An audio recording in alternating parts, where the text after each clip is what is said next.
the magician in the world of Doraemon. This video is purely for entertainment and does not infringe on copyrights or laws. The rights to the novel and image belong to the original author. We do not claim ownership. Don't like waiting and want to listen to this fanfic in full now? Subscribe to our Patreon, where you'll find the best fanfics. Chapter 51 Weird Smile. Nobita quickly got up from the ground and patted the dirt off his body awkwardly. Although he was a poor student and was always scolded, Nobita was still very proud. Otherwise he would not have asked Doraemon for props many times to get back at him after being ridiculed by Fat Tiger and others.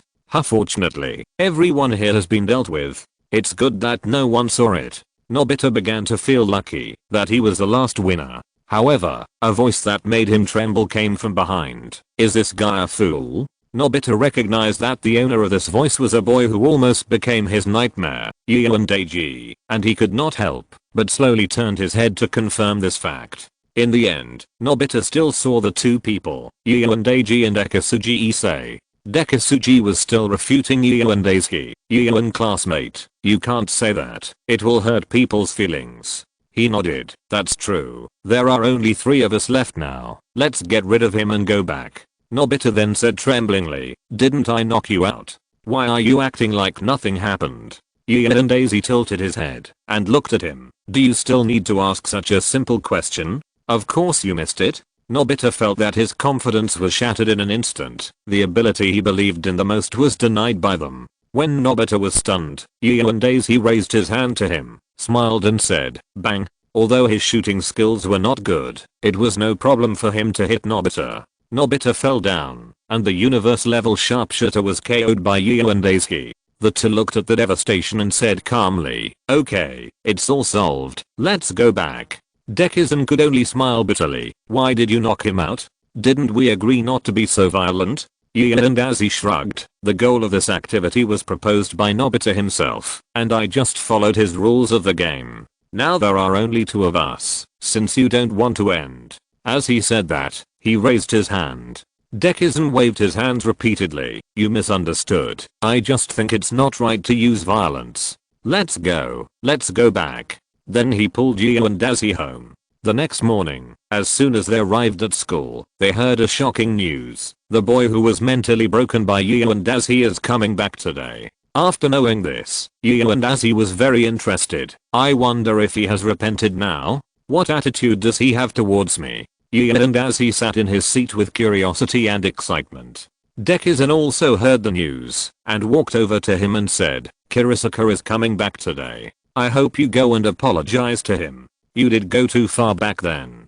Junfei thought about it for a long time and nodded in agreement. At that time, it was indeed embarrassing for him for the sake of momentary pleasure, so he should go and apologize, although it might not be of any use. At noon, they were not the ones to get lunch today, so Dekisugi pulled Junfei, who looked reluctant, to Shizuka's seat. At this time, Shizuka was reading a book with a strange smile on his face. When he saw Dekisugi and the other 2 coming to find him, he stood up with that smile. Junfei looked at his smile and always felt a little uncomfortable. This feeling was very strange, as if looking at him, his soul felt a little uncomfortable. Although this feeling was very slight, it was still very strange. What do you want to talk to me about? Or are you going to laugh at me again? Shizuka was still smiling like that, which made Junfei have the urge to beat him up. After suppressing this strange impulse, I heard Demishin say, you misunderstood. Junfei felt that he had gone too far last time, so he came here to apologize to you. Please speak. Demishin pushed Daisy with his hand, and Junfei suddenly realized, oh, sorry, I did go too far last time. I'm deeply sorry for this. I couldn't sleep all night after I went back, and your image was all in my mind. I can't forget what you said at that time. I'm really sorry that I never considered your feelings, so I apologize to you here. Please forgive me. Junfei bowed deeply again after finishing his eulogy. Both of them were stunned because they didn't expect this guy to apologize like this. They all thought that with his personality, he would just perfunctorily apologize. Zianishin first thought of striking while the iron is hot. Shizuka, you see Yuan has apologized sincerely, please forgive him. Kurosaka nodded stupidly. He hadn't reacted yet. Then Dekisugi seized this opportunity, grabbed Yejindaji and quickly disappeared from Jisuka's sight. When they disappeared, he realized that he seemed to have nodded to forgive Yejindaji just now. Although he apologized, I still want to retaliate against him.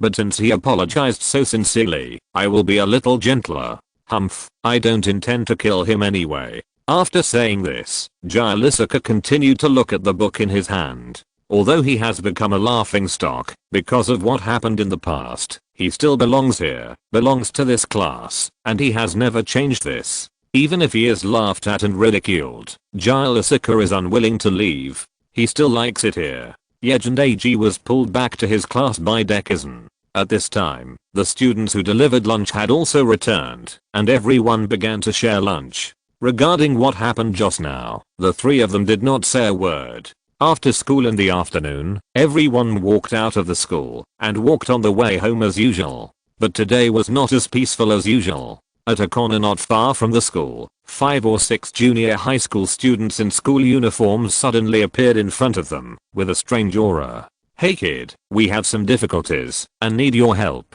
Is that okay?" Yu and Dashi instinctively felt that something was wrong, but Chumashin asked with the mentality of helping others as much as possible. "Excuse me, what do you need our help with?" The leader showed a strange smile. "Nothing, I'm just a little short of money, and I want to borrow some money from you." Yu and Dashi smiled slightly at first, and sighed that it was true. Then he saw the smile of the bad boy, and his smile disappeared. Because he felt that he seemed to have seen this smile somewhere, he began to think. Chumashin knew Yu and Dashi's profession and combat power, so he would not be too nervous when facing these people with a combat power of only 5. But in the spirit of persuading people to be good, I still tried to persuade them. "You are wrong to do this. First of all, your parents will give you pocket money. If you are still short of money, it should be your own poor financial management. Second, if you are short of money, you should work hard to earn it, and you should not think about getting something for nothing and do illegal things all day long." The man in front of him showed a trace of struggle, but still said, "I just think it is faster to make money this way, and it is also very easy, isn't it?" After that, he grabbed Chumashin's collar and said, "Stop talking nonsense, hand over the money now." Seeing this, Yu and Dashi immediately kicked the man between his legs. He quickly let go of the hand holding Zaoshin, covered the unspeakable place, and half squatted down to relieve the pain. He took the opportunity to protect Zaoshin behind him to prevent him from being affected by the fight later. When the others saw that their leader was beaten, they all surrounded him. But they seemed to be hesitant on their faces, wondering whether to take action or not.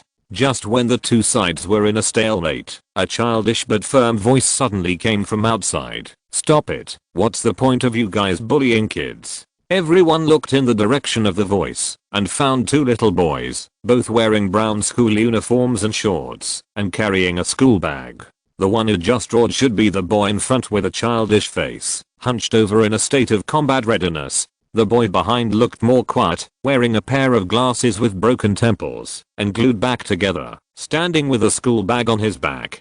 From his expression, he was very reluctant, but he had no intention of backing down. Although they were both little boys, they were definitely older than Dashi and Zaoshin, and should be about 11 or 12 years old. These 2 little guys are looking for death. They have nothing to do with them, but they insist on breaking in. Although they have a sense of justice, they will still cause trouble if they overestimate their own abilities. Yu and Dashi looked at them and sighed in his heart that there were some more troubles to deal with. He was complaining, but when he saw these guys, he really didn't want them to get hurt. The junior high school student finally came out of his light sadness and pointed at us as if he had made up his mind and said, "Don't let these 2 guys and the 2 who are blocking us over there beat them up." The people next to him received the order, and although they were reluctant, they still stepped forward to take action. 3 of the 5 people went to the 2 little boys over there, and the other 2 went to Yu and Dashi and his group. As they walked, they began to move their fingers. Yu and Dashi showed a sneer at the corner of his mouth. Although there were people around, he couldn't let anyone get seriously injured, and he couldn't use magic that would make him appear, but it was still very simple to deal with them.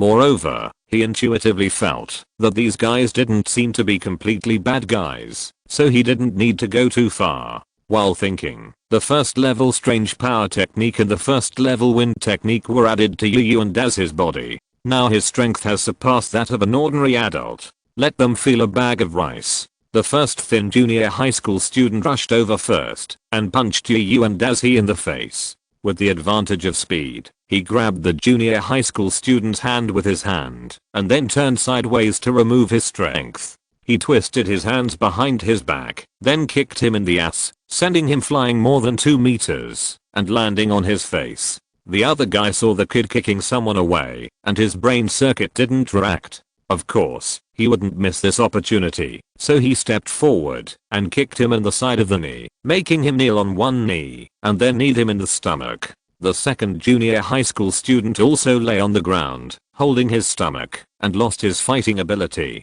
Chapter 52. Two young men. Seeing that the two boys had been dealt with by this monster, the leader immediately turned around and ran away. What the hell? Who said that elementary school students are easy to bully? Sorry, please let me go. As he said this, he rolled and crawled away. Looking at his back, Yu and Dazi wanted to chase him. At this moment, he heard a call from the side, so he had to give up this idea and ran in the direction of the two boys just now. Among the two boys over there, the one without glasses was trying to wave his school bag to stop the two junior high school students from approaching. The boy with glasses behind him had no choice but to be caught by another tall junior high school student. Then, the junior high school student hugged the boy's neck tightly and shouted at the same time, "Listen, boy over there, give up resistance now, or I will make him pay." The child without glasses heard this voice and was stunned for a moment, and then a junior high school student swung his fist at him. He subconsciously raised his hand to block the blow, but the huge force still made him block the ground, and a red thing also fell to the ground at this time. He also saw the red thing, the amulet that Chun-Cheng gave me. Then he quickly crawled over and used his body to block their steps to avoid being stepped on by others. Seeing this scene, Yu and Dazi didn't care if anyone would be injured and immediately used all his strength. After casting the wind spell on himself, he jumped up and landed right between the two junior high school students. And I suddenly remembered the magical skills I had obtained on the roof of Nobita's house. It was a perfect choice to use it at this moment. So Yu and Dazi did a flat split in the air and kicked the two people's heads accurately. They were kicked and fell out, and Yu and Dazi's legs were slightly bent after landing, and the ligament seemed to be strained. Helping the child lying on the ground, only the boy was still in danger. He looked at the junior high school student who was still standing. Seeing how cruel I was, the junior high school student couldn't help but increase the strength of his hand again. "Don't come over, or I will. I wanted to threaten him, but found that I couldn't do it again. Yu and Dazi raised his left hand and pointed his index finger at him. "I know what you want to say. Don't worry, as long as you let him go, I will." Then his eyes suddenly became sharp. Bang! The junior high school student seemed to be hit by something and fell down. He learned from the cowboys he saw on TV before, who would take his fingers and blow them to their mouths after winning. He still had 3 bullets from the air pistol yesterday afternoon, and he specially saved one when washing his hands yesterday. Just right. The junior high school student let go of the boy because he was knocked unconscious. Seeing this, the boy on Yu and Daz's side quickly ran over to pick him up to see if he was okay. Seeing that all the enemies had been dealt with, D-Mushin quickly came over to check on the boy's condition. The child with glasses was not injured, but the child without glasses was more seriously injured. There were some bruises on his body, and it seemed that he had been beaten badly just now. Seeing that the boy was beaten like this, the boy with glasses began to blame him. "Dayoshi, why do you have to meddle in other people's business? You got yourself beaten like this, and you will definitely be scolded by your mother when you go back." Dayoshi smiled and touched the wound on his face and said, "Don't worry so much, Chun-Cheng. I'm not seriously injured. I was just scolded. It's a pity that I didn't help much." Hearing this, Chun-Cheng started to get angry. "How dare you talk about this? Not only did you not help here, but you also made a fool of yourself here. Next time before you go up to help, can you think carefully about whether you can do it?" Dayoshi stuck out his tongue, ignored Chuncheng's blame, stood up, bowed to us and said, "I'm so sorry to trouble you." Chumushin waved his hands repeatedly. "No, no, thank you for being willing to stand up in that situation. If you don't mind, you can go to my house. There are some medicines there that can help you treat your wounds." The two discussed it and agreed in view of the fact that Dayoshi's injury was a bit troublesome. They walked to the front, talking and laughing, but the smile on Yu and Daz's face gradually disappeared. The smiles of these guys just now are so familiar. No, it's not that the smiles are familiar, but the smiles give me a familiar feeling. I remember, it's Shizuka. He clenched his left fist and slapped his right hand. No wonder I always have a very familiar feeling. It turns out to be that guy. But how did he do it? If he simply accepted money to embarrass others, he wouldn't have this feeling. And they don't look like they are threatened, but more like they act according to their own will. But if it is what he thinks, then why do these guys show tangled expressions many times? Yu and Daz thought more and more confused and decided not to think about it for the time being. Now he still has too little information and there is no way to know the truth. It's better to put it aside and go back with everyone. Soon after, everyone stood in front of Dekisugi's house. Dekisugi walked up to open the door and motioned for everyone to come in. The two looked a little embarrassed, but still went in. Yu and Daz walked into the door last. Just when I wanted to close the door, I suddenly felt someone peeping nearby. After looking around to confirm that there was no one, he closed the door. I hope I'm just being suspicious. After closing the door, Yu and Daz comforted himself in his heart and went upstairs. At this time, Chuncheng and Dayoshi had already put their school bags on the ground, and then Chuncheng began to count the bruises on Dayoshi's face. Zyadishin had already found the medicine box on his bookcase, took out medicines and gauze and other things, and then began to treat Dayoshi's face. His technique was quite skillful. As expected of a mother who was a nurse, his skills in this area were beyond words. After a while, the bruises on Dayoshi's face and legs were treated. Seeing that they were almost done, Daz went downstairs to get some dumplings to entertain them. After all, guests are guests. Bringing the dessert up, Chuncheng stopped blaming Dayoshi immediately when he saw the dumplings and fell on the dumplings to eat. The hungry tiger's state of pouncing on food really scared him. The sword attendant beside him smiled and said, "I'm sorry to make you laugh. Chuncheng's favorite thing is dumplings, but because most of his pocket money is used to buy books, he usually can't eat them, so this is the case." Seeing his round cheeks from eating, Dazi and Zyadishin couldn't help laughing. Chuncheng saw them laughing, and he laughed too. "By the way, it seems that you are not wearing the uniform of Shitamachi Elementary School. Why are you in this area? I remember that there is only this elementary school in our town." Dekishin had noticed that their clothes were on a long time ago, and now he had the opportunity to point it out. "Yes, we were originally from another elementary school and came to Shitamachi Elementary School a few days ago because of family work transfer. Now we are also the youth administrators of the town library." Chuncheng also showed his armband. Zyadishin took a look and found that it was indeed the librarian in his town. In fact, Zyadishin himself has one, but he doesn't wear it very often. One is that it is not convenient to wear it on his hand, and the other is that the people in the library are very familiar with him, and he doesn't need it anymore. Dazi noticed the red thing that was well protected before, so he asked Dayoshi, "I just saw you being beaten so badly for protecting something. What is that?" "Oh, you mean this?"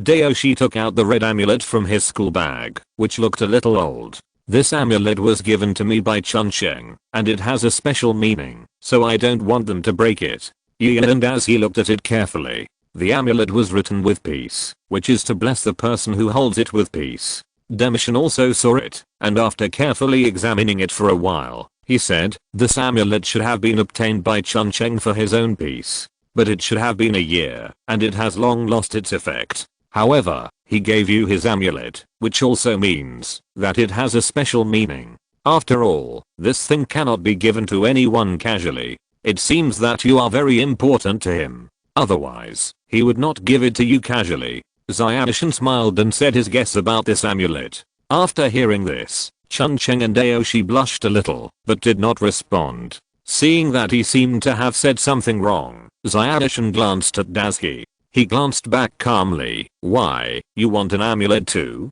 Zyadishan said half jokingly and half seriously. I wouldn't mind if I have one. Gian and Dazuki, on the contrary, felt a little uncomfortable. Well, I'll ask for one for you next time, if I have a chance. Seeing that the two men were doing the same, Chuncheng and the others also laughed quietly. Not long after, their injuries were treated, and it was almost time to go back. The homes of the two men were not far from here, but it still took 20 to 30 minutes to get there, so they couldn't leave till late. After Zyadishan and Dazuki said goodbye to them at the door, Yu and Dazuki put away the smile on his face, and said to Zyadishan with a serious face, now let's talk about business, about those hooligans this afternoon. Zyadishan also put away her smile, and went upstairs with him. Chapter 53 Disaster Training Machine. Back upstairs, Zyadishan asked him what the problem was with those hooligans, and why they had to single them out. These guys give me a weird feeling. I can't explain it, but their smiles remind me of someone. Zyadishan scratched his head and thought about it, and finally said that he didn't know. It's Shizuka who I just met this morning. After hearing this, he looked at Yu and Dazuki with an unbelievable expression. Don't be ridiculous. Why would Shizuka find these people? He doesn't look like he knows them, and Shizuka was not at the scene this afternoon, right? Besides, how do their smiles look like Shizuka? Dazuki shook his head and explained to him, I don't mean the appearance when I say like, but a feeling. Whether it's Shizuka or that junior high school student, their smiles give me a very uncomfortable feeling. Even if they don't know each other, there is more or less connection between them in places we don't know. Seeing that he didn't respond, Yu and Dazuki continued, I know you can't feel it, but as a magician, my mental power is much stronger than yours, and I will definitely not make mistakes in this regard. Zyadishan thought about it. He knew that Yu and Dazuki usually wouldn't lie, so he was also thinking about his problem seriously. Finally, he said, I know, I will try my best to pay attention to any abnormal conditions he has tomorrow. After the two of them reached a consensus, Zyadishan first called the child's home and said that he couldn't help him with tutoring this afternoon due to an emergency. After the parents expressed their understanding, Zyadishan apologized again and hung up the phone. We then began to prepare dinner. Anyway, the adults were not around, so it was up to them to decide when to eat. There was nothing to do now, so after dinner, I could just read and study. The next morning, Yu and Dazuki got up early again. He wanted to bask in the sun, but he found that the sky was extremely gloomy this morning. The clouds covered the entire sky, without a single ray of sunshine, and there was even a tendency for snow. What's going on? It's not the season for snowing yet? Oh, I remember. Today is the day of our decisive battle with Treasure Island. No wonder it's so gloomy. Thinking of this, he flew up to the sky to feel the sky and the stars again. When he arrived at school, Yu and Dazuki began to explore the door with the induction technique. When Shizuka was about to arrive, he walked to the door of the classroom and looked at him like he had played a prank on him last time. But this time he didn't have that smile on his face, but just looked at Shizuka expressionlessly. Shizuka looked back at Yu and Dazuki, and his smile also made Dazuki uncomfortable. However, he still took the opportunity to use the induction technique to carefully record every detail of Shizuka's expression, and then returned to his classroom. In the classroom, he carefully looked at the photo in his mind, his eyes flickering, proving that he was a little guilty. However, there was always a hint of smile on the corner of his mouth, giving people a crazy feeling, reminding him of the clown in the movie in his previous life. The more Yu and Dazuki looked at it, the more strange it was. Why would such a tangled expression appear on the same person's face at the same time, as if he had a split personality? Several people yesterday afternoon also had this situation. Now he can be sure that what happened yesterday afternoon is related to Shizuka, so he decided to investigate tomorrow afternoon. As for why it is not this afternoon, because today is Tuesday, he has to help a poor student with his homework. Speaking of this, Yu and Dazuki thinks it would be better to find a quick acting hard saving pill first. Sooner or later, this guy Nobita will make him angry to death at home. I believe that parents who have tutored their children's homework understand this feeling. Today, Yu and Dazi used the induction technique to observe Shizuka for a day and found that the smile on his face never disappeared, whether in class or after class. Moreover, his state in class is somewhat similar to that of Dazi. And as he usually only devotes a small part of his energy to listening to the teacher's lectures in class, so as not to be asked by the teacher to answer questions without knowing the questions. The rest of his energy is used to practice magic. But this guy's distracted almost all day long and never listens to the class. He doesn't know whether Shizuka has always been like this or has only become like this recently. If it has always been like this, then his talent is really strong, not much less than Shizuka.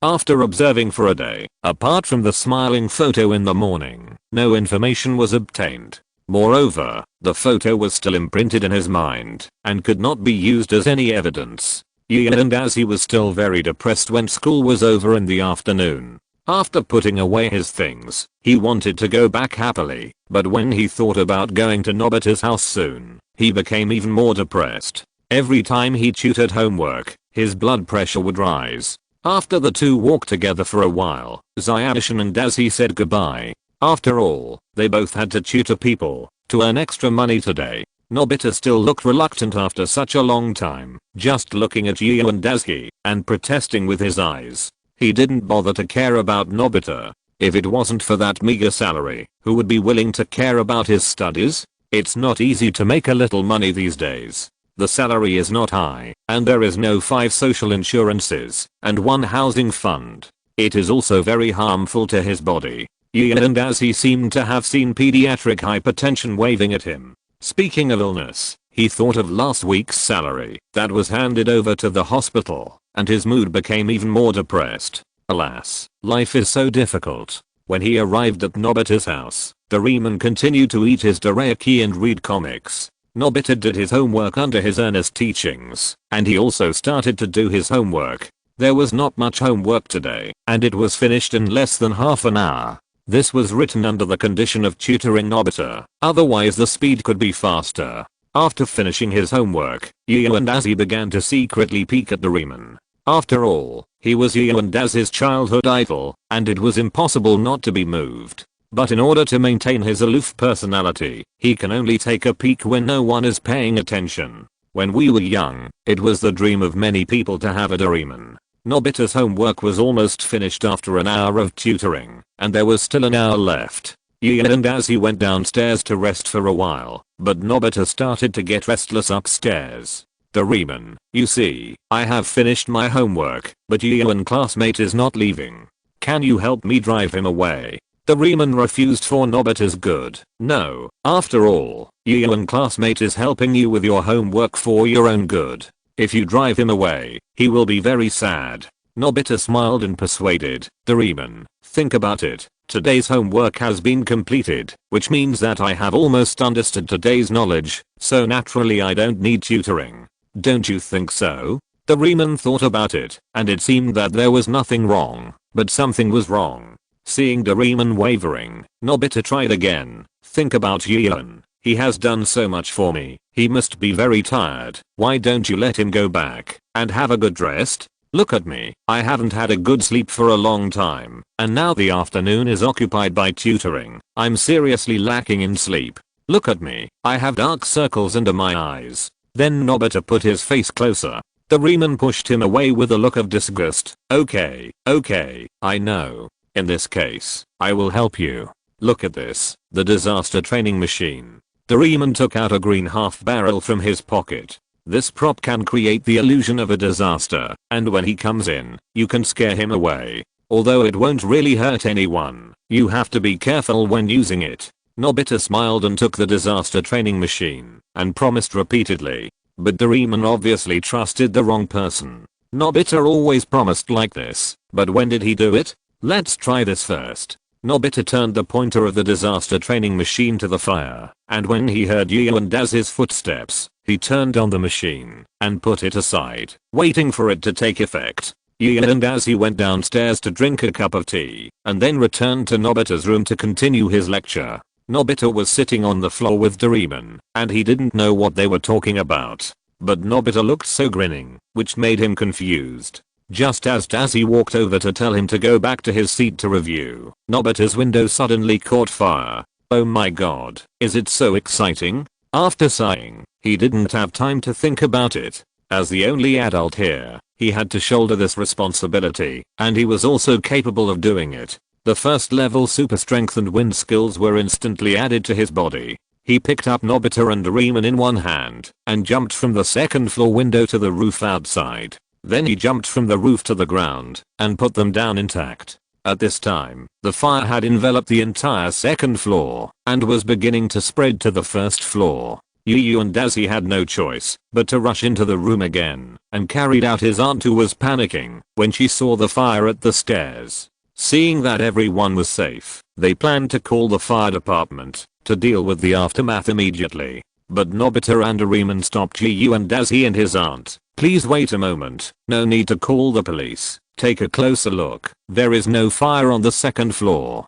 The two immediately looked up and found that the second floor was still quiet, as if nothing had happened. What is going on? The aunt began to be stunned, and Yu and Dazzy had already begun to think about the cause and effect. The fire disappeared without a trace afterwards. Did Doraemon put it out with props, or did there never be a fire here? Wait, there was no fire but everyone saw it, which means it was an illusion, and he remembered that there seemed to be a machine that could create the illusion of a fire.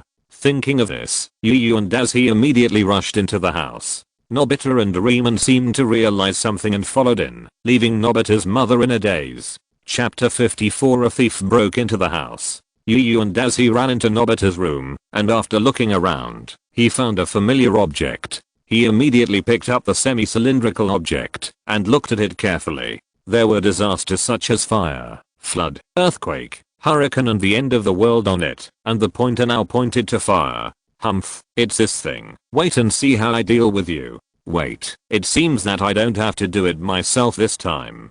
Doraemon and Nobita finally climbed up and saw the machine that Yu and Dazzy was holding, and their faces changed instantly. Yu and classmate, that prop is mine.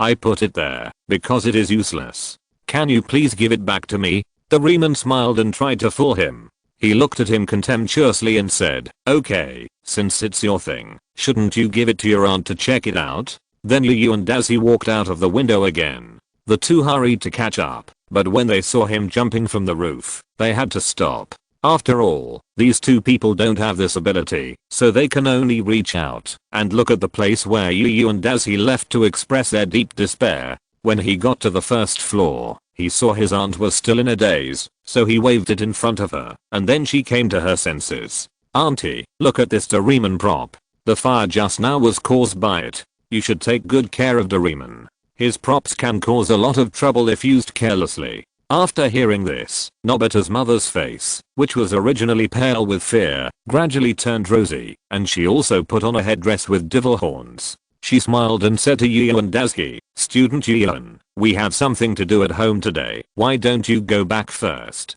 He nodded and went upstairs with his aunt. Yu and Dazzy was going upstairs to pack up and leave. As for what she was packing, Yu and Dazzy didn't know. His aunt smiled and watched him pack up his things, and then watched him go downstairs. Seeing that Yu and Dazzy had left, she locked the door, and no one could get out. As soon as he went out, he heard the sound of something hitting the floor from above. Yu and Dazzy used the induction technique to observe carefully, and could not help but nod repeatedly. This is really a picture of a loving mother and a filial son. After watching it, his depressed mood for the whole day was swept away, and even his blood pressure dropped. His waist and legs were no longer sore along the way, and he could even jump a few steps. In a few minutes, he returned home. As soon as he entered the house, he felt something was wrong, because there was a faint smell of feet in the corridor. Although it was very faint, it was very obvious to him whose five senses had been strengthened. With the degree to which he and Zaoshin love cleanliness, there can't be any strange smell, which means that someone else has been here. Yu and Dazzy gently put his school bag on the ground to avoid alerting the enemy, and then turned on the induction technique. At this time, the living room on the first floor had been turned upside down, and the kitchen was not spared. Then he explored the second floor, and sure enough, Someone was rummaging through their room. It seemed that the thief took Zyashin's money jar. The money jar contained more than 40,000 yen that Zyashin had saved with great effort as a tutor. If he lost it, he would be heartbroken. Yu and as he immediately cast the wind spell and the power spell on himself, but this time he did not intend to show mercy. He cast a second level spell and rushed to the second floor. The guy was about to open the money jar and take the money inside, but suddenly heard footsteps and turned back to look at the door. As soon as he turned back, he saw a white little foot flying towards him, and then he felt a huge force twisting his head from the right to the left, and the remaining force was still there, and he flew up and hit the wall. Then he fell to the ground again, his eyes rolled up, and he lost consciousness. Seeing that his goal had been achieved, Yu and as he left him alone for the time being, and immediately called Zyashin to tell him that his house had been robbed and asked him to come back first. Then he did not rush to call the police, because he felt a little strange. Things that he basically never encountered in normal times have happened one after another in the past 2 days, which is a bit difficult to understand. After a little thought, Yu and as he decided to go up and interrogate the thief to see what was going on. The thief upstairs was still lying on the floor. He tried to use soul interference to see if he could get something useful. When he sent the mental interference force into his soul, he suddenly felt a strange resistance. Yu and as he narrowed his eyes and felt that something was wrong. An ordinary person could not resist his mental power, which means that there is something wrong with this guy's soul. It is possible that he was controlled by someone to steal from me. But as for the soul, although Yu and as he has engraved the soul mark, he has not yet entered the door, so he is not very good at it. At this time, it is necessary to find an expert in the soul to help solve it. Soul Devourer, are you there? I need your help here. He used his mental power to yell a few words into his sea of consciousness before getting a response. Alright, you've woken me up from my sweet dream. Tell me what you want to say. I'll go back to sleep after I'm done. Yu and as he began to complain about him in his sea of consciousness. Why do you, a spirit, sleep?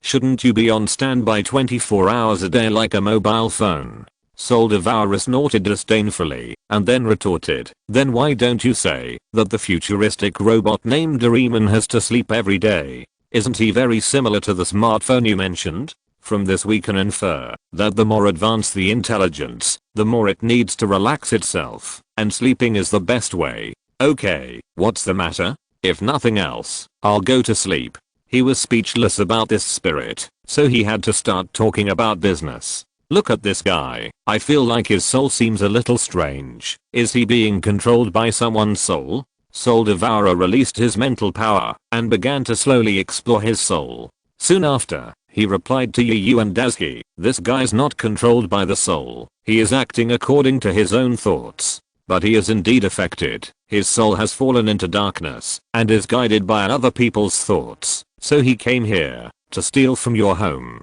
He nodded. Can you please explain it in a more understandable way?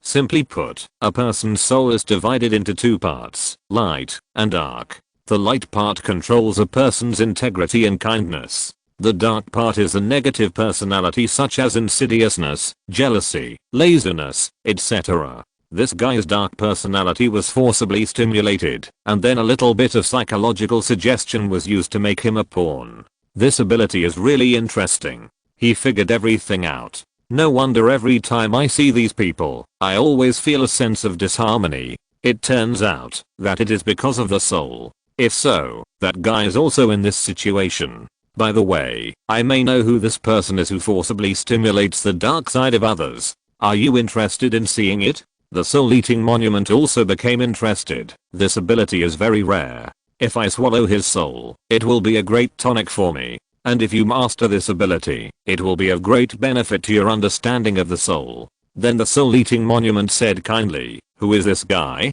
Introduce him to me. And as he sneered, of course, you will be able to meet him tomorrow. Humph. Anyway, I have given this guy more than one chance. Since he doesn't cherish it, then he will become my tonic.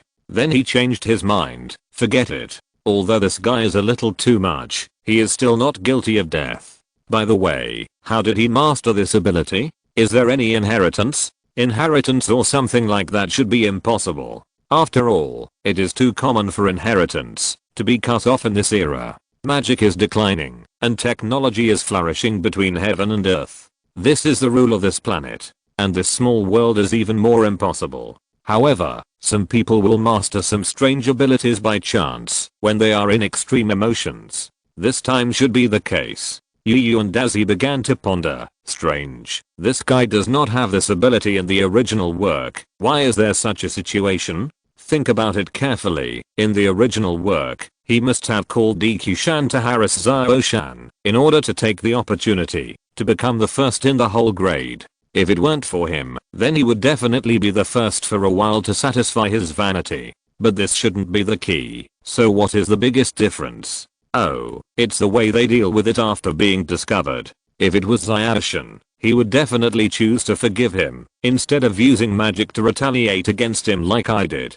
After encountering such a shameful thing, he must be very depressed, and it is very likely that he would even think of committing suicide. Yu and Daisy slapped his head. So this time I'm the demon again. It seems that I can only choose to forgive him. Thinking of this, for some reason, Yu and Daisy touched his head and felt as if there was an extra forgiveness hat on his head. Looking at the thief on the ground, he was just a pawn being used by others, so there was no need to pay more attention to him. But he still used the induction technique to feel the guy's injuries to avoid leaving him disabled. After confirming that the bones were fine, Yu and Daisy didn't care about him anymore and called the police directly to deal with it. Anyway, he didn't have to worry about the next thing.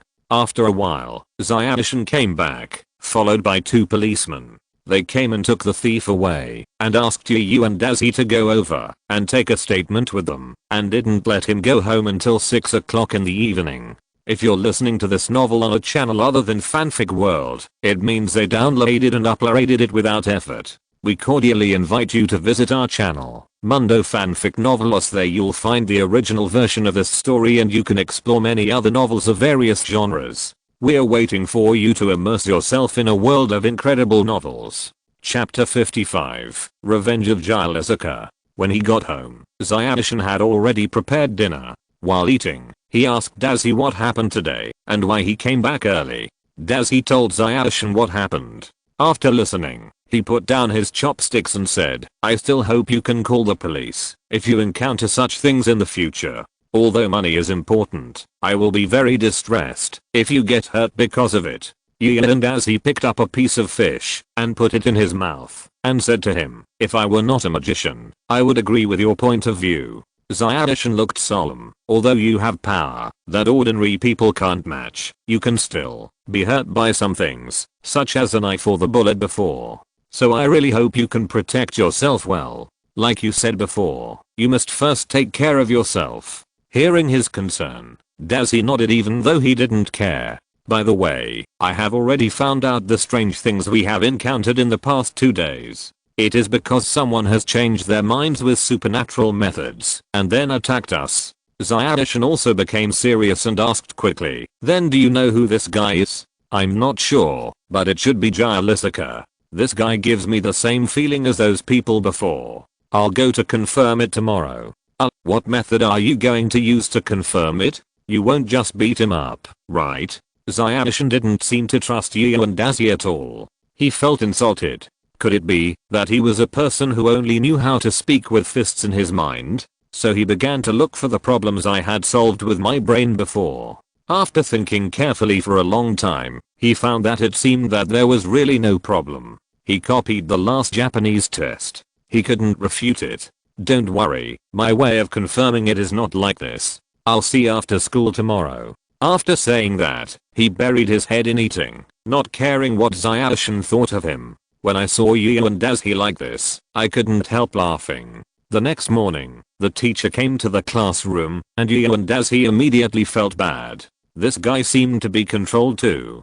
Damn it. As expected, the teacher started to make things difficult for everyone. He took out a pile of papers and said, put your textbooks away. There will be an exam in this class. Then he distributed the papers himself. Yu and Daisy took the papers and looked at them. It was a math test, but why did squares and square roots appear? and quadratic equations. Did they learn these at this time? Then he began to think carefully about the content of the teacher's lectures in the past few days, and found that they had never been taught before, which meant that his test questions were completely beyond the scope. He looked up and looked around, and found that everyone, including Zayashi, had a sad face. Although these were nothing to a person who had been to college, they were really deadly to these elementary school students. At this time, the teacher once again added fuel to the fire. After this exam, I will visit each family one by one. So if you don't want to be scolded for your poor grades, do well in the exam. Everyone screamed in the classroom, but the teacher was unmoved. He continued to stand on top and look at everyone. The corners of his mouth had unconsciously curled up, as if he enjoyed the process, and everyone screams. Yu and Dazi frowned. This guy was really controlled. But now was not the time to say these things, and it was impossible to knock the teacher unconscious in front of everyone, so he had no choice but to say sorry silently. Now he ignored everyone and started writing the answer process. After a class, Shizuka was the first to hand in the paper, and then Zayashi handed in the paper. Then no one handed in the paper, and only the teacher collected the papers one by one. Every student whose paper was taken away seemed to have all their strength drained away, because there were really not many questions left for them to do. Everyone might only get 10 or 20 points on average. Yu and Dazi took advantage of the break to walk to the door of class 2 and said to the soul-devouring monument, "Look at the guy in our class, the guy named Shizuka." The soul-devouring monument quietly released its mental power, which was entangled with him. And he didn't realize that he was being peeped at by a thing, and even his soul no longer had any secrets. Not long after, Yu and Dazi returned to his seat first, and then waited for the soul-devouring monument's response. After a whole class, Soul Devourer gave the answer. "Now I can be sure that the people you met were the ones who brought out the dark side of others and then attacked you. I checked his memory by the way, and found that it was because you treated him too badly last time." After returning home, the dark side occupied his soul and greatly strengthened his soul power. After a pause, he continued, "But this kid is quite powerful. He actually pushed his dark side back. Now the lawful part still takes the initiative. But I see that, because the revenge on you has not been successful, my dark side is growing wildly. So I think you should deliberately let him win once, which will be good for all of you." Yin and Dazi nodded and said, "Okay, then you can help me and change my score to the same as Zayashin's and erase the extra points." After that, Soul Devourer fell silent, but he knew that Soul Devourer must have done it, otherwise he would have refused it himself. In this way, everyone waited for the arrival of the last math class in the afternoon. Time always passed by inadvertently, and soon it was the last math class of the afternoon that no one wanted to see. Everyone was very nervous because the test paper should be distributed in this class. They had some idea of how they did on the test. Most of the questions were left blank, so it was impossible to get a high score anyway. Even someone as confident as Zayashi showed a rare nervous expression. As the class bell rang, the teacher walked up with a serious look. "Everyone did too badly this time. It was really too bad. Now we will start distributing the test papers. First, Shizuka, you did very well this time and got 100 points. Then it's Dekisugi Issei, who only got 37 points. Come up and get the test paper."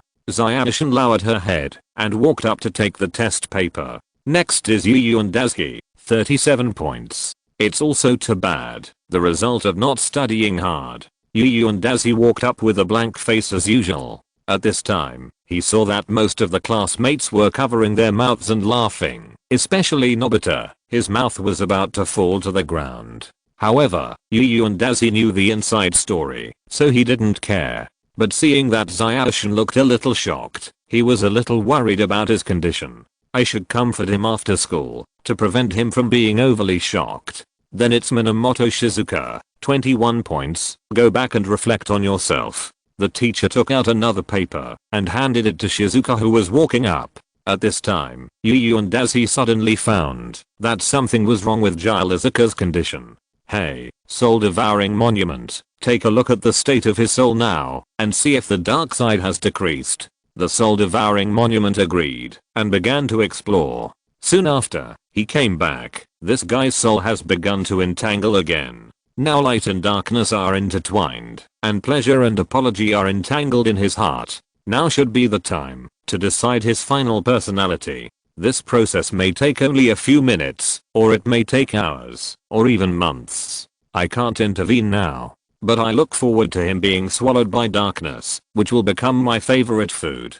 By the way, you should feel it too. This should be a good time for you to feel the soul. After saying that, he cast a spell to transfer Yu and Daz's consciousness to Shizuka. He only felt that his consciousness was blurred for a while, and when he recovered, he found that his sight had shifted to Shizuka. Now he only felt that he had avenged those two people, and the comfort in his heart began to surge up in waves. At the same time, he thought about doing it again, and making his enemies fall into the endless abyss. But someone else said that it was wrong for you to do this, and you should lift the spell, confess to them, and then get their forgiveness. In such a dilemma, he seemed to see a black and a white rotating and entangled with each other, forming a complex soul. Just when Yu and as he was conducting soul perception, the teacher had already distributed the last few papers. Fat Tiger, you got 0 points, come up and get the paper. Nobita, 0 points as usual.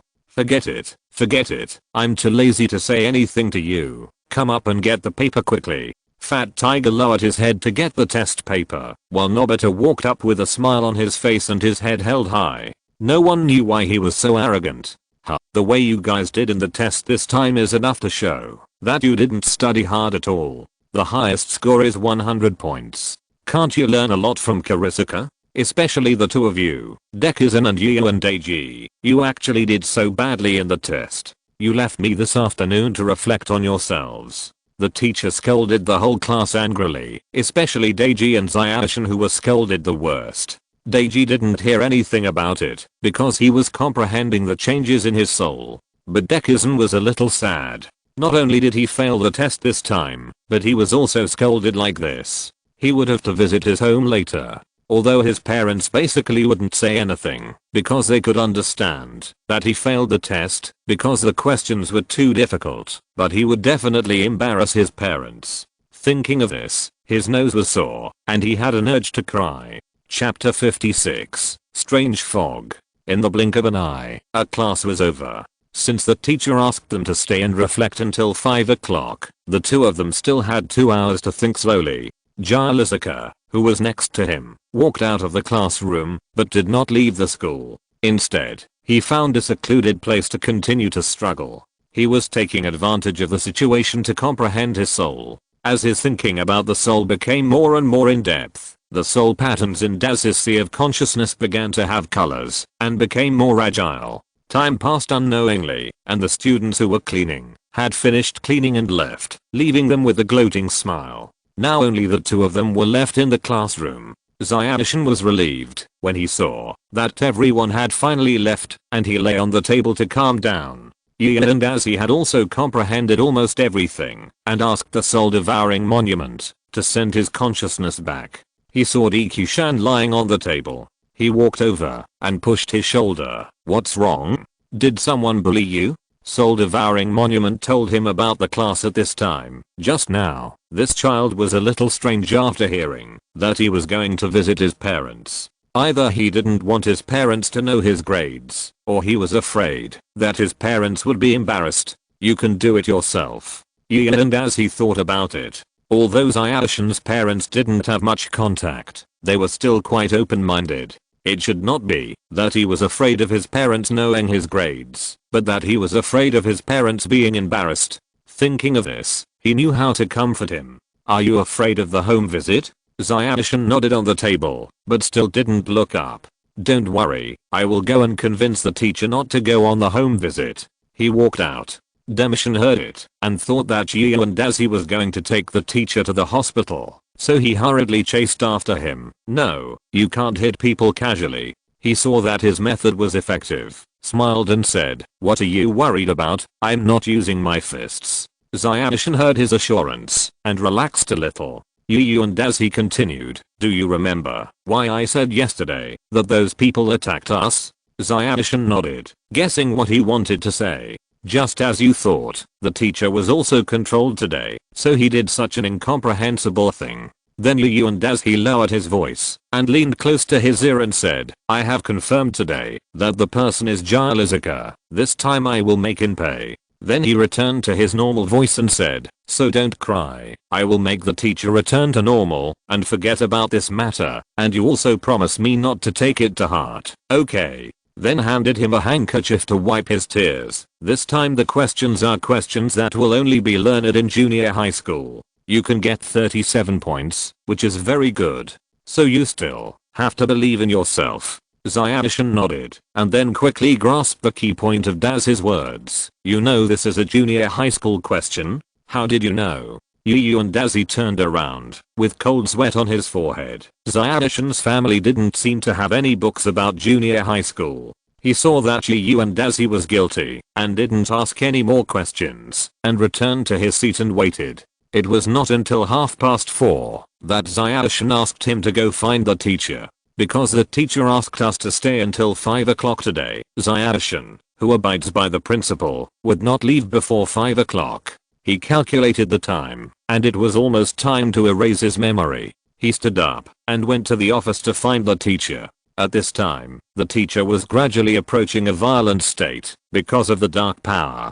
He did not call out the soul-devouring monument because he had just realized a little bit of the soul law, so he wanted to try it himself. And looking at the teacher's current state, here's a very good test product. The teacher also saw Yu and Dazi and made a prompt decision. While the teacher had not yet come to his senses, he immediately cast a sleeping spell and asked him to sleep. Looking at him sleeping soundly, now let others do whatever they want. Use mental power to activate the soul pattern on the origin, and then his pupils turned gray. At this time, I finally saw the appearance of the teacher's soul. A shadow was rendered on the white background, and the shadow was still expanding downwards. Although it represents the good side trying to resist the erosion of darkness, relying only on his own will, it is simply unable to resist the shadow with the help of external forces. A small black ball appeared above the source of darkness. Yu and Dazi released his mental power through the soul law, turning it into a needle and piercing the small ball.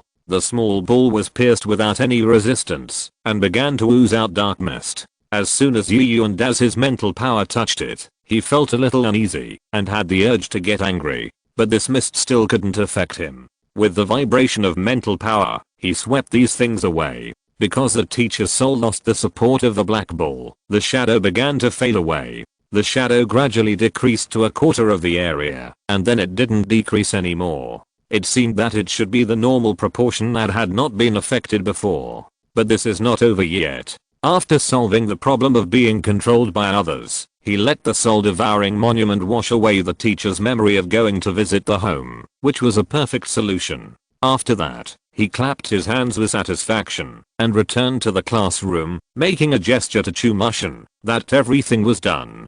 Zyashin looked at the time and packed up his things and prepared to go home. When the two walked out of the classroom and were about to go home, a person walked out of the shadows beside them. Yu and Dazi looked and saw that it was Shizuka. Humph, it's really a narrow road for enemies. Dazi was still thinking about how to deal with him, but he came over by himself. Oh, what a coincidence, you are here too. Let's go back together. Shizuka walked towards the two of them, seemingly very enthusiastic. Yu and Dazi felt it quietly, and his soul was still intertwined into a picture of black and white, and there was no way to judge whether he was good or evil. However, although Zyashin knew that he was the murderer behind the scenes, he had no angry expression, but smiled and responded, okay, let's go together. So, the two groups of enemies came together inexplicably. On the way out, Yu and Dazi was always on guard against him attacking Dekisugi. If Zyashin got into trouble, he would feel very guilty. Shizuka was also considering whether he should do this. In this way, the three of them left the school together with ulterior motives. On the way, Shizuka pretended to be very enthusiastic to persuade Zyashin not to be so sad, and Zyashin responded to him as if nothing had happened. Yu and Dazi looked at Zyashin. This child is indeed a little too idealistic.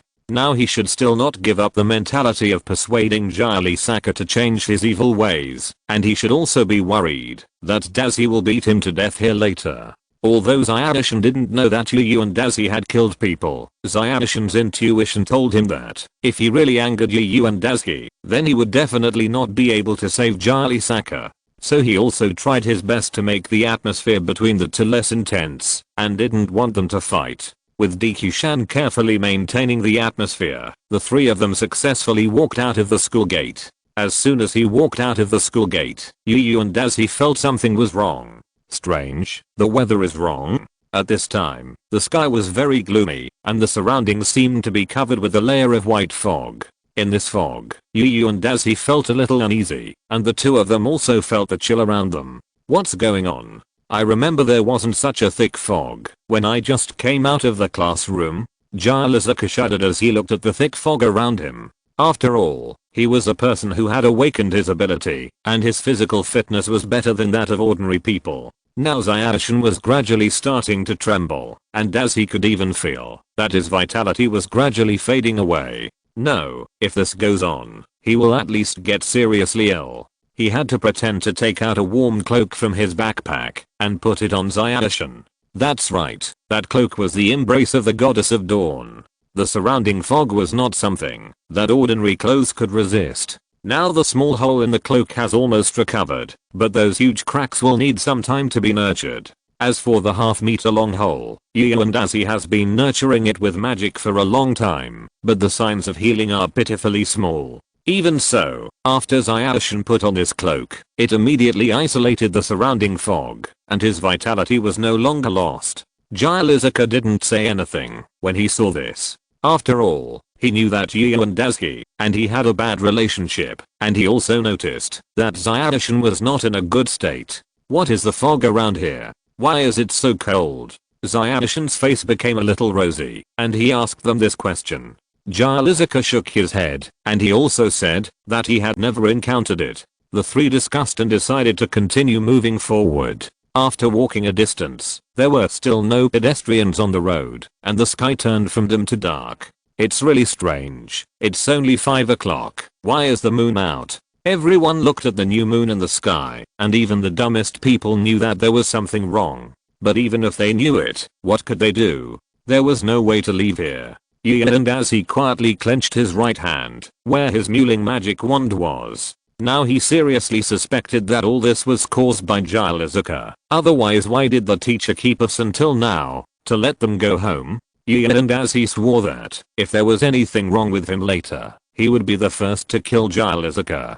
He didn't care what Demishan would think. After walking a few more steps, the surrounding scenery changed from a familiar street to an unfamiliar one, and there was a woman in red standing in front of her under the light, seemingly waiting for someone. Shizuka didn't know Yu and Age's background, so he relied on his newly awakened ability to explore the way, and the two followed closely behind. When they walked behind her, the woman still didn't notice. At this time, Demushan called out sister, and the woman woke up, as if from a dream, turned around and looked at them. She was wearing a red cheongsam and a geisha headdress that was popular decades ago. The exposed skin was white and there was almost no wrinkle. There seemed to be thousands of tenderness flowing in her beautiful brown blue eyes, and her every move revealed all kinds of charm. Unfortunately, she was wearing a huge black mask that covered her mouth to the roots of her ears. He gently placed his hand on Shizuka's chin and said to him, "Little boy, do you think I'm beautiful?"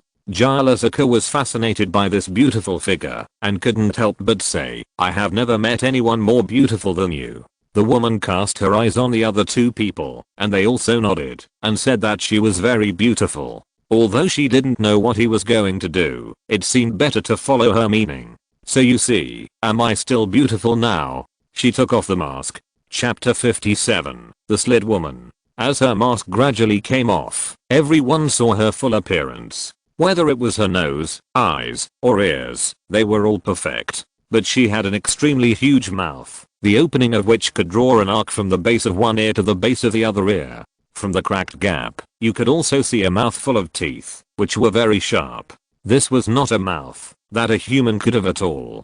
They were all stunned after seeing her mouth, and they froze in place for a while. The slit-mouthed woman showed a creepy smile and then pulled Shizuka. "Tell me quickly, am I beautiful or not?" Shizuka had never thought that she would encounter such a thing, and she was so scared that she didn't know how to answer at all. The woman became even more angry when she saw that he didn't speak and took out a huge pair of scissors from her arms and was about to start with Shizuka's mouth. Yu and Azhi didn't want to care about this matter, but the voice of the soul-devouring monument suddenly sounded in my sea of consciousness. "Go save him. He can't use his abilities in his current state. He will really die." He had no choice but to kick away the hand that she was holding Shizuka, and the slit-mouthed woman took a step back because of the huge force. Then she immediately pushed Shizuka away and told him to go quickly. The slit-mouthed woman behind her finally stabilized her body, picked up the scissors in her hand, and stabbed towards the side of Azhi's head. He squatted down and dodged her stab and leaned towards her. She rolled over from Yu and Azhi's back due to inertia and fell to the ground. But this couldn't cause any harm to her at all. She quickly got up, and her cheongsam was also stained with a lot of dust, but she didn't look injured. The slit-mouthed woman moved her sight away from Shizuka and aimed at Yu and Azhi, stabbing him with the scissors. Unfortunately, although the power and speed of this slit-mouthed woman are stronger than ordinary people, she is still too slow compared to him who has a second level spell. He easily dodged all her attacks, found an opening, and hit her chin with an upper punch. The huge force knocked her more than a meter off the ground, and then she fell heavily to the ground again. It was a pity that he was not tall enough now, otherwise he could have caused more considerable damage. The slit-mouthed woman quickly stood up again, but this time she shook her head, and a trace of blood oozed from her lower lip. She looked at the child with some doubts, as if wondering why he had such great strength. Seeing that she had no intention of attacking first, Dazhi stopped to observe the situation. At this time, Xiaoshan had run dozens of meters away under his reminder, but he was just circling around here, probably unable to find the exit. As for Shizuka, he had not moved since he ran away just now, and his expression was very entangled. I don't know what he was thinking. He turned his attention back to the slit-mouthed woman in front of him. According to the current situation, it seems that they will not let them leave unless they solve it. The slit-mouthed woman once again took out a small knife from her arms. The knife was about 20 centimeters long. Although it was beyond the scope of a knife, it was still a knife compared to the half-meter long scissors in her other hand. Of course, Yu and Dazhi was more curious about how she put such a long pair of scissors into her arms and then took them out. Could it be? This was simply unreasonable. However, among the 4 creatures here, 3 of them were unreasonable. So it was actually quite normal. The slit-mouthed woman didn't think too much. She waved the scissors and the knife at him again, and Yu and Dazhi had to parry again. But he didn't expect that after he dodged for a while, he suddenly found that his right foot couldn't move. Looking down, he found that the mist condensed into a rope that tied Yu and Dazhi's right foot tightly, and she took advantage of Dazhi's distraction for a while and stabbed him with a knife. Seeing her aggressive approach, Yu and Dazhi had to do an iron waist. He bent his upper body 90 degrees to avoid the knife. At this time, her body also pressed on his body. Because of his height, he felt that his face was pressed by a hard object. Unfortunately, Yu and Dazhi was not blessed with this so-called blessing, so he had to use all his strength to punch her in the lower abdomen. The 2 bodies separated in the open space because of this force. After breaking free from the rope, Yu and Dazhi took a few steps back and gasped for breath to calm the palpitations that had just been frightened. This guy can actually control the fog here. No wonder Xiaoshan's vitality will be lost after staying here for a long time. This is equivalent to her domain. The slit-mouthed woman stood up again. Although there was another pool of blood on her abdomen, it still did not seem to affect her activities. Yu and Dazhi sighed. It seemed impossible to convince people with reason, so he had to use real force. The slit-mouthed woman also adjusted her breathing and was about to rush towards him. When he was ready to take out the staff and use magic to completely destroy it, a black light blade suddenly pierced her abdomen from behind.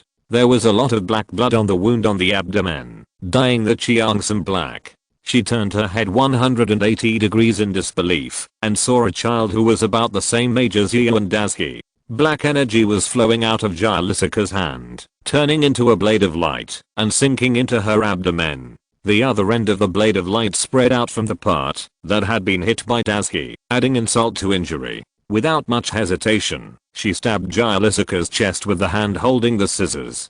Unfortunately, because the scissors were too long, Shizuka had time to react and dodged. Shizuka nimbly dodged and ran to Daisuke's side and said to him, "I'm so sorry, this matter was caused by me. If I hadn't asked the teacher to keep you, you wouldn't have encountered this monster. Don't worry, I will definitely take you out intact, I promise." The voice of the soul-devouring monument also sounded in his mind. This kid's guilt and kindness took the initiative, and his bright part of the soul won, which means that he will basically become a good person in the future. I really look forward to what he will look like after becoming a good person. Daisuke ignored the soul-devouring monument that was talking nonsense in his mind. This guy never behaved properly when he was fine. He was a little curious about Shizuka's ability. "What is this thing in your hand?" He looked at it and said, "This is my ability. I can absorb or stimulate other people's negative emotions. If I absorb it, it will turn into energy and then be used by me. This is a blade formed by the energy transformed from negative emotions." Then he paused and said, "As for stimulating other people's negative emotions, I have used it before, just like the gangsters, thieves, and our teacher you met before." Daisuke wanted to ask other questions, but the slit-mouthed woman struggled out of the pain again, and the two had to face the enemy again. Under the control of the slit-mouthed woman, the surrounding fog formed a pair of scissors, trying to strangle them. The ultimate move pushed hard, allowing Shizuka to avoid this fatal blow, and then he also dodged a fog blade sideways, which was a wind blade stabbed from the slit-mouthed woman's knife. This guy became difficult to deal with, and Daisuke also lost his patience. He stood up and made a final declaration. "I'll give you one last chance. If you let us go now, you still have a way to live." After hearing this, the slit-mouthed woman did not hesitate at all, and once again waved the scissors in her hand to try to kill the two. Seeing this, he could only sigh. With a wave of his right hand, a staff appeared out of thin air in his hand, breaking the mist scissors that flew over. Now the wood spirit staff has absorbed a lot of sky power, and the gem on the top has changed from green to cyan, and the magic amplification for wind attributes has become greater. Why don't you know how to cherish every time I give you a chance? While this guy was stunned, the magic stone on the staff had gathered energy, and a fireball flew over. The guy blocked the scissors in front of him, and a mist formed, trying to block his magic. The fireball collided with the mist, and both exploded at the same time. The defense of the mist is not weak, but the mage's fireball is better. The exploding fireballs are still there, and many fireballs fell on her body, igniting her chi. Feeling the pain of the burning fire, she couldn't help but let out a shrill scream. The surrounding fog surged wildly, extinguishing the flames on her body. After blowing out the flames, she pointed the hand holding the knife at Daisuke, and the surrounding fog formed a large number of spikes, all aimed at him. Seeing the flying wind thorns, Daisuke had to activate the sky pattern in his soul to mobilize the fog to form a barrier to block the attack. Don't think that you are the only one who can manipulate the fog. You know, fog is also a kind of celestial phenomenon. She looked at the child manipulating the fog in horror. She had the confidence to compete with them because of this thing. Now that her trump card was touched by someone, she felt an indescribable fear in her heart. She raised the staff high, and the surrounding fog began to rotate, forming a whirlwind in the air, sucking all the fog into it, and the surrounding scenery gradually became clear. Now everyone recognized that this was the entrance of their school. It turned out that everyone had been circling around the school from the beginning, so it was no wonder that no one was seen. It seems that her mist has the power to confuse people. No wonder we can't get out. Dekisugi silently analyzed the ability of the slit-mouthed woman. Go to hell. Gian and Ag controlled the condensed mist to form countless blades, which fell on her head. The slit-mouthed woman still wanted to struggle to death, running towards the two people to try to kill Shizuka, but finally stopped 1 meter away from them. This 1 meter distance is very short, but for her, it is like a natural moat. When she was pierced by the first mist blade, she knew that she could not kill anyone. Soon, She was pierced by countless missed blades. This time, she did not let out a shrill scream, but looked at these people with a smile of relief.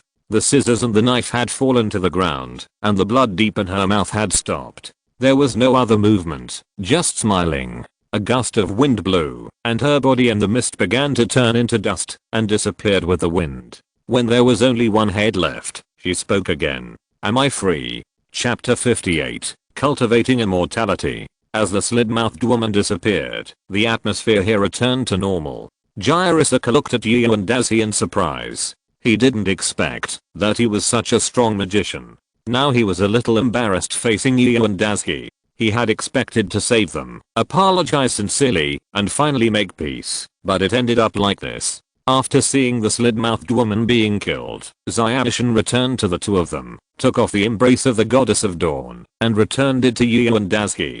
He also heard the conversation just now, and understood Shizuka's troubles at this time, so he said to Shizuka, "It's okay, Yu and classmate has known that you did those things a long time ago, but he felt guilty about you because of the previous things, so he never said it. Please forgive Yu and classmate, okay?" As he said, Shizuka handed Dazi's hand to Shizuka. Yu and Dazi curled his lips and said nothing. Seeing this, Shizuka couldn't stand it any longer, so he put his hand on his hand. The three of them were officially reconciled. By the way, why did that slit-mouthed woman seem to have a grudge against you and keep chasing you? Yu and Dazi asked the question in his heart. Shizuka also shook his head, saying that he didn't know why it happened. Well, we'll say goodbye here. Shizuka waved to them and walked to the other side. Yu and Dazi also nodded and walked home with Shizuka. Because of time constraints today, Shizuka really couldn't tutor them, so she had to ask for leave from them. After arriving home, there was no food at home. Dazi and Shizuka discussed it and just cooked some noodles to deal with it. By the way, are you sure the teacher really won't come to visit? Shizuka was still a little worried. Don't worry, I have made him forget that he had an exam today, and he will definitely not come. Yu and Dazi gave him an affirmative look. At Nobita's home, Nobita's mother, who had been fighting wits and courage with Nobita, finally found Nobita's test paper. As soon as she saw the 0 on it, Nobita's mother felt her blood pressure begin to rise. With a roar that spread throughout the house, Nobita began his journey of being scolded again. "Nobita, do you know how much time others have sacrificed to help you? How much money I have spent? Is this the score you use to repay us?" After hearing this, Nobita said unyieldingly, "So what?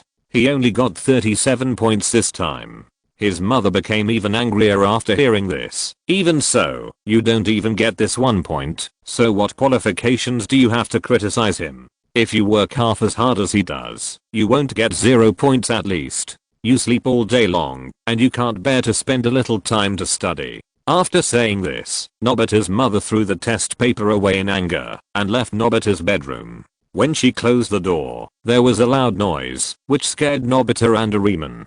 Seeing that his mother had left, Nobita said to Doraemon, "Doraemon, look, every afternoon when I get home, I also want to study hard." Doraemon was a little surprised when he heard her words. Nobita went on, "After studying for a whole day, I will feel very sleepy and want to sleep. After sleeping, I will want to go out for exercise, and after exercising, I will feel very tired, and then I will want to sleep. After sleeping, I have to eat, and after eating, I have to watch anime. After watching anime, my eyes will be sore, and when my eyes are sore, I will want to sleep. It seems that we have no time to study all day long.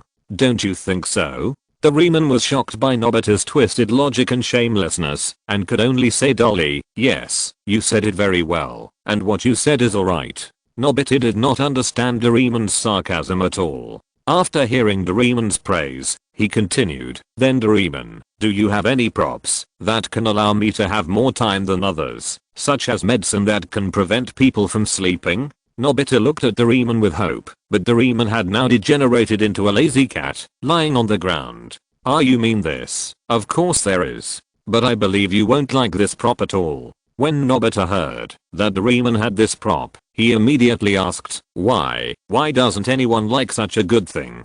Doraemon yawned, "Because it's too boring."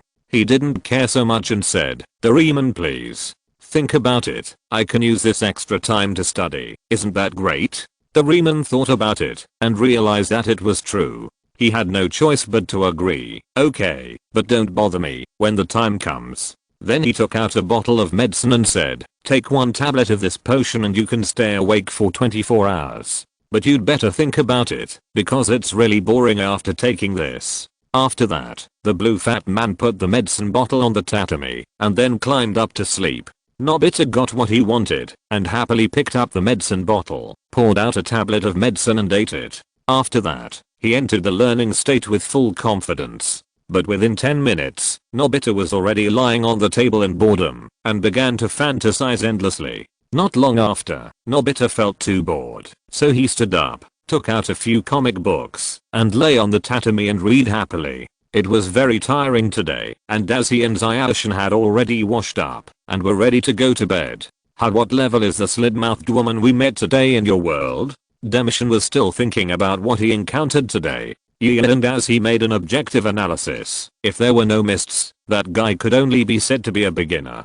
But with the mists, she can be regarded as a relatively powerful novice. Zayashin was a little unbelievable. She can only be regarded as a novice like this, not even an elite. And as he nodded, those mists are indeed troublesome, but even if he has not comprehended the law of the sky, he can still trigger the sky by strangling her with a 2nd level large-scale magic wind blade, and it is still easy to strangle her. It's just that this method consumes a lot of magic power, and it should require the energy of about 3 talismans. Zayashin suddenly sat up. Then can I learn magic from you? And as he was very surprised. Didn't he always believe in science and aim to be a scientist? Why did he suddenly want to learn magic?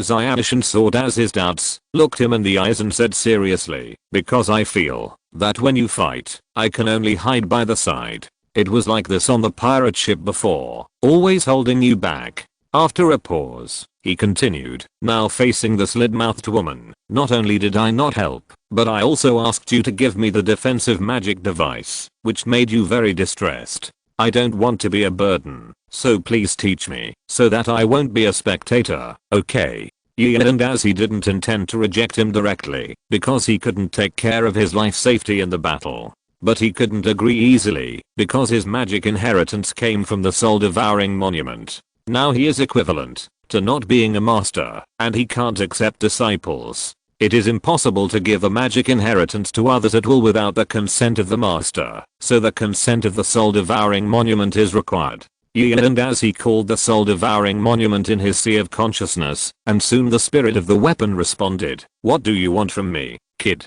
Is there anything that I can't solve, that I need to help you with? And as he told him that Zayashin wanted to become his disciple, the soul-devouring monument laughed. Not bad, that kid finally got it. To be honest, I like him much more than you. But he had no choice but to choose you, and he wanted to take a disciple, so I want to see his qualifications. The soul-devouring monument paused for a while, before saying to me, how about this, you give him this element sensing formula, and I will see if he can communicate with the heaven and earth to absorb natural energy. If he meets my standards, he can do it naturally. Yes, it turns out that you are just not satisfied with me. Having said that, and as he still gave the formula to Zayashin, my inheritance cannot be handed over easily. But the senior said that you should remember this formula now to see if you have the qualifications to practice. If you are qualified, you can become my junior brother. Then as he copied down the formula and asked Zayashin to practice. But no matter how he recited it, there was no sense of natural power. The soul-devouring monument shook his head repeatedly. No, this kid's soul is naturally strong, so he is so smart. But he can't sense the power of the element of heaven and earth, which is a pity. This guy is a natural seedling suitable for science and technology. Letting him practice magic will only harm him. Just tell him so. Although it was a bit hurtful, and as he still told him the opinion of the soul-devouring monument, Zayashin sighed after hearing it. He really couldn't fit in with them. Just when he was sad, the soul-devouring monument suddenly spoke again. Although he can't practice magic, his soul is very strong. This strength has reached the standard of practicing spiritual power. If he practices more, he can be very powerful, and it can also make him smarter. Although you have never been very smart, ask him if he is willing to practice telekinesis. If he is willing, I will give him the method of practice. Hearing the old man's words, Dazi was overjoyed and told Zayashi the good news. Without a moment's hesitation, he immediately expressed his willingness and asked the old man to teach him the method of practice. Okay, you put your hand on his forehead, and I will directly transmit the method of cultivation to his mind, so that it won't be seen by others. He did as the old man said and put his hand on Zayashin's forehead. After a while, Chumashin felt that there was an ancient text in his mind. Although the characters were ancient, Zayashin completely understood the meaning inside. This is the benefit of mind transmission. Seeing that he could strengthen his mental power, Yu and Dazi was a little dissatisfied. Old man, why don't you give me a copy of this good thing? Your inheritance and the telekinesis master are two different development directions. In your inheritance, the magician pursues the triple balance of body, soul and magic power. So every advancement is a sublimation. And the telekinesis master only cultivates the soul, so the strength has been steadily increasing. Don't think about it, just practice your magic power. After Zayashin got the method of cultivation, he saluted the soul-devouring monument in Yu and Dazi's sea of consciousness according to the Chinese apprenticeship ceremony he saw in the book. This behavior triggered the second wave of complaints from the soul-devouring monument about him. Look at others, they performed a great ceremony immediately after getting the method of cultivation. Look at you, you were chosen out of helplessness, and yet you are still complaining. You ungrateful guy, learn from them. What followed was a war of words between Yu and Dazi and the old man in his mind. Of course, on the surface, he was still the same as usual, without revealing any flaws. Chapter 59, A Fragile Soul. After Zayashin finished the apprenticeship ceremony, he began to practice according to the secret book. The method of practicing mental power is very simple, that is, reading two secret books over and over again. Zayashin first read the words on the first secret book in his mind. But with his current ability, he was already in a trance after just reading the first paragraph. He stood there and swayed for a few times and had to hold the bookshelf with his hands to prevent himself from falling. At this time, he had to start reading the second secret book. After reciting it once, he felt that the emptiness in his mind disappeared a little. Of these two secret books, the first one increases the strength of mental power, and reciting it will consume mental power sharply. After consumption, rely on the second secret book to recover, and continue to practice. During this period, mental power will become more heavy and solid. And in the case of continuous consumption and recovery, the space of the sea of consciousness will continue to expand to adapt to this consumption. In the end, if it is only about mental power, magicians are far inferior to telekineticists. But this does not mean that we can't beat them. After practicing a few times, Zayashin felt that he really wanted to sleep, but he didn't stop. I worked so hard, because it was clearly written in the training method, that one must recite it continuously without stopping to be considered as a beginner. There are a total of 10 paragraphs of text, and now I have only a few more words in the first paragraph, which is still far from being a beginner. In fact, Zayashin's personality is a bit strong, so in order to quickly improve his ability, he overdrew his energy without knowing it. And as he was arguing with the soul-devouring monument, and suddenly the soul-devouring monument sensed this phenomenon and hurriedly stopped. Go stop him, he has overdrawn his mental power. If he doesn't stop, he will be left with sequelae. Hurry up. Dazi didn't care about arguing with him, and rushed to Demishin and shook his shoulders vigorously, while shouting, "Stop, stop, don't read anymore."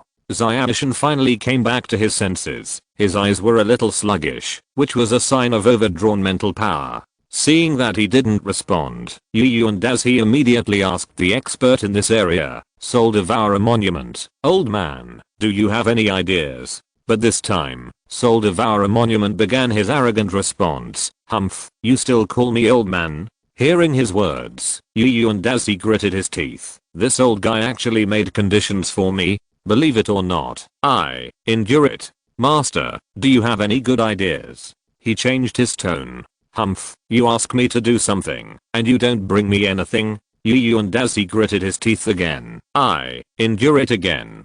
Then what do you want, master? Soul Devourer Monument seemed to have never been so happy. Hahaha, it's nothing. Just give me 30% of your current mental power. Anyway, you are about to rest, and you will recover soon. Yu and Daisy thought about it. What he said was not wrong. It's okay to give it to him, but it's just not happy. Now it feels like the teeth that he hasn't replaced yet seem to be bitten and cracked, and it makes a creaking sound. Okay, I promise. Then he felt that part of his mental power was taken away, making him a little dizzy. However, because the remaining mental power was still sufficient, he recovered in a short while. Okay, it's your turn to tell me what to do. Soul Devouring Monument laughed and talked about his own method. These powers can help me recover a little bit. As for the method, it's very simple.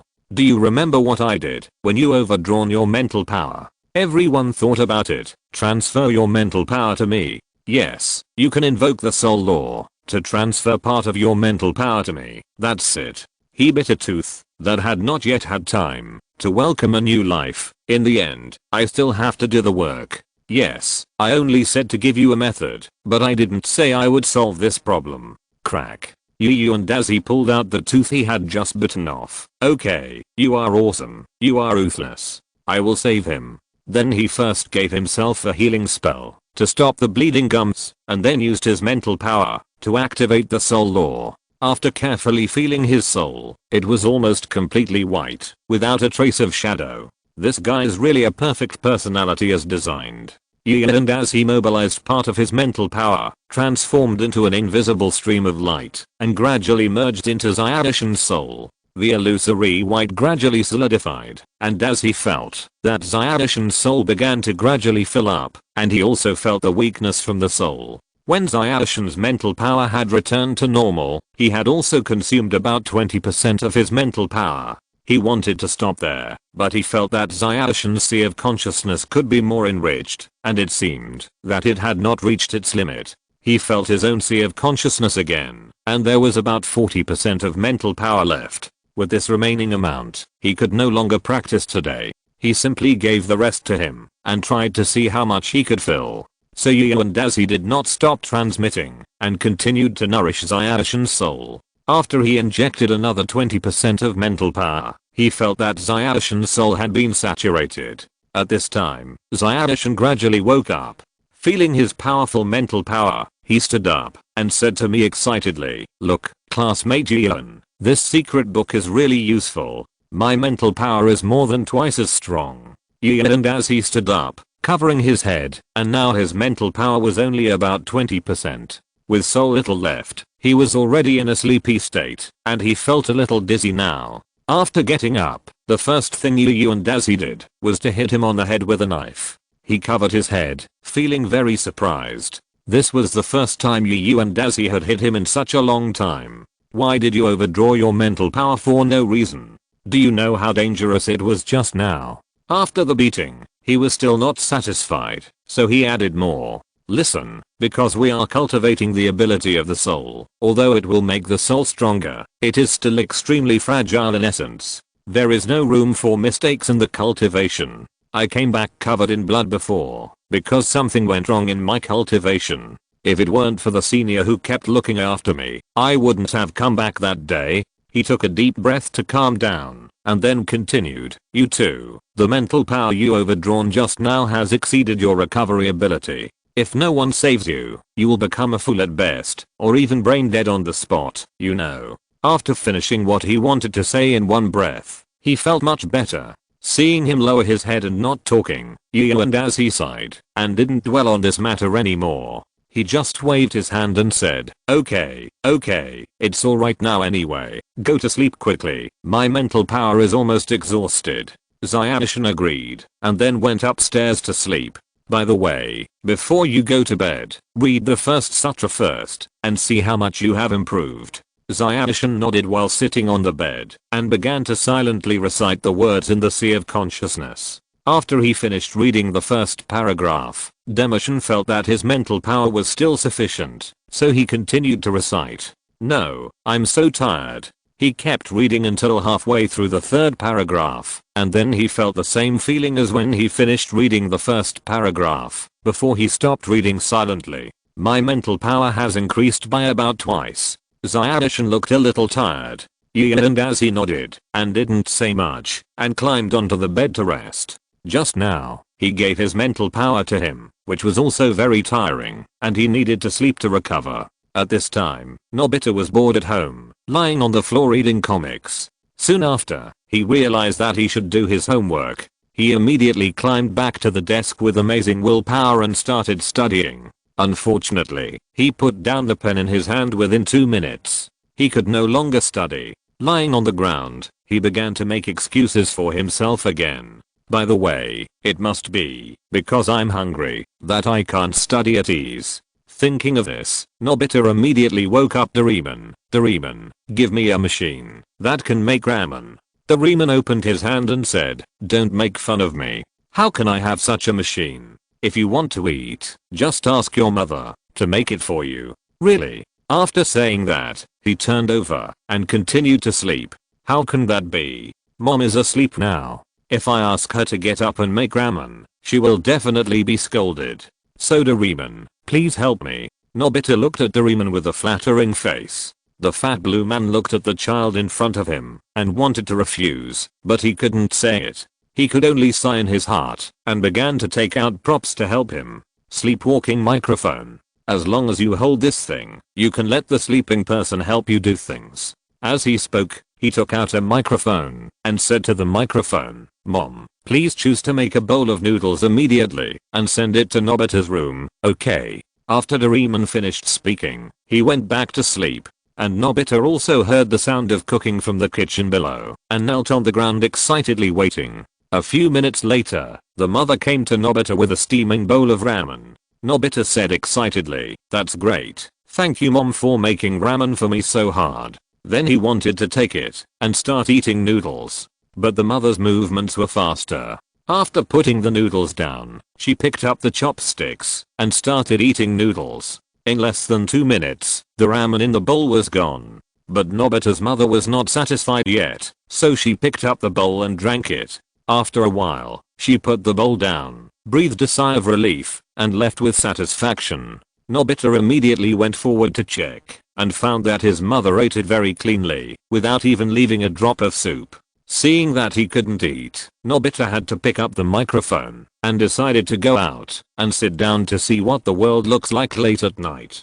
First of all, the first step to go out is to use a microphone to wake up Doraemon, and take him with him. Doraemon, please go out, and play with me. Doraemon got up, while snoring and followed Nobita. With Doraemon, this epic pet, following him, Nobita walked out of the house with confidence. As long as Doraemon is there, he is not afraid of anything. Nobita walked on the empty street. There were no people or cars at this time. The street at night was terribly quiet. After walking a few streets, Nobita still felt too bored. Unknowingly, he walked to the empty space. Looking at the empty space, Nobita whispered to himself, it would be nice if they were here too. At this time, Nobita suddenly saw the microphone in his hand, and an idea came to his mind. Why not use this microphone to call everyone over? It would be very lively. Nobita immediately said to Doraemon through the microphone, Doraemon, use this microphone to call my friends over. After giving the order, he handed the microphone to Doraemon, and then Nobita happily stood in the open space waiting. What he didn't know was that he had made the most wrong decision tonight. Chapter 60 Nobita's Tragedy. Doraemon quickly called Fat Tiger, Sunia, Shizuka and some classmates to the open space. At this time, the blue fat man thought of Izuki and AG. They should be considered Nobita's friends, right? So he came over. At this time, Daiji and Cousin were already asleep because of their excessive mental energy consumption. Doraemon took the microphone and shouted, but they didn't notice anything, and there was nothing unusual. They changed clothes like ordinary people and followed Doraemon through the arbitrary door to the open space. Now everyone is here. Nobita saw that the last person had arrived, so he said to everyone, ahem, everyone listen, stand at attention. Everyone present received the order and stood up straight immediately, but their eyes were still closed. Nobita gave another order, everyone line up and count. Everyone followed his instructions and lined up and formed a row. But when counting, no sound came. Nobita immediately patted his head, forgetting that it is rare to talk when sleeping. But on second thought, this doesn't seem to affect anything. He cleared his throat and gave the next instruction. In that case, let's do something meaningful now. Everyone go home to get their things and play baseball. They went home to pick up their baseball gloves and clubs and quickly returned to the open space. Nobita had already prepared the field, put stones and white lines on it, and could start playing baseball. Doraemon randomly divided the people into 2 teams and drew lots for the offense and defense. This time Nobita was lucky and was the first to go on the field. He held a baseball bat and said arrogantly to the pitcher on the opposite side, "Okay, it's time to start." Without saying a word, the pitcher immediately threw a fast ball to Nobita. What? So fast? Nobita didn't react in time and missed the ball. In this way, Nobita didn't hit any of the 3 consecutive good balls. Strikeout. The referee ruled that he was struck out and sent off. In the backstage, Nobita looked indignant. At this time, Fat Tiger and Sunia came over, made angry expressions on their faces, and raised their fists, as if they wanted to hit Nobita. Nobita dodged quickly, saying, "Really? You want to hit me even though I'm sleeping?" He dodged their fists, and went to the side to watch the fight. Soon after, the offense and defense changed, and this time it was Gian Daz's turn to play baseball. He held a baseball bat, and made the movements he had seen before. Unfortunately, he was a baseball novice, and he was in an unconscious state, so his learning ability was greatly weakened. He swung the bat twice in a row and missed. Nobita saw it and immediately laughed. "Look, there is always someone who plays baseball worse than me." And as he was a little frustrated, Zyadishan next to him came over and patted him on the shoulder and gestured in sign language. "Keep going, you will definitely hit it." As the only sober person, Nobita was unhappy. If he hit the last ball, wouldn't it prove that Yuandazhi played better than him? So he immediately ran over and pushed away Dekisugi and then said to Yuandazhi, "You useless guy, you are not allowed to hit the balls after that, understand?" Although he was unconscious, Yuandazhi still showed an unhappy expression. If he had not consumed too much mental energy today, he would not have been hypnotized. Even so, he had to stay alert every night, and he didn't sleep well, and he had gone through intense exercise. When Nobita yelled at him, Yuandazhi heard this voice in his dream, and his consciousness couldn't help but tremble, and he began to wake up slowly from the dream. Where is this? When he saw the surrounding scenery clearly, he found that he had already started to hit the 3rd ball. At this time, the pitcher had already thrown the ball, and Yuandazhi subconsciously swung the bat and hit the ball out. Great, home run. Everyone present raised their hands to celebrate, and as he started running the bases, when he got to the base, he began to wonder, "Hey, why am I running? What am I doing? Shouldn't I be sleeping? Wait, it seems that everyone around here is in a sleeping state, which means that everyone here is just like me. The only thing that can do this is Doraemon's props." And as he glanced at Nobita with a bad look and began to prepare to deal with him, Nobita didn't realize that the danger had come, but took the baseball bat with full fighting spirit and said, "Well, I must hit a ball tonight. Pitcher, throw as much as you can." The pitcher received Nobita's order and began to throw baseballs frantically, one after another. At this time, Yuandazhi was slowly thinking about how to deal with him, and at the same time he had recalled what happened just now. "You kid, you dare to scold me? Look at me like this." And as his eyes showed a few red bloodshot, which was a sign that he didn't rest well. Although he got up very early every day, it didn't mean that he didn't have a bad temper when he got up. On the contrary, Yuandazhi didn't sleep for a long time every day, so he cherished his sleep time extra. It was really unpleasant to have your sleep interrupted. Everyone followed Nobita's order and went up to pitch one after another. Seeing this, Yuandazhi's eyes lit up, and he immediately used the levitation technique. Now it was Fat Tiger who was about to pitch. When he threw the ball, his magic had already been cast on the baseball. Under his control, the small ball hit Nobita's face accurately. "Ah, it hurts." Nobita covered his nose and raised the baseball above his head to hit it back. But at this time, he saw Fat Tiger's gloomy face and was scared again. It's nothing, you threw it well. Next was Shizuka. Nobita thought, Shizuka's strength is small, so the ball she threw must not be difficult to catch. This time I must hit a home run. Thinking of this, he looked at Shizuka with full concentration. Shizuka had also put on her gloves and picked up the baseball to prepare for pitching. Shizuka was indeed a weak woman who didn't know how to pitch at all, so the ball she threw was weak and slow, and Nobita was still likely to hit a home run. Unfortunately, Yu and Dazi was here. When the baseball was close to Nobita, he suddenly controlled the levitation technique to give the ball an acceleration. In Nobita's eyes, the ball that was originally slow suddenly turned into a fastball. Before he could react, it hit his left eye, leaving a bruise. Feeling the pain from his eyes, Nobita had to call for a substitution again. Yu and Dazi still did not sympathize with him. The next ball hit Nobita's right eye accurately, which looked much better. Oh, is it me next? In order to prevent Nobita from seeing the floor, Yu and Dazi still appeared with his eyes closed. He put on the pitching posture he learned from Fat Tiger and thought to himself, seeing that his face is so pitiful, let's let his face go this time. So Yu and Dazi did not plan to use the levitation technique this time, but gave himself a first level strange power spell, then aimed at the target and threw the ball with all his strength. Nobita only felt that an arc flashed in front of his eyes, and he could not see clearly at all. Then, he felt a sharp pain coming from his indescribable place, and the baseball bat in his hand unconsciously loosened, and he knelt down with his hands on that part to relieve the pain. After about 10 minutes, Nobita stood up again, his eyes full of anger. We don't play baseball anymore, we play sumo.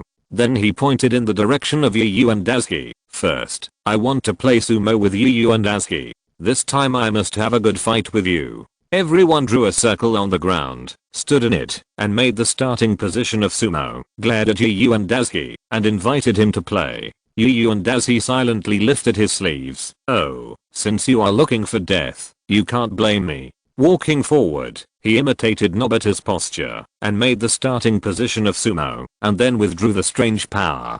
Just now, because there was always power loss on the ball, I dared to use the strange power to teach him a lesson, and I only dared to use the first level spell. Now it has changed to close combat, so it can't be used. Lest he be seriously injured later, it will be difficult for everyone to explain. After the sleeping referee gave the order, Nobita rushed towards Yu and Dazi frantically. TSK, a trifle. Yu and Dazi, with a 10-year-old body and a 15-year-old physique, forcibly lifted Nobita up and threw him to the ground. Nobita was stunned on the ground for a while, then he remembered that, although this guy didn't look strong, his strength made even Fat Tiger retreat.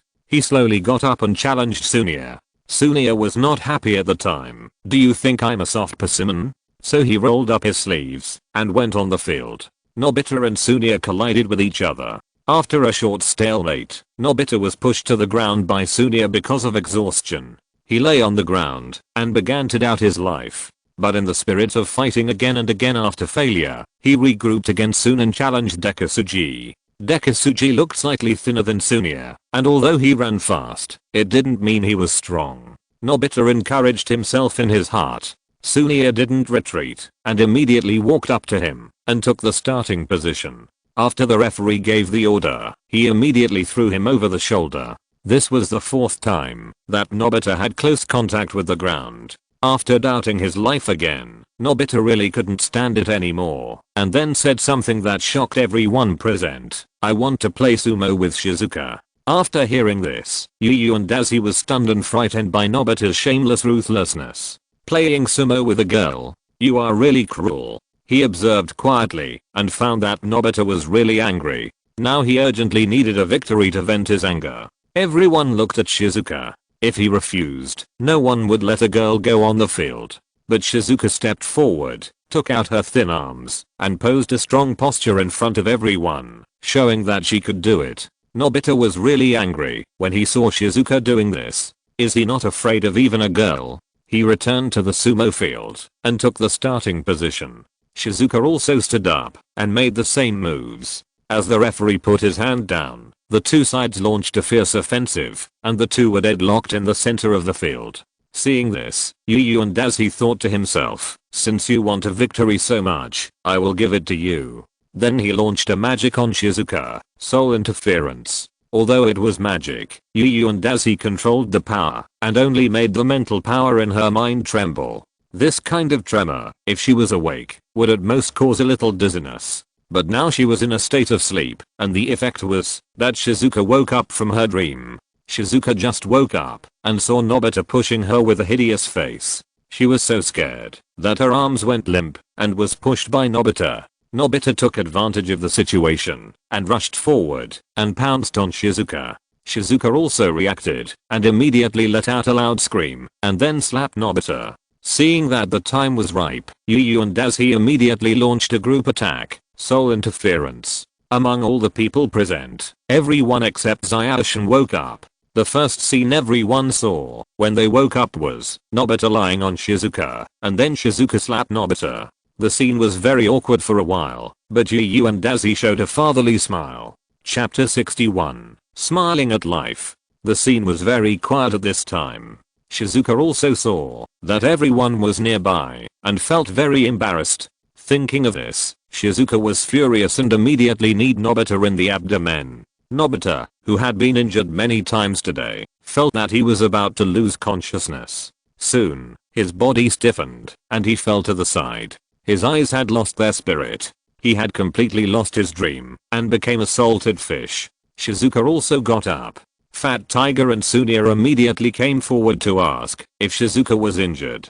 Shizuka shook her head, and walked away angrily. Seeing this, Fat Tiger and Sunia pointed the spearhead at Nobita, who had become a salted fish. Nobita, you dare to do such a thing to Shizuka? Let's see how we deal with you. Then, Fat Tiger and Sunia rushed over and began to greet Nobita warmly. Yu and Dazi watched from the side, waiting to see how long they could play. Other boys also joined the war. Yu and Dazi silently made a cross in his heart, wishing that he could go to school alive tomorrow. Then he looked at Dekisugi, who was still sleeping, and walked over. He picked him up and almost sprained his waist. After weighing him, he found that the child was not light, probably about 60 to 70 kilograms, and it was a bit difficult to carry him. The journey was still long, and Yu and Dazi didn't want to carry him for so long, so he simply cast a wind magic on himself and ran there in a few minutes. When he got home, Yu and Dazi put him on the bed and then saw several nail marks on his body.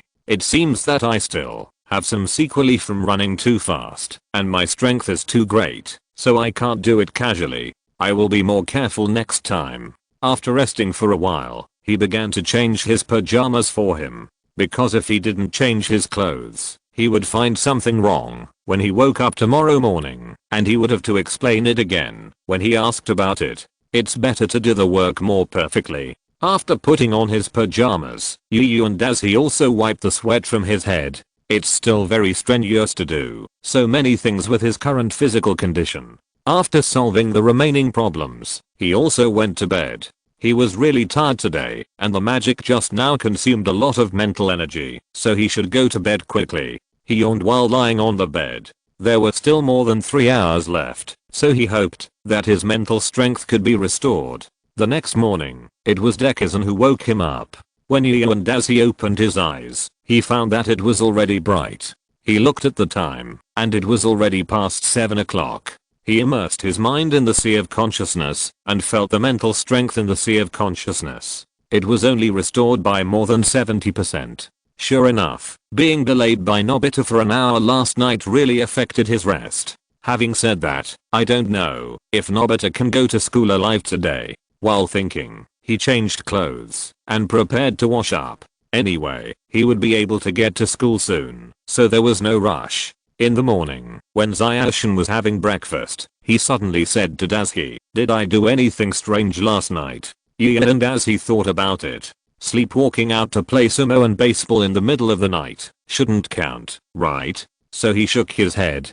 Zayashi felt very strange. "I had a dream last night. I dreamed that I seemed to go to play baseball and sumo." Then he thought for a while, and then continued, "But Nobita was a bit pitiful. He was beaten by many people. Oh, and you. I seemed to dream that you hugged me and ran all the way back." Then he suddenly looked at his legs. This morning, I have 4 more nail marks on my body. It hurts so much. He touched his scars and murmured, it seems that I need to apply some medicine later.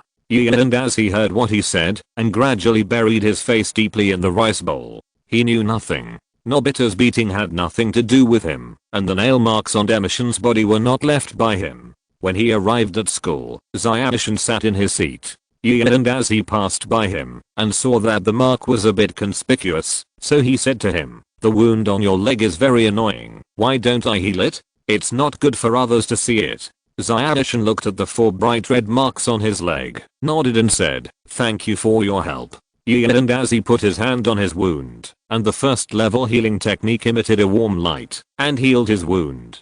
Seeing that there was no mark on his leg, Daz's uneasiness disappeared. Anyway, it has been healed. He should just regard what happened last night as a dream, and forget it soon. Not long after sitting in the seat, the second person walked into the classroom. It was Shizuka. Don't think it will be like before, but he suddenly walked to the side of Yu and Dazuki. It was my fault that I controlled people to take revenge on you some time ago. To apologize to you, I'll give this to you. As he said that, he reached out his hand to his school bag, although someone as strong as you may not care about this small prop. Finally, he took out a small stone and handed it to Yu and Dazuki, then left him with his back and returned to his seat. After watching him leave, Yu and Dazuki picked up the stone and looked at it carefully.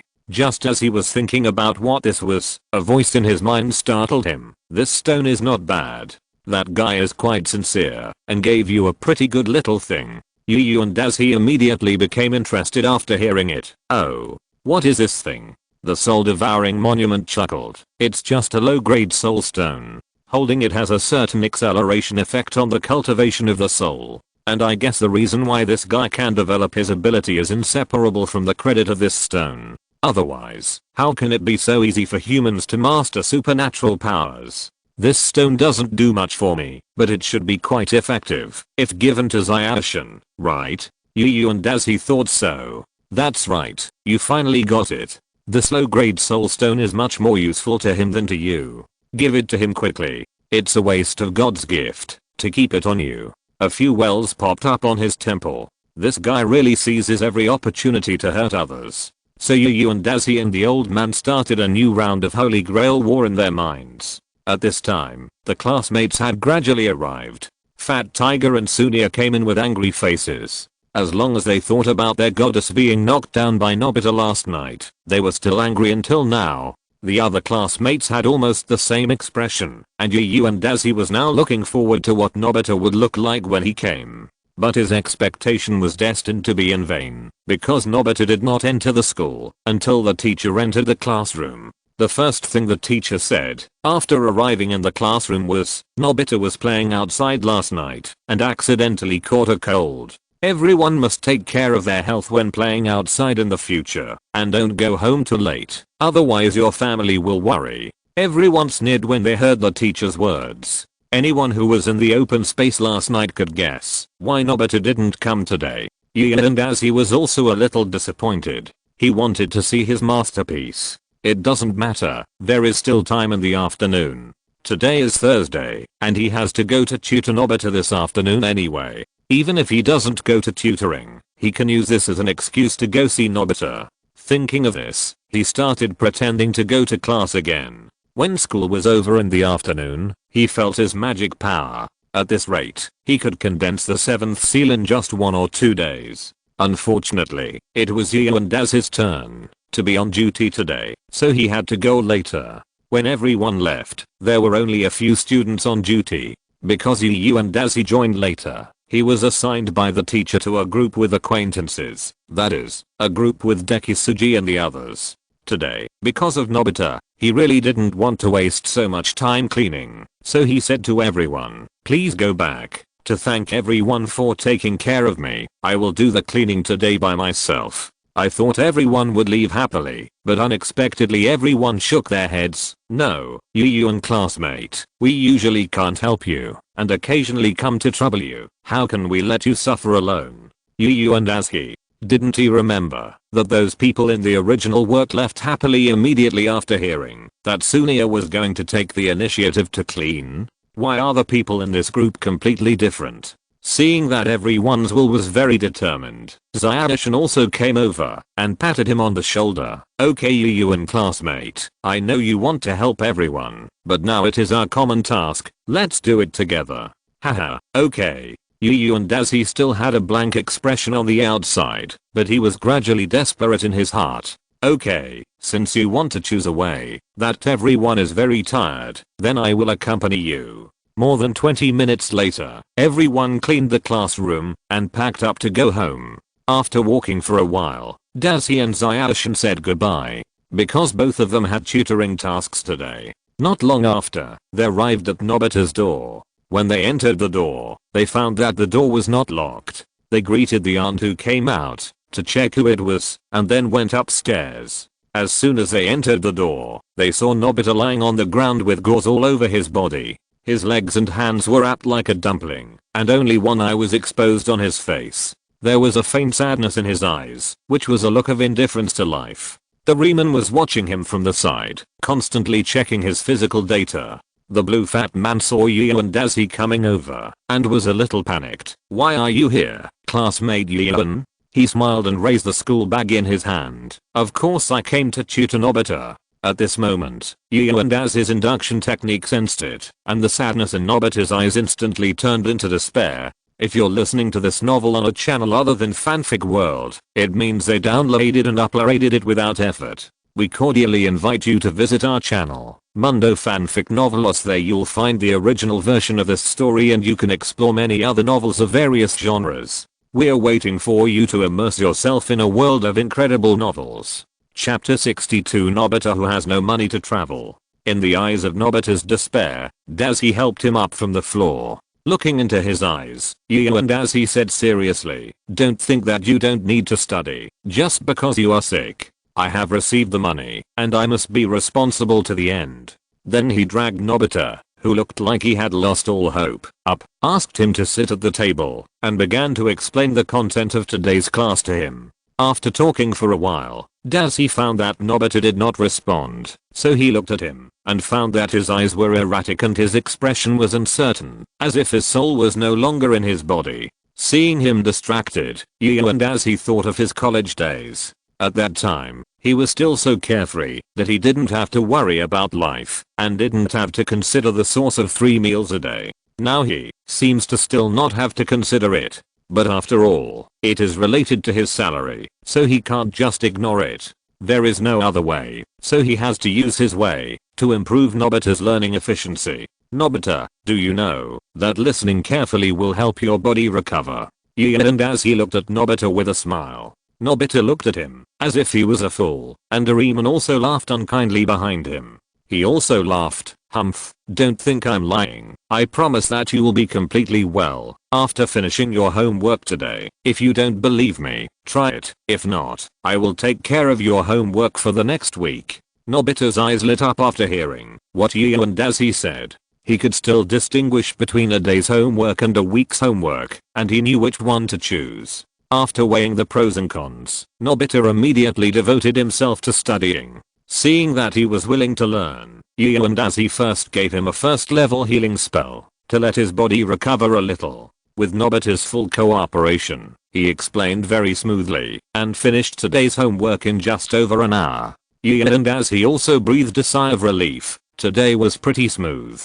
Seeing that he had finished his homework, Nobita immediately looked at him and said, look, now that I've finished my homework, am I okay? Yu and Dazi patted his shoulder and cast another second level healing spell quietly. Of course I'm okay. If you don't believe me, take a look and see if you still have any problems now. Nobita stood up and moved his body. He found that his hands and feet didn't seem to hurt. He walked 2 steps again. His waist and legs didn't hurt. His body was really fine.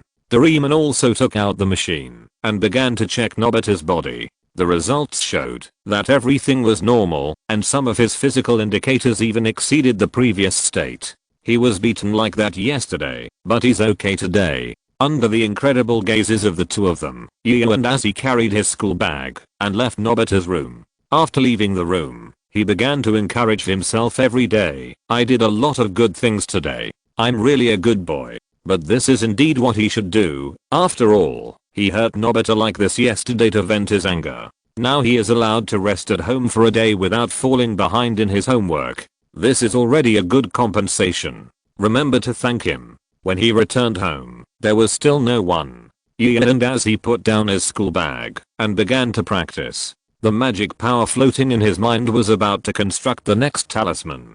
He had to hurry up and try to complete it tomorrow. Not long after, Zyadishan came back, and the two of them still cooked dinner together. In the evening, after reading a book for a while, he began to practice soul refining art. And as he also gave him the soul stone, and then he began to refine magic power. Time waits for no one. The two did not know when the next crisis would come, and it was impossible to prepare in advance. Therefore, in order to survive better, all they could do was to improve their own strength. He was in a good mood the next day, because today was Friday, the school only had half a day of classes, and there was no need to clean up. It could be said to be the happiest day of the week.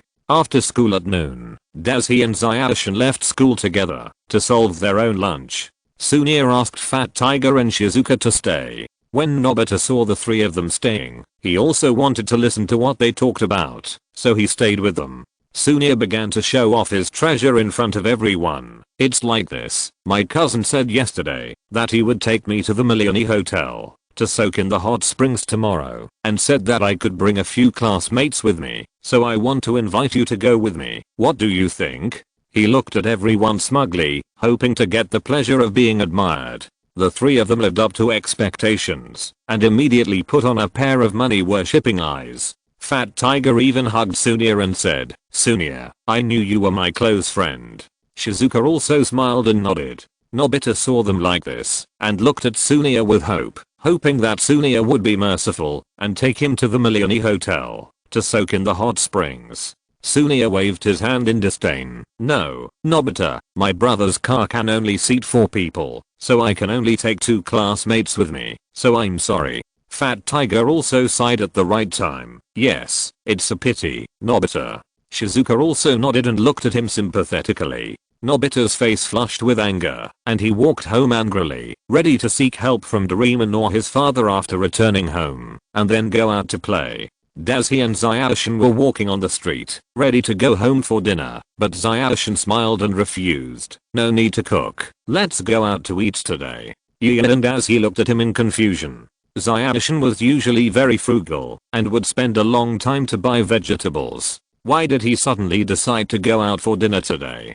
Could it be that the sun was rising from the west? It's like this. Last night I found that I had almost finished reading the books at home, so I decided to buy some new books today. The department store in front has a batch of new books, so I decided to go and take a look. After a pause, he continued, "You have been at my house for so long, and I haven't taken you to eat anything delicious. I remember that there is a good sushi restaurant in the department store, so let's go and take a look today." They came to the department store together. There was a conveyor belt sushi restaurant inside, which was the purpose of our trip.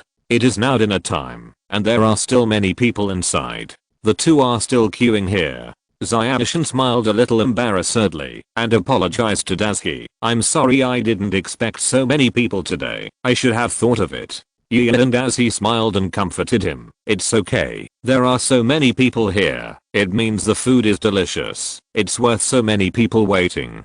After waiting in line for about half an hour, the two of them went in. There were indeed a lot of people here. They found a place to sit down and watch the machine above constantly transporting sushi. Zyadishan first took 2 plates of salmon sushi. The yellow and white fish meat really looked appetizing.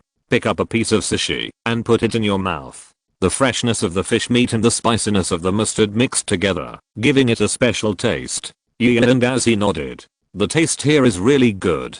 Behind it is scallop sushi, tuna sushi, etc. Just as the two continued to taste, a bunch of naughty children's voices came from the side. Eel sushi, I want more eel sushi." The volume of this voice was really loud, making Eo and Daz's eardrums buzzing. Looking in the direction of the sound, a little fat man was constantly holding something related to eels. His inverted triangle head really made people feel unpleasant. Next to him, there were 3 children looking at him helplessly. The old man who brought them here saw that he was so ignorant of etiquette and immediately taught him a lesson, telling him not to make loud noises in public.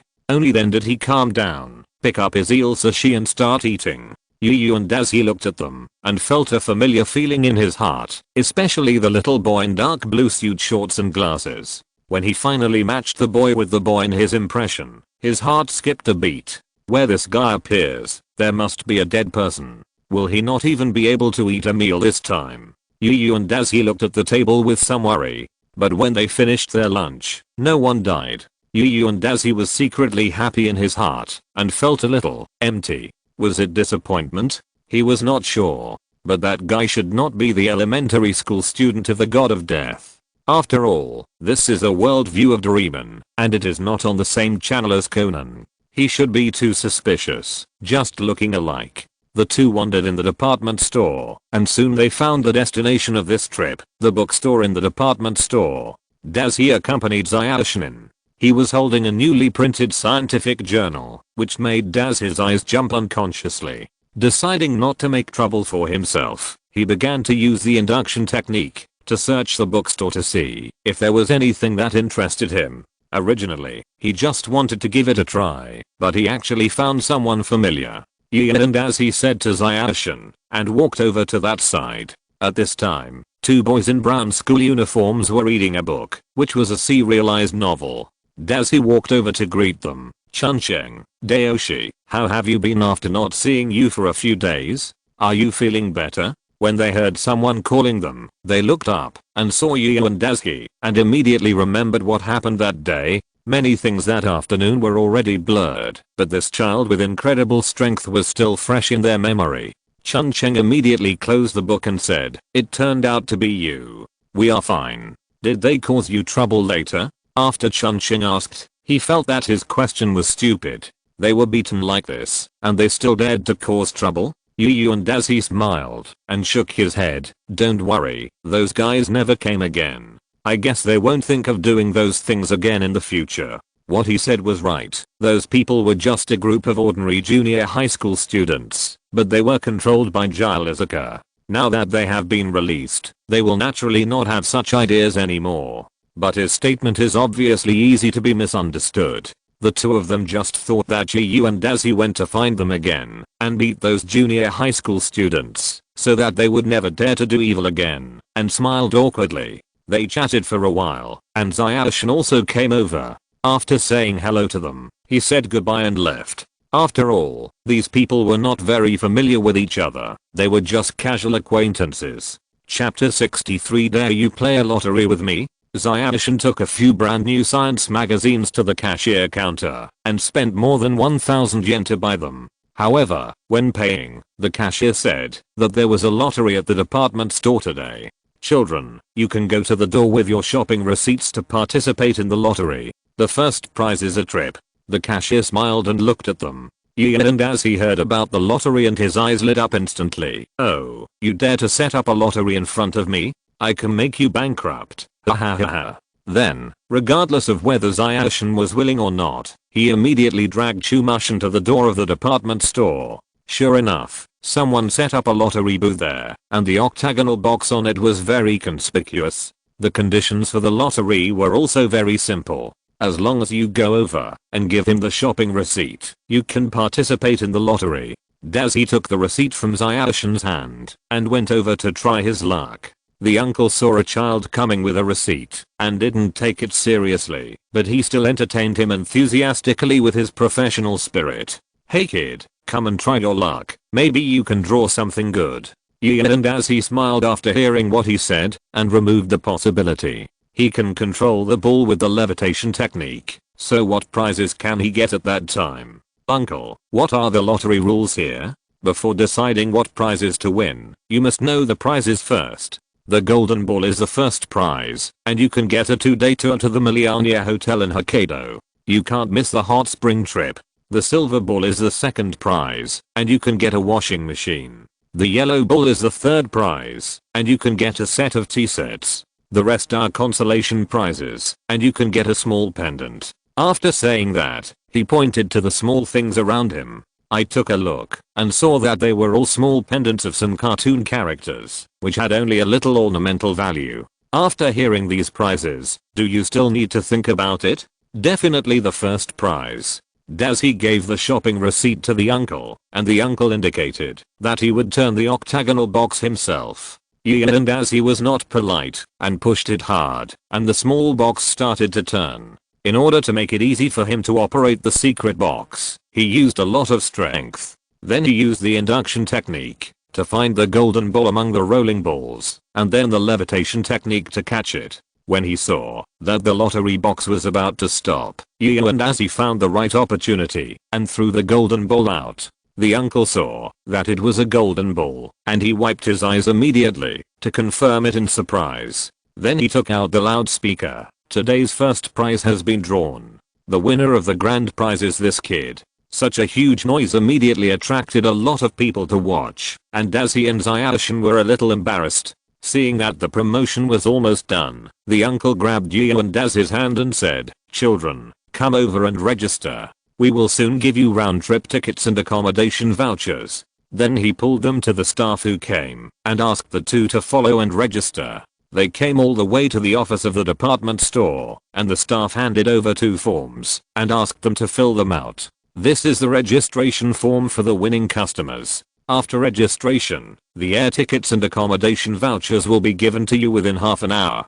By the way, it is limited to the customers who come today. Zyashin heard it and knew that it was impossible to fill in his parents, which meant that only the 2 of them went on this trip. In this regard, he decided to call his parents first to ask for their consent. After all, in Zyashin's eyes, it was indeed a bit inappropriate to leave his home for 2 days without a word. Borrowing the phone here, Zyashin quickly contacted his parents. After he explained the situation, his uncle and aunt expressed their support and asked them to have fun without worrying about home. Zyashin's father hung up the phone and called his wife immediately. Then the two discussed for an afternoon, and after coming up with a complete plan on how to go out and play on weekends without the 2 burdens of Dazzy and Zyashin, they hung up the phone happily and devoted themselves to work enthusiastically. They filled out the form here without knowing all this, and then handed it in with uneasiness. Zyashin always felt that, after winning the prize, he should go out with his parents. After all, they were his closest people. But and Dazzy didn't have a deep relationship with them, so he didn't feel anything about it. He asked the staff here for a cup of tea, sat on the sofa, and waited leisurely for their air tickets and accommodation vouchers. At this time, Nobita had returned home and cried to his father, "Every time they go out to play during the holidays, they never take me with them. I also want to go out and broaden my horizons. Dad, just let me go out for a trip." Nobita's father was also distressed. "Nobita, even if you say that, I can't do anything. The family budget is not enough. Isn't there yuan to make up for you on weekends? Just bear with it." Nobita was also very uncomfortable to see his father, and it was difficult to say anything. He also knew the financial situation of his family, and he had and Dazzy and Dekishan to accompany him. Thinking of this, the imbalance in his heart suddenly disappeared a lot, and he happily accepted this fact. Seeing that Nobita was no longer making a fuss, his parents also calmed down and started watching TV. Although he didn't say anything else, his father was also thinking about this proposal. After all, he couldn't stay at home all the time, and sometimes he had to go out to play. Soon after, the 2 of them returned to the town. And as he first said goodbye to Dekisugi, "You go back first, I'll deal with Nobita's problem." Then he turned into Nobita's house. Nobita came out of his room and saw and Dazzy and asked, and classmate, why are you here? I remember the tutoring time is not tomorrow." Dazzy nodded. "Yes, the original time is tomorrow, but because I just won a travel award in the department store, I have to leave for Miliania Hotel early tomorrow morning. I don't have time on weekends, so I can only come to tutor you today. If it's inconvenient, I can wait until next Monday to tutor. Do you have time now?" Nobita heard what and Dazzy said, but did not answer his question. Instead, he ran back to the living room and threw himself into his father's arms again. "Dad, look, even Dekisugi and are going on a trip, and I can only stay at home. Can't you let me go on a trip too? He was confused when he heard what Nobita said. Is it strange for the two of them to go on a trip? Also, don't you usually stay at home? Why is it related to him again? He walked into the reception room with doubts. Nobita's mother and father were comforting Nobita. Seeing that it was impossible to ask Nobita directly, Yu and Dazi had to go over and ask Doraemon. Doraemon, why is Nobita crying so miserably in his father's arms now? What irritated him like this? Oh, don't mention it. It's Sunia and the others. That guy's going to travel to Hokkaido again. Dad comforted Nobita and said that at least you were with him. Who would have thought that you would go on a trip too? Now he is irritated and has to go on a trip like you. Alas, this guy's really willful. Although Doraemon was blaming Nobita, his tone was full of pampering, and Yu and Dazi was very envious. That's a bit pitiful. Every time Sunia and the others go out, they don't take Nobita with them. This is not the first time. As a bystander, he gave a fair evaluation. Yes, they are always unexpectedly united at times like this. I don't know what they are thinking.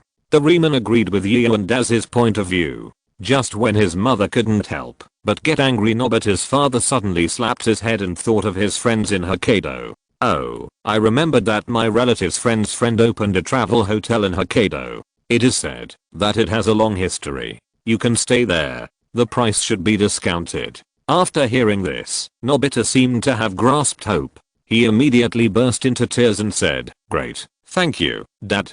And as he took the school bag that had been put down from his back and said, "Since you have decided, let's finish the homework for the weekend first. Anyway, you probably won't have time in the next 2 days." Nobita's mother nodded immediately after hearing what he said. "That's right, Nobita. Since you have decided to go out, finish your homework today, otherwise I won't let you go out." Nobita smiled and nodded, then took Yu and Dazi's hand and dragged him to his bedroom forcibly and started to do his homework. Yu and Dazi had not come to his senses yet, and he had already reached the second floor. This guy's strength would only become unreasonable in this situation. After moving his arms, he also took out his homework and explained it to Nobita while writing. Now that he has been in Japan for so long, his understanding of Japanese is no longer that of a novice, so now all subjects are not difficult for him. And he has gradually gained experience in tutoring Nobita, and now he feels that life is no longer so depressing.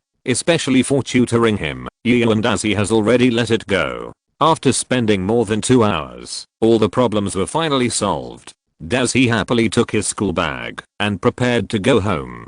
Just as he was about to leave, the aunt in the living room called him and gave him 2,500 yen for tutoring this week. Yu and Dazi smiled and accepted it. Nobita has also heard his good news. That is, the trip has been decided and they can set off tomorrow morning. Seeing Nobita happy, Doraemon also smiled unconsciously. Yu and Dazi also smiled and quietly took his school bag and left. Back home, Zyadishan had already prepared today's dinner, a fish, a vegetable dish, a pile of kimchi and rice. This is basically a normal dinner in a Japanese family. He put down his things and joined the dinner. They sat together and watched the evening news while eating. After eating, Zyadishan went to study and Yu and Dazi was responsible for washing the dishes. After all, Zyadishan made dinner. In the evening, he began to practice his magic power and gradually extracted the natural power around him. He felt that his magic power was enough to carve the next symbol, and a smile appeared at the corner of his mouth. Just as he expected, he could condense the 7th symbol today. The mental power guided the magic power to write the 7th symbol, and there was no deviation in every stroke. When he finished, the symbol resonated with the previous 6, proving that this carving was very perfect. At the same time, the regular patterns were carved in the heaven and earth, and Yu and Dazi also gained a lot. He breathed a sigh of relief. Today's task was completed, and it was almost time to go to bed. Dazi lay on the bed, closed his eyes, and began to look forward to tomorrow's trip silently. Chapter 64 Millionaire Hotel. On Saturday morning, Yu and Dazi was still awakened by his biological clock, and then woke up Zyadishan who was still sleeping. Their flight was at 9:30, and getting up too late was not a good idea. When they went downstairs, they found that their uncle and aunt had already gotten up and prepared breakfast. Seeing the children coming down, they told them to wash up and come to have breakfast. Both of them were very curious because normally on weekends, they would not get up until 8 o'clock. After washing up, the two sat at the dining table, eating breakfast and watching the news as usual. However, their uncle and aunt had finished eating and were now changing clothes. Seeing that her mother was dressed up beautifully and appeared in front of her wearing a necklace and ring that she had not worn for many years, Zyashin finally couldn't help asking her doubts. Why are you dressed like this today? Is there something that makes you so happy? After listening to Zyashin's words, her uncle smiled and her aunt leaned her head on her uncle's shoulder shyly. It's like this. We haven't been out for a long time to have our own world. Anyway, you have found your own place to play, and we don't have to worry about you saying that we won't take you with us. So, I wish you a good time, and also wish us a good time. Heh. After saying this, Chumashin's father smiled, and the corners of their mouths twitched unconsciously. Zyashin's heart is very complicated now. It's a pity that I can't take you with me when I go out yesterday, but you treat us as a burden. So sad.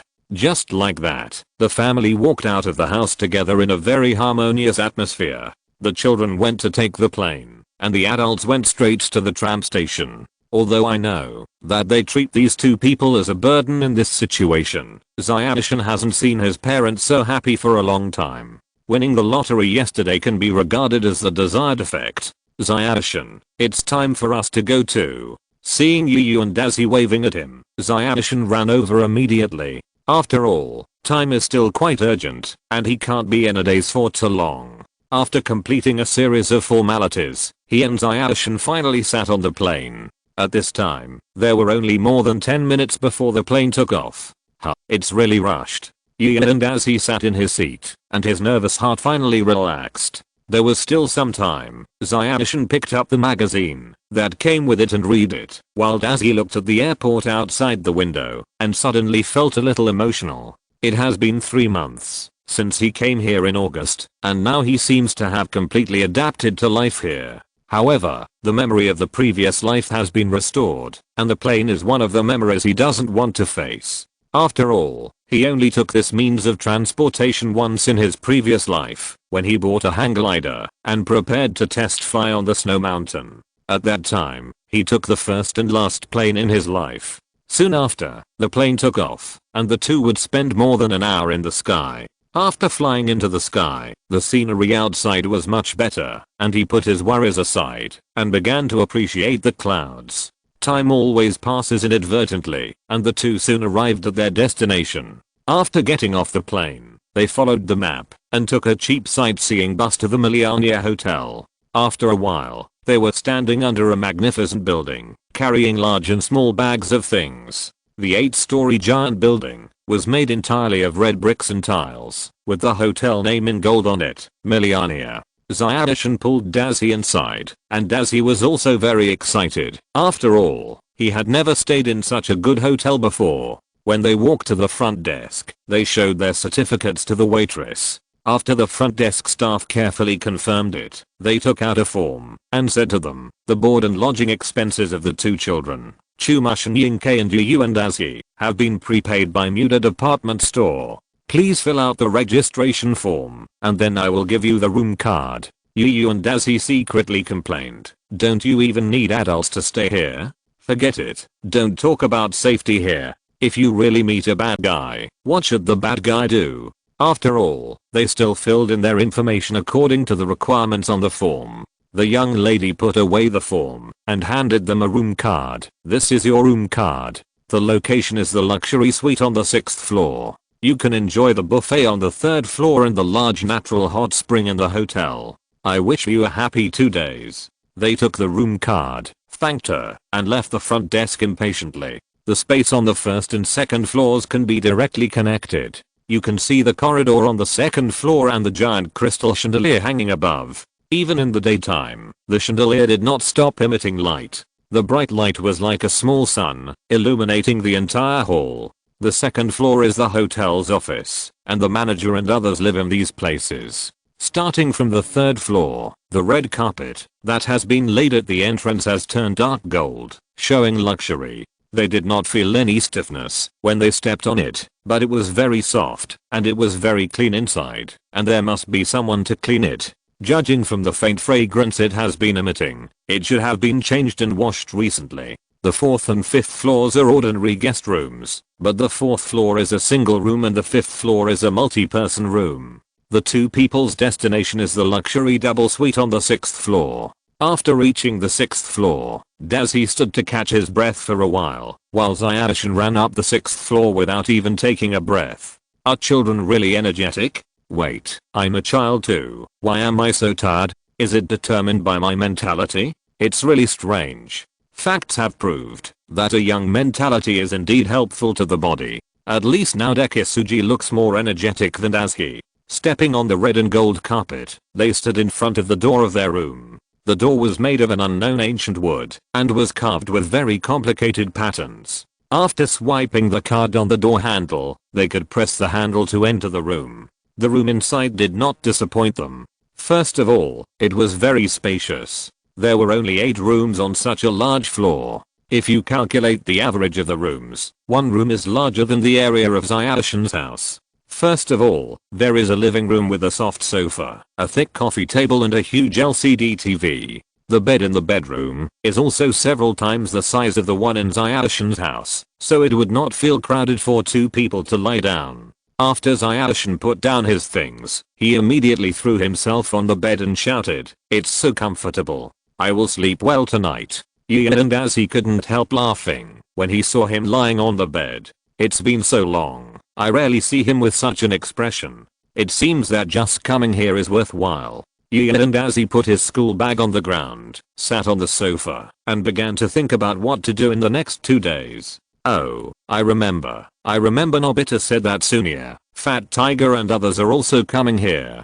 Nobita seems to have arrived. Let's go find them after dinner. Thinking of this, Dazi looked at the time. It was almost 12 o'clock. Although he can now use magic to maintain his life, eating is a habit. The biological clock tells you and Dazi that he is hungry. Thinking of this, Dazi walked to Zayarshan, who was still lying on the bed enjoying himself, and called him up. "Let's go, let's eat." Zayarshan condemned Gio and Dazi's behavior of disturbing his enjoyment. "Don't disturb me, let me lie down for a while." As a foodie, he will definitely not tolerate being hungry. So, Dazi dragged him up and said, let's go eat." The hotel buffet restaurant was on the 3rd floor. We went downstairs and got some scallops, sushi and fruits, and found a seat. Actually, he didn't want to get any fruit, but Japanese fruits are really expensive. A whole watermelon costs several thousand yen, so he ate less fruit. So now that he saw so many fruits, of course he couldn't help but took some. While the two were enjoying the delicious food, Gio and Dazi suddenly saw a few familiar figures. He immediately activated the induction technique and found that it was Fat Tiger, Soon, Shizuka and the other 3, and a curly-haired adult was watching them. Gio and Dazi turned around and greeted them. "Hey, Soon, you're here too." They also turned around and saw Dazi and Zayarshan.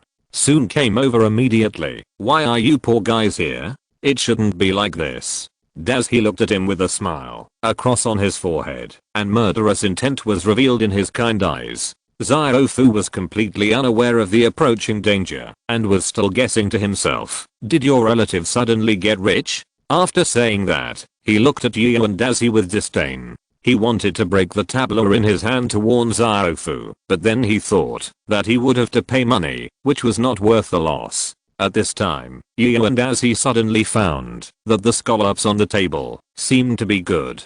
He picked up a brand new scallop, pinched the scallop shell with 2 fingers, and then cast a 2nd level spell, the Strange Power Curse, and with a slight force, he broke the shell into pieces. Then he pretended to put it down in a hurry. "Oh, sorry, I accidentally broke it. What a waste." Then he turned and looked at Zairofu. "Sorry, I was looking for food just now." "What did you say just now? I didn't hear it. Can you say it again?" Zairofu knew that the situation was not good, no matter how stupid he was. Because of his size, he forgot that the person in front of him was more violent than Fat Tiger. He waved his hands quickly. Nothing. You heard me wrong. I didn't say anything." Zayarshan also came out. to act as a peacemaker. Forget it. Since we meet, let's have dinner together. Ziofu smiled awkwardly and pointed in the direction they came from. No need, they are still waiting for me over there. Chumashin knew that he was scared by Daisuke, so he didn't try to keep him and nodded to say goodbye to him. After solving the source of his bad mood, Yu and Daisuke began to happily eat lunch again. After finishing the food in front of him, he touched his stomach and was almost full. Calculating the time, he said to Zayashin, Nobita should also come this afternoon. Let's go to the nearby Unayao hotel to have a look. Chumashin heard that Nobita was also coming, nodded and said, then let's go and have a look. I wonder how they are doing. After eating and drinking, he went back to the room to get ready, and he would go out soon.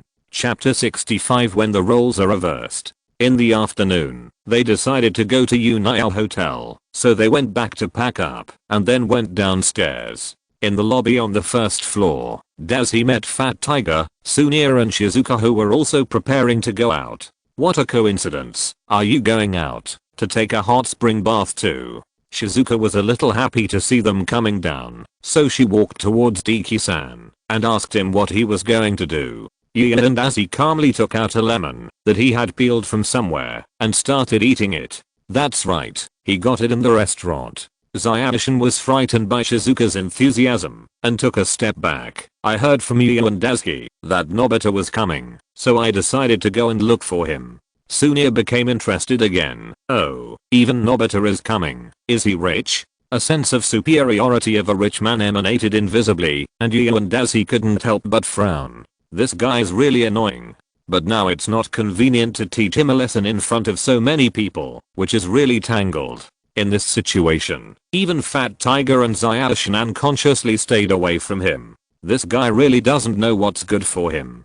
Daisuke walked up to him and put his arms around his neck, saying affectionately, don't say that, can't you come? If you don't have money? We also don't have money, but we still live here, and we live in a luxury suite. As soon as he finished speaking, Sunia looked at the two of them in disbelief. Sunia and his friends made a reservation half a month in advance, and they barely got an ordinary multi-person suite. And these two people used to live in a more luxurious room, which subverted his worldview. Regardless of Sunia, who was stunned, everyone prepared to leave the Millionaire Hotel together. When they opened the door, they suddenly found a man and a cat standing in front of them, which were Nobita and Doraemon. Nobita was very happy to see everyone and said, what? So you also live here? The history of this place is really long, right? Doraemon smiled and put his hand on his head and smiled. Now it seems that everyone is the same. Sunia finally stepped forward. Don't be ridiculous. The Millionaire Hotel was built only a few years ago. How can it have a long history? Yu and Daisuke also nodded and gave advice. Yes, I remember you were talking about the Wandering Hotel yesterday, right? This is not your destination. Let's look for it again, otherwise it will be a joke. Sunia finally regained some confidence. That's right, the place you can afford to stay is definitely not a good place. Shizuka heard this, and her face was not good. Let's go, Nobita, let's go find the Wandering Hotel you booked. Don't pay attention to Sunia. Then Shizuka turned her head and said to Sunia, thank you for taking care of me at noon today. I will move out soon. After all, we can't afford such a good place. Then Shizuka went back to pack up. Sunia watched Shizuka gradually leave, his mouth opened wide, not knowing what to say. Dekisugi and Yu and Daisuke also stepped forward and said to Nobita, let's go see what the Wandering Hotel looks like. Nobita was moved to see so many people supporting him, and then picked up the map and started to look at the road. Soon after, Shizuka came down with her things. Nobita and Cousin saw that Shizuka was carrying a lot of things, so they wanted to help carry them. In the end, Shizuka handed the luggage to Nobita. Cousin didn't say anything, just smiled and took her hand back. Nobita carried the luggage and began to find the way according to his map. Soon after, they left the main road and walked up a mountain. Nobita began to worry, what should I do? It won't be a very shabby hotel like Sunia said. After walking for more than half an hour, Nobita was very tired with 2 pieces of luggage and began to stick out his tongue to breathe. Finally, a hotel appeared in the sensing range of Yu and Daisuke, and the sign read Unayao Hotel. It's just a little shabby. The range of the sensing technique is only about 100 meters. Being able to sense the hotel means that it is not far away. After walking for a few more minutes, they really saw a shabby wooden house. The cardboard sign in front of them had many holes, and it must have been repaired for a long time. Nobita prayed silently in his heart, please don't let it be this hotel. Please don't let it be. I don't want to lose face in front of Shizuka. Unfortunately, a celebrity once said that things will always develop in the direction you least expect. When he walked to the front of the hotel, reality gave him a ruthless blow. The sign read Untimely Hotel. Nobita immediately lost his dream like a deflated ball. Zayashi went up to comfort him. It's okay, maybe this place just looks shabby, but it's actually very luxurious inside. Let's go, don't stand outside. Then he took the lead and walked into the Untimely Hotel. Shizuka also patted his shoulder and followed Zayashi in. And as he also walked in, the hotel was very dark. There was no light in the corridor, and the surrounding walls also had many holes. Nobita finally came out of the blow and entered the hotel, but the atmosphere inside made him feel nervous. After all, he only needed to look at it to know that this place was not a good place. A gust of wind blew over. It was already November and the weather had turned cold. This gust of wind made Nobita's body tremble unconsciously, and it also brought abnormal sounds, making Nobita want to turn around and run immediately. But Shizuka was beside him, and Nobita would rather die than lose face in front of her, so he had to force himself to suppress the fear in his heart. Everyone shouted inside, "Excuse me, is there anyone inside? We are the travelers who made an appointment to stay here yesterday. Is the boss here?" A sound of footsteps came from the silent house, and each step was accompanied by a creaking sound. This was the floor groaning helplessly. A black figure slowly appeared in the corridor, and a light blue light appeared in the air, which gave everyone goosebumps. Among them, the one who reacted the most was Izuki. Because of the last incident with the slit-mouthed woman, he now knew that the legendary things in this world really exist. Now he is ready. If a monster really appears, he will immediately take Nobita and the others to escape. Otherwise, if they stay here, they will only become a burden for Dazi to fight them. The reactions of others were not much better, with cold sweat on their foreheads, and only Yu and Dazi look normal. When the light outside the house completely illuminated the figure, an old man who was already bald was looking at the children kindly. "You are here. It should be the one that Mr. Nobi made an appointment with yesterday." Nobita went forward to confirm that he was a customer of this hotel. "I have been waiting for you. Please follow me. I have prepared the best guest room for you." After saying that, he turned around and walked to the second floor with the children. Everyone looked at each other to exchange opinions and followed. The floor made a sound of being unable to bear the weight along the way. And as he was very worried that it would suddenly break, so he walked carefully. When they reached the second floor, the boss allocated 2 rooms to everyone. Dazi and Zayashi did not plan to stay here. "After all, we did not bring anything, and the original place was quite comfortable." Nobita looked around. Although it was shabby, it was very clean. It should be, because the old man cleaned it every day. Open the window. When the sun shines into the room, the environment inside instantly becomes warm. A breeze blew, and Yu and Dazi closed his eyes comfortably. He liked the feeling of the breeze blowing across his cheeks the most. This was also one of the reasons why he engraved the sky seal in the first place. "Okay, this is your room. There is a natural hot spring downstairs. You can use it at will. I'm going to prepare the ingredients for dinner. Before that, please have fun." Everyone agreed in unison. Nobita and Shizuka have already changed their clothes. Dazi and Zayashi didn't bring any clothes, and they didn't plan to take a hot spring bath here, so they didn't know what to do now. At this time, Zayashi suggested, "Since there is nothing to do, why not help the old man to pick ingredients?" Dazi nodded. After all, the things in the sea had been eaten up during the last time in Treasure Island. This time, let's experience the fun of picking ingredients in the mountains. After the two agreed, they caught up with the old man, who had left, and explained their purpose. After hearing this, the old man expressed his welcome. "That's great. I always like the energetic look of young people. Please come, I will tell you all the ingredients in the mountains." After the two left, the people who followed them finally showed up. Fat Tiger and Sunia were very dissatisfied with Shizuka's departure, so they followed them all the time and brought a lot of scary props to play a good trick on Nobita. Humph, you dare to take our goddess away. Let's see how we deal with you. The two of them shared the same hatred for the enemy. They quietly walked to the natural hot spring behind the house, looked up, and found that Nobita was bathing in a bath towel. The two smiled at each other, then came down to take out their backpacks, ready to start playing a prank on Nobita. And Nobita was still soaking in the hot spring without knowing anything. They quickly selected the first prop, the wheel head, a female ghost who could freely extend the length of her neck. Fat Tiger hung the head of the wheel head with a rope and placed it in front of Nobita. At this time, Nobita was enjoying the hot spring with his eyes closed. When he opened his eyes, he found that there was a head stopped in front of him. After a few seconds of stunned, Nobita jumped up in fear. Help, there is a ghost. Then he ran out of the hot spring naked. The two people outside witnessed the whole process of the tragedy and laughed after Nobita left. They really didn't expect that Nobita would be scared like this. After crawling out of the bathroom, Doraemon had already heard Nobita's screams and walked to the bathroom door. Nobita saw Doraemon and immediately hugged him, as if he had seen a savior. Help, Doraemon, there is a ghost in there that is trying to haunt me. Doraemon didn't believe it at all after hearing it. Don't be ridiculous. The future world has proven that there are no ghosts. Don't deceive yourself. Shizuka, who was in the bathroom next door, also heard the cry for help and came out to check on Nobita. Then she saw Nobita without clothes, blushed and slapped Nobita away. When the person who sees and the person who is seen are reversed, Nobita is still the one who gets beaten.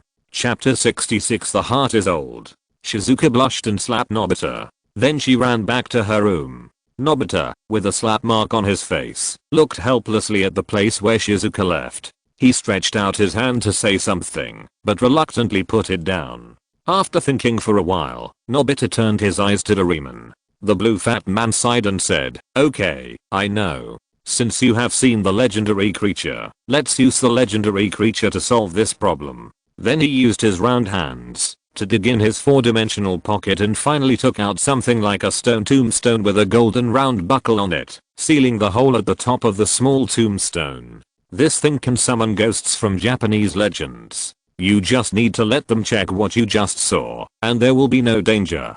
Doraemon said as he pulled out the seal and poured out a miniature purple-clothed female ghost. This female ghost began to grow wildly as soon as she landed and turned into a woman who was a head taller than Nobita and the others. After Nobita saw it, he was stunned for a moment, and then he was scared and trembling in the corner. Seeing him so timid, Doraemon expressed helplessness.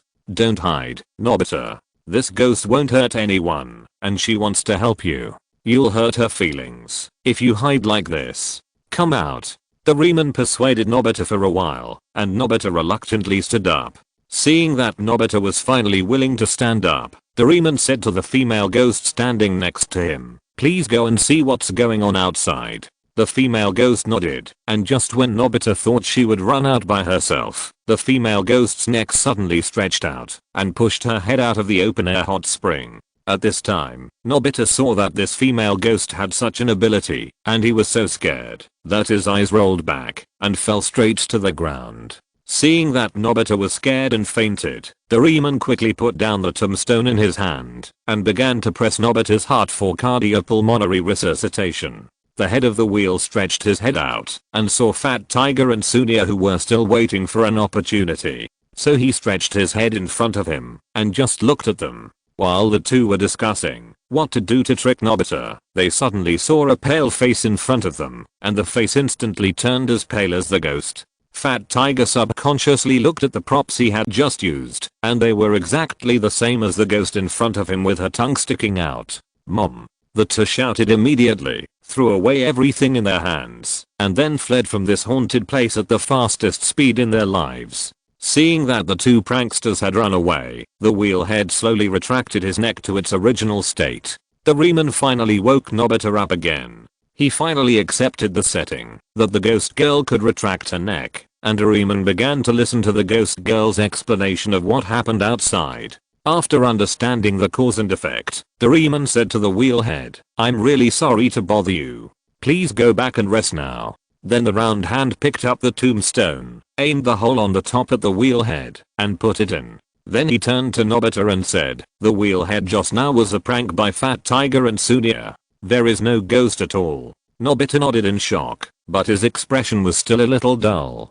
Although the wheelhead he encountered before was indeed a fake, the one Doraemon took out just now was the real thing. He still had to slow down. When Nobita finally calmed down, he put on his clothes and went back to his room. Nobita opened the window and looked at the mountains in the distance and said, "Doraemon, you said the scenery here is so beautiful. Why doesn't anyone come here?" Doraemon scratched his head, thought about it and said, "Well, it should be out of date. After all, the things here should be old goods from decades ago, and the decoration style is too old. It is an inevitable result that they are eliminated by the times. You don't have to be too sad." Nobita looked into the distance, thinking about what Doraemon had just said, without shaking his head to deny, nor did he agree, but just continued to look at the mountains. Not long after, Yu and Azzy and his friends finally came back, carrying a bunch of mountain-specific mushrooms and vegetables on their backs. When Action saw them coming back, he immediately walked up to the boss and asked, "Uncle, how long has your hotel been around?" The owner put down his basket, touched his chin with his left hand and thought carefully, and finally shook his head. "I don't remember this clearly. I just remember that my grandfather's grandfather had already started running this place. At that time, the business here was very hot, and every customer who came here liked the natural hot springs and mountain vegetables. But since it came, everything has changed." He pointed to a red building in the distance. Everyone looked in the direction of the finger, and Zaoshin immediately recognized the house. "Millionaire Hotel?" The old man nodded. "That's right. They came here decades ago and built a hotel there, and my business has been getting worse and worse." Finding a place to sit down, the old man slowly told people, "All the guests came here for the name of that hotel. Although my place has a long history, it is unfortunately not well known. Only some local elders know about it." At this point, he took out a pipe and took a deep puff. "And I'm in the deep mountains and old forests, with inconvenient transportation and few people. Even fewer people will deliberately come here to find accommodation. The hotel has been abandoned day by day since then." Everyone felt a little sad after hearing this. How many things left over from history have gradually disappeared in the long river of time, and there is no trace of these things in this world anymore. The old man sighed again and said, "Alas, I've actually let it go. I'm the only one in my life, and since I took over this shop when I was young, I've never had time to take care of other things. Because the hotel has been losing money for years, no one is willing to suffer with me, and my children didn't stay. It's not a bad thing to just close this shop."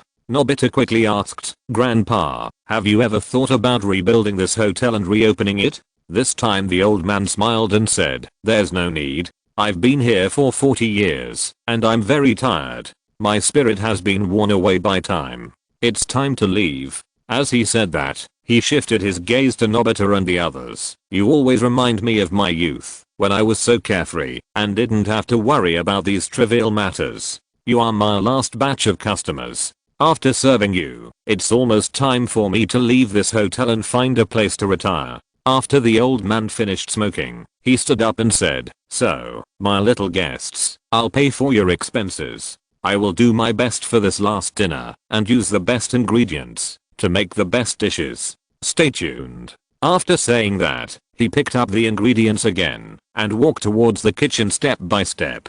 And as he looked around, everyone was silent, and Shizuka's eyes were full of tears. Looking at his hunched back, he suddenly overlapped with the back left by a demon king in his heart. They all gave their all for one thing: passion, youth, and even life. When it is time to let go, perhaps they will leave this lonely back. And as he was a little emotional. How many past events will be ruthlessly erased by time, leaving only a lonely back? Perhaps they also had lofty ideals, but their temples turned white under the long river of time, and finally there was only a sigh. Entering the hotel, Yu and Azzy and Dekushan began to help the old man wash vegetables and cook, while Nobita and others began to quietly clean up the hygiene of the hotel. This place is about to be closed. Although it is very shabby, it carries the old grandfather's youth for a lifetime. They believe that the old grandfather does not want to see him very shabby when he leaves. Doraemon took out his own props to help clean the cracked wallpaper on the wall and glued them back little by little. After Nobita finished cleaning, he began to fill the rat holes here, and Shizuka began to clean up the scattered debris in other guest rooms. Everyone performed their duties and did their best to leave the best side of this hotel when it was closed. More than an hour later, dinner was ready. Because the ingredients were all picked in the mountains, they were all vegetarian dishes. But the vegetables in the mountains and the vegetables grown in the fields have completely different tastes. They ate with relish, and there was no leftover on everyone's table. Seeing that they were eating so happily, the old grandfather unconsciously widened his smile. Did you also enjoy the food your father made for you in the past? It's a pity that it's been so long that I have forgotten what it tasted like. It should have been more than 30 years since they died, and I still miss the days when they were together. Unfortunately, he is already old. When did he get old? Maybe he was old when he gave up his dream and started to struggle for survival. The old man walked to the corridor and saw the repaired wall. He gently stroked the old wallpaper with his hands. The glued parts were still a little uncomfortable, but he didn't care. He walked forward slowly and looked at every room. These children are really amazing. They can restore them to their previous appearance. Have the light tubes here been repaired? The table has become the same as before. Does the floor in the corridor no longer sing? There are no more sounds when walking. Suddenly, I feel a little uncomfortable. Walking, the old man walked into the room for Nobita. Looking at the familiar layout here, the old man walked to the window. When I was a child, I liked to stay in this room and watch the sunset after being scolded.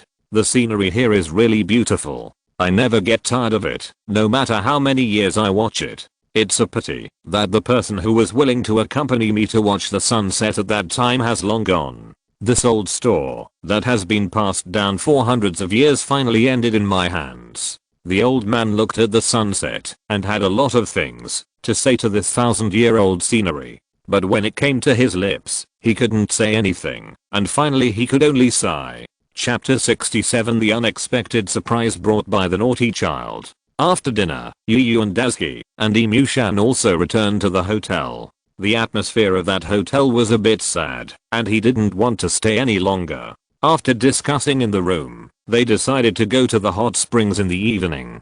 After all, the hot springs are the biggest feature here. It's not easy to win a prize. Is it really so hard? It's obviously cheating. How can you not feel the signature here? And to be honest, he also wants to try the difference between the Japanese hot springs and the bathtubs at home. It is so high-end that people take a bath several times a year.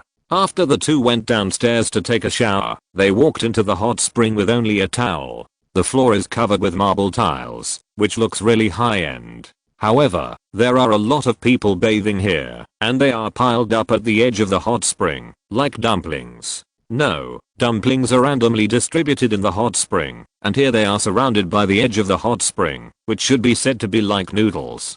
People are like noodles, gradually softened at the edge. Finally, when they reach the middle, they have sunk to the bottom of the hot spring, with only one head left. They found a place with relatively few people, and became one of the many noodles. After entering the hot spring, Yu and Daisuke felt the warmth surrounding him, and the fatigue of the day was swept away. It must be said that the effect is still very good. But after enjoying it for a few minutes, his face was suddenly splashed with water. He wiped his face with his hand and looked at the culprit, a little boy of 6 or 7 years old who was looking at Yu and Daisuke with a strange smile. Seeing Yu and Daisuke looking at him, the child laughed and gave him another bucket of water. He wanted to splash it back, but then he thought, why should he bother with a child who knows nothing when he is such a big man? Forget it, it's not a big deal. So he ignored him. Just a little water, just wash his face. It's more important to continue to enjoy the comfort of the hot spring. But when the child saw that Yu and Daisuke didn't react, he dived into the water and untied the bath towel tied around his waist. Fortunately, Yu and Daisuke reacted quickly and pulled it up and tied it again before it fell. Looking at the child again, he was still looking at Yu and Daisuke with a smile. He couldn't bear it anymore and walked over to teach the child a lesson. Suddenly, he was slapped in the face and he fell backwards, his whole body submerged in the water. Then he heard a voice from the water. "You are so old. Why are you arguing with a child? You are not generous at all, really." Zayanshin saw Dazi being beaten by an adult and immediately came to help him up. Dazi was not injured because of his good physical fitness. He looked at the owner of the hand just now, a middle-aged man in his 30s. Hearing the words just now, Yu and Dazi felt bad. In his previous life, every time during the New Year and other holidays, the naughty kid came to his house every day to do evil. In the end, he was almost heartbroken by the sentence, "He is still a child."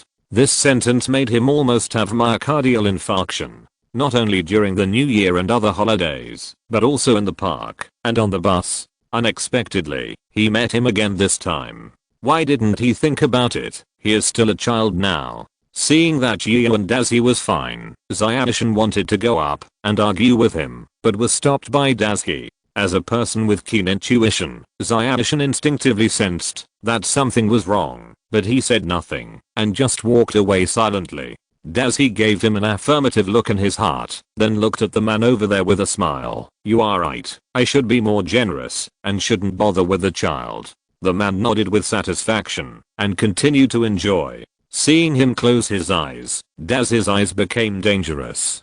Dare to go against a magician? You are tired of living. You must know that he is a man engraved with the temperature seal. Whether it is cold or hot here, he has the final say. As for temperature, he has only just started. After all, celestial phenomena are also related to temperature. The last time I was perceiving the sky, I also entered the door of temperature and element. Mobilizing magic power to activate the regular patterns, the temperature of the hot spring there dropped rapidly and quickly fell to the freezing point. Seeing that the two wanted to escape, Yu and Dazi decided to give them another luxury package of soul interference. The soul power blocked the connection between their spirit and body, so they could only stay where they were and enjoy the warmth of the ice spring. The father and son felt the temperature drop and wanted to get up and leave immediately and then complain to the hotel. But just as they started, they were horrified to find that their bodies could not move. They wanted to call for help, but they couldn't even make a sound. Looking around in horror, the people around them were still talking and laughing, as if nothing had happened. And what they were experiencing now seemed like a terrible nightmare. At this time, Yu and Dazi controlled them to turn their heads and let them see him.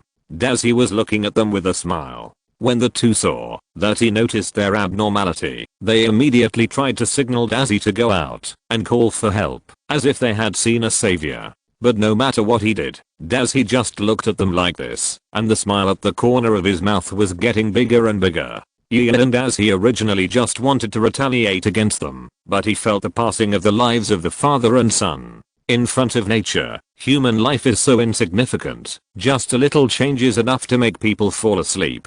Unconsciously, the law of life that I had never been able to get started with began to have color at this moment. Yu and Dazi, who received this unexpected gift, couldn't help but look at them, and a smile gradually appeared on his lips. He really had to thank them. After waiting for a while, Yu and Dazi used the levitation technique to move the child a little to the side, and then narrowed the range to let the adult feel the warmth alone. After all, the child's resistance is poor, so a little punishment will be enough. However, if the son is not taught well, it is the fault of the father. You, as an adult, should continue to be punished. He thought so, and lowered the temperature of the adult a little bit. Now, even if someone was controlling his body with soul interference, he could feel that his body temperature was dropping rapidly, and his body began to tremble constantly to increase heat production, so as not to die from hypothermia. Yu and Dazi was leisurely soaking in the hot spring next to him,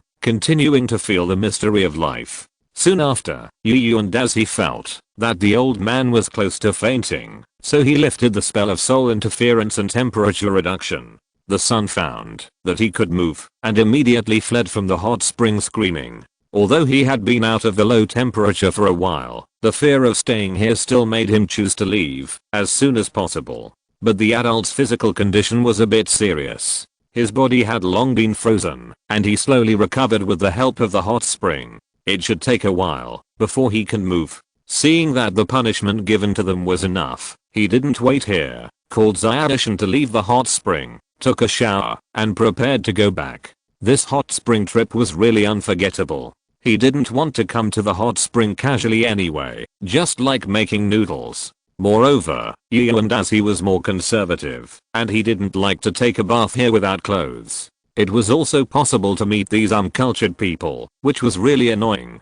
Back in the guest room, Zyadishan finally asked the question in her heart, how did you punish them? Why was the child so scared by you? But the people around him didn't feel anything. It's very simple. I first used soul-related spells to make them unable to control their bodies, and then lowered the temperature of the hot spring so that they could enjoy the feeling of the ice spring. Zyadishan was a little worried about the child. Forget about the adults, but the child's body resistance is not good, and the time is so long. He waved his hand and said, don't worry, I'll let the child go a long time ago, but the adult had soaked in the hot spring for a long time and dared to hit me. After saying that, Zyadishan was relieved. In this case, he would at most catch a cold. And as he walked to the window and opened it, it was dark outside now, with only a little light on the mountain. It was the Unile hotel they went to today. The lights there flickered, like a candle swaying in the wind. This hotel is really old, and it's time to retire.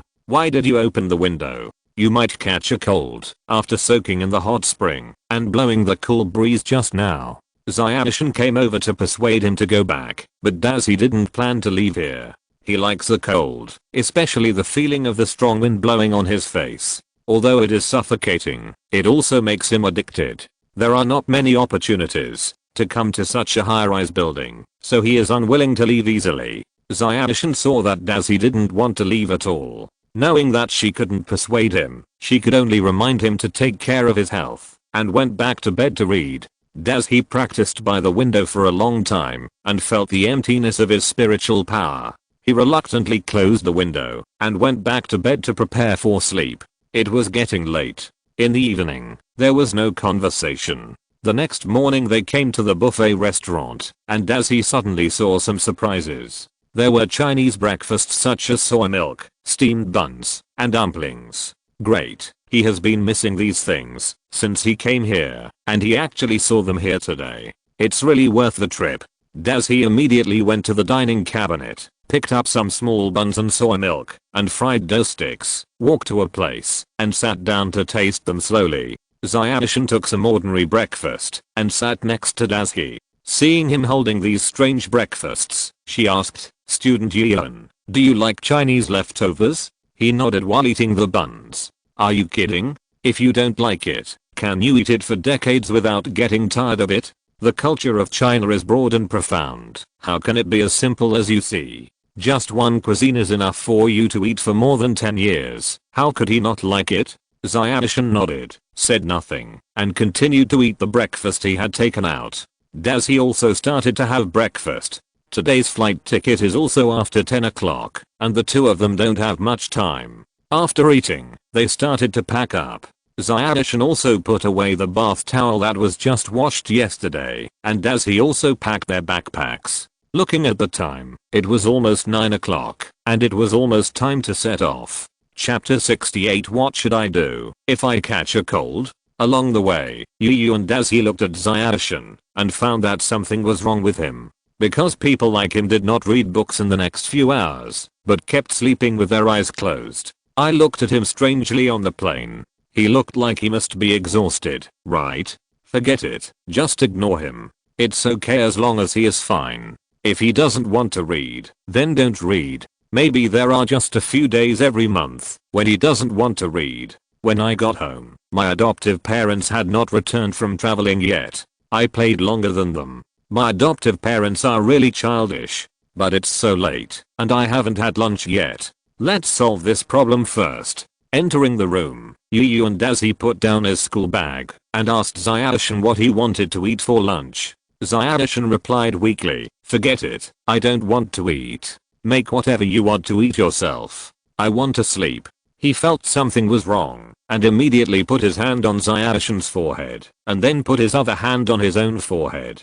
After carefully feeling the temperature of both of them, he put his hand down. Sure enough, you are sick. You have a little fever. Let's go to the hospital later. Forget it. Let's save these unnecessary expenses. It's just a cold, and it will be better in a while. Zyadishin shook her head after hearing Yu and Daz's opinion, and refused to spend money on medical treatment. After Yu and Dazi argued with Chumushin for a few sentences, seeing that he was determined, he still agreed to him, and said to him, eat first, and see your physical condition tomorrow. If the cold is not healed, then we will go to the hospital again. You are not allowed to not go then. Seeing that he agreed, Yu and Dazi still sighed. After all, he knew that the biggest consequence of doing so would be to make his illness worse, and then he would have to spend more money and suffer more in the hospital. Chumushin's health was not good, so he let Zyadishin rest and went out to buy vegetables. There was nothing to eat at home now, and if he didn't go out to buy vegetables, he could only eat white rice at noon.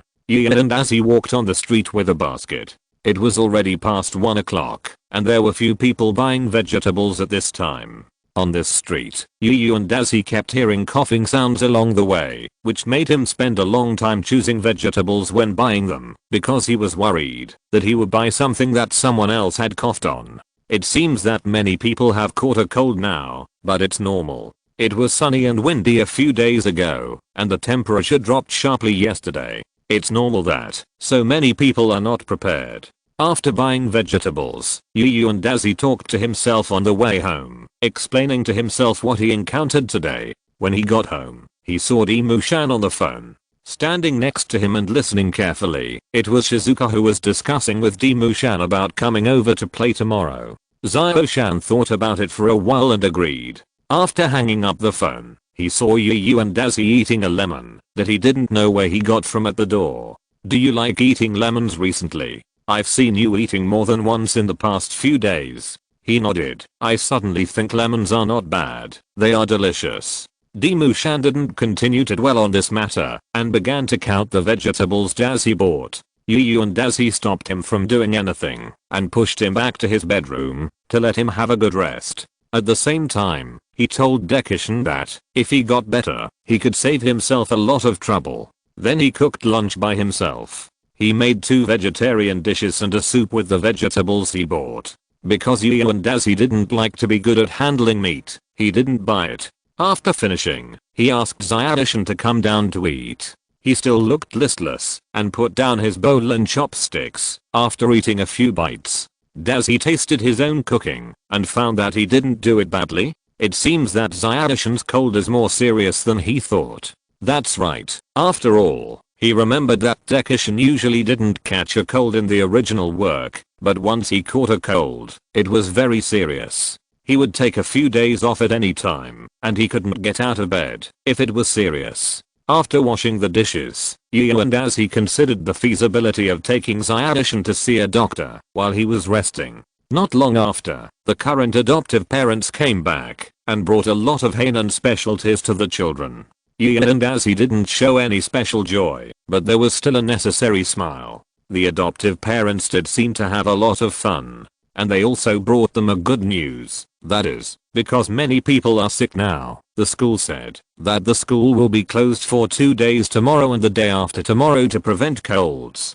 Dazi also understood why Shizuka had just discussed coming over to play at this time. It turned out that there was no class tomorrow. However, Zyadishin's condition really needs to be taken seriously, so let him take a good look and don't let it get worse. For a whole afternoon, Yu and Dazi had been checking Zyadishin's physical condition and found that his cold did not show any signs of getting worse. He even had the leisure to get up and read. It seemed that his condition was not serious, so he gave up the idea just now. But the next morning, Yu and Dazi regretted what he had done. Because in the morning, after getting up, he touched Zyadishin's forehead as usual and found it was a little hot. He immediately ran downstairs to use the induction technique to find a thermometer to measure his temperature. A few minutes later, when he took the thermometer out of Dekishin's mouth, it showed 39.5 degrees, almost 40 degrees. Isn't this serious? No, he must be taken to the hospital quickly, otherwise he will be burned.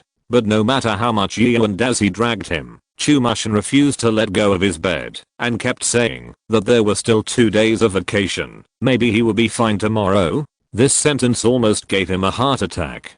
As he thought about it, and he still couldn't let Chumashin go to the doctor without hurting him, so he had to put him back on the bed and cover him with the blanket. Then he covered him with the embrace of the goddess of dawn, and then took out the fever-reducing patch from the refrigerator and put it on him. After doing all this, Yu and as he stood by the window and said, "Look at you like this. Who will care about you? Whoever wants to care can care. Anyway, I don't care." Then he jumped out of the window. After giving himself the wind walking spell, his body would not be injured by falling from the height of the second floor, even if it was only a first level spell. After landing safely, Yu and as he walked towards the hospital. It's all talk, but what should be done must be done. Seeing Chumashin in such pain, he couldn't bear it, so he went to the hospital to get some medicine. Many patients were seen along the way, but there was a man who was running naked in just his underwear that Yu and as he still remembers vividly. He is wearing so little in this weather. I really don't understand the thinking of adults nowadays. Are you afraid that you will catch a cold? He is really sick. He doesn't know how to cherish his body. Yu and as he complained about this man while walking. At this time, at Nobita's home, Nobita's father was sick, but still wanted to go to work because of the pressure from the company. After all, the salary is really low now. If he loses the full attendance bonus, life will be even more difficult. Therefore, even though he was seriously ill, he still insisted on crawling to go out to work. But he couldn't resist Nobita's mother and dragged him back directly and put him on the bed on the floor. Even so, his father kept saying, "No, I have to go to work. What will happen to my family without the bonus?" Nobita and Doraemon on the side were heartbroken. It was really sad to see and cry to hear. Nobita couldn't stand it anymore, so he walked out the door and said to Doraemon, "Doraemon, do you have any props that can make dad get better immediately? He looks so bad right now." Doraemon's brain broke down again, and he forgot about the panacea. He dug around in his pocket and finally took out a megaphone. Cold switch. As long as someone coughs into the microphone with the arrow pointing toward the rope, they will get better immediately. But someone on the other side must hold this receiver against their face, so that the person's cold can be transferred to their own body for it to work. Nobita took it, and silently made up his mind. He walked to his father's bedside, pointed the microphone given by Doraemon at his father, then turned the receiver toward himself, and said to his father, "Dad, please cough hard into this thing." Nobita's father didn't understand, but thinking that Nobita was his son, and would definitely not harm him, he did as Nobita said, and coughed hard into the microphone twice. The coughing sound turned into waves on the rope connecting the two microphones. When the wave reached Nobita's receiver, Dad suddenly felt that his body didn't feel so bad anymore. He felt it carefully and found that he didn't feel bad anymore. He felt relaxed and didn't seem to have a cold. He thanked Nobita immediately, picked up his briefcase, said goodbye to his mother, and ran out of the room. Nobita was not so lucky. He felt dizzy and wanted to lie down and sleep immediately. However, Nobita didn't know where he got the willpower from, and he held on. Doraemon immediately stepped forward to support Nobita and asked him, "Nobita, now that dad is well, what are you going to do? This is not a solution." Nobita smiled and said, "Do I need to ask this? Of course, I will find someone who is usually disliked by everyone, a person who no one will sympathize with, even if he is sick, and pass the cold to him. This person is Fat Tiger." Doraemon thought about it and found that it was in line with what Nobita said, so he didn't deny what Nobita said.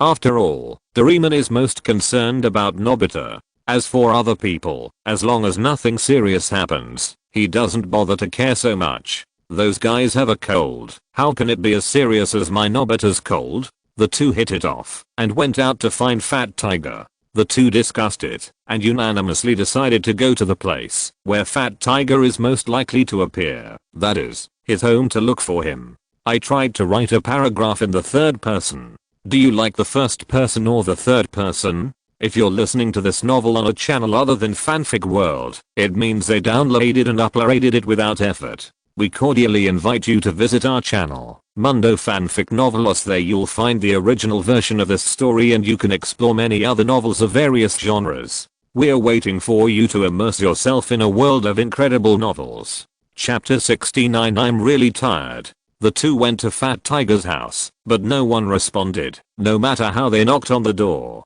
It must be that everyone in their family had gone out. Nobita and Doraemon looked at each other and had to continue looking for Fat Tiger. They discussed the next place to go and thought that, since Fat Tiger was not at home, the most likely place was the open space. So the two immediately set off for the open space. They basically didn't meet anyone along the way. They should be avoiding the flu. After arriving at the open space, there was no one in the familiar scene.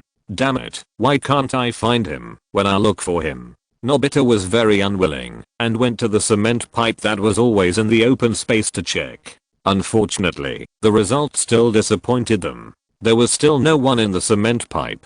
Nobita lay on the cement pipe and asked unwillingly where Fat Tiger had gone. Suddenly, Shizuka's voice came from behind him. It was Shizuka who passed by here on the way to Dekisugi's house. Nobita, what are you doing lying on it? Shizuka ran to Nobita's side and looked at him puzzledly. Nobita was so scared that he quickly jumped down and took 2 steps away from Shizuka. He waved his hands at him and said, "Please don't come closer. I'm worried that I'll infect you with my cold." Shizuka heard this and hurriedly cared about Nobita. "Are you okay? You have a cold. Why don't you stay at home and rest? You're out playing. It's too unsafe." Nobita felt warm in his heart when he saw Shizuka caring so much about him, as if it was midsummer.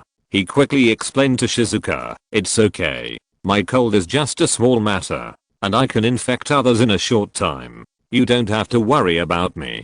By the way, it's a rare encounter. Why don't we play together?" Shizuka frowned when she heard Nobita's lame explanation and put her hands on her waist to teach Nobita a lesson. "What are you talking about? If you have a cold, you should keep warm and actively cooperate with the doctor's treatment. And I have an appointment with Izuki to play together today, so I'm sorry I can't accompany you." After that, Shizuka left. Nobita was shocked when he heard that Shizuka was going to Izuki's house. He felt as if he had fallen from midsummer to severe winter. He could only stare blankly at Shizuka's back as she walked away in the open space. "We have to get well soon and then go get Shizuka back." He quickly pulled Doraemon up and set out on the journey to find Fat Tiger again. But now they had no goal, so they had to wander aimlessly on the street. At the corner of a crossroad, a little boy with pointed hair and a pointed mouth suddenly ran by. It was Sunia.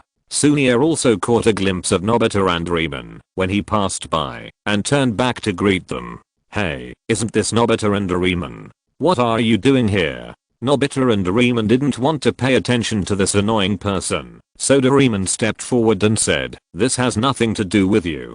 We are in a hurry now." He pushed Nobita and wanted to leave, but Sunia's evil taste came up and entangled Nobita and the others. He turned around and ran to them and saw the microphone, so he asked with a smile, "Isn't this a microphone? I got tired of playing with this when I was in kindergarten. I didn't expect that you are still at the same level as when I was in kindergarten." After saying that, he pointed at Nobita and started laughing wildly, and his laughter was very harsh. Nobita and Doraemon were very angry after hearing it, especially Nobita. He was in a bad mood after catching a cold today and was ridiculed by Sunia. His face turned red with anger. Doraemon and Nobita exchanged glances and immediately decided to pass the cold to Sunia. So Nobita smiled and picked up the receiver and handed it to Sunia, saying, "Sunia, can you please do me a favor and hold this receiver against your face?" Sunia saw that Nobita wanted to play the phone game with him and immediately refused. "Forget it, I'm tired of this game in kindergarten."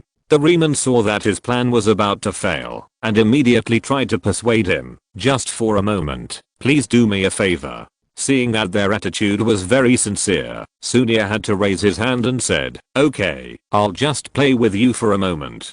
Then he picked up the receiver and pointed it at himself. The two people on the side exchanged glances again, showing a smile of conspiracy. Then Nobita coughed hard twice into the microphone, and then he felt a sense of relief in his body, and his cold was cured. but Sunia next to him didn't feel so comfortable. Now he only felt that his head was hot, his eyes couldn't see the things in front of him clearly, and the snot on his nose began to flow down uncontrollably, and he couldn't help but sit on the ground. At this time, Ziofu's father suddenly came over and saw Ziofu sitting on the ground with a long string of snot hanging from his nose. He quickly put his hand on his forehead. After a while, he gave a positive answer. Ziofu, you are sick. Why don't you not go to the movie today? Ziofu heard it and immediately hugged his father's thigh, crying with snot and tears. He had been looking forward to this movie for a long time and was unwilling to give up like this.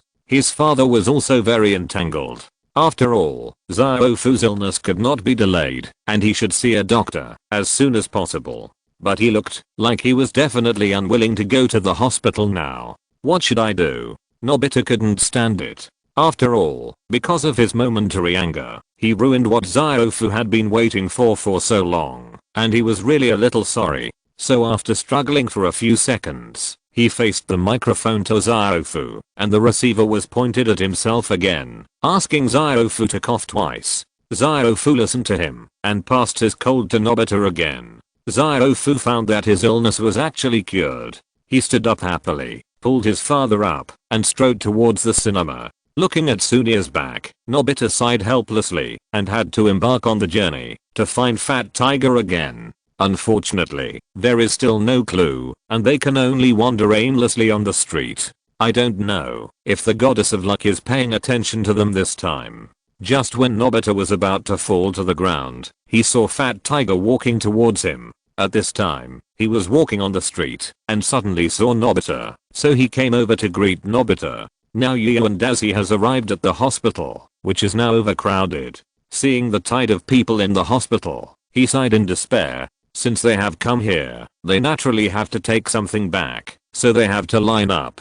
Nobita, did you call me just now? Fat Tiger said this with a smile on his face, like a spring breeze in March. Nobita nodded and wanted to pass the cold to him immediately, but Fat Tiger immediately saw that Nobita's body was not normal and suddenly changed his normal state. Nobita, you look like this. Are you sick? Nobita nodded. Fat Tiger immediately got motivated and said to him, why don't you come to my house? I have special medicine at home. Nobita waved his hands to indicate that he didn't need it, but Fat Tiger was unusually enthusiastic today and even wanted to carry Nobita on his back and take him home to take medicine. In the end, Nobita refused for a long time before Fat Tiger left reluctantly.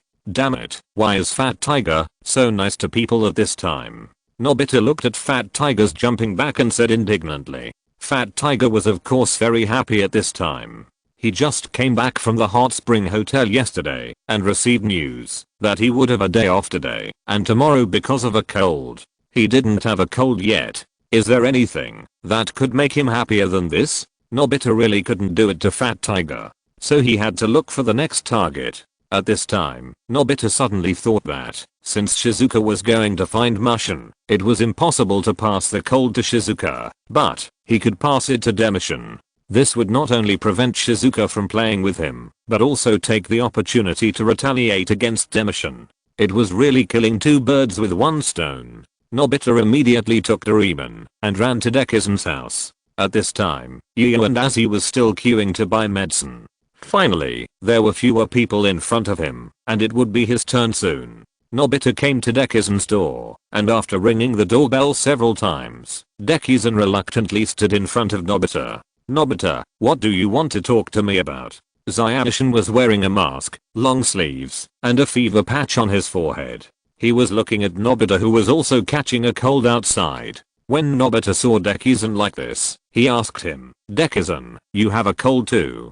Dekisugi admitted this and told him that he had a fever since last night. He also reminded Nobita to stay away from him to avoid getting infected and getting worse. Nobita saw that Dekisugi's cold was more serious than his, and he couldn't help but feel sympathy. He handed the microphone to Dekisugi, and at the same time, pointed the receiver at himself, asking Dekisugi to sneeze hard at the microphone.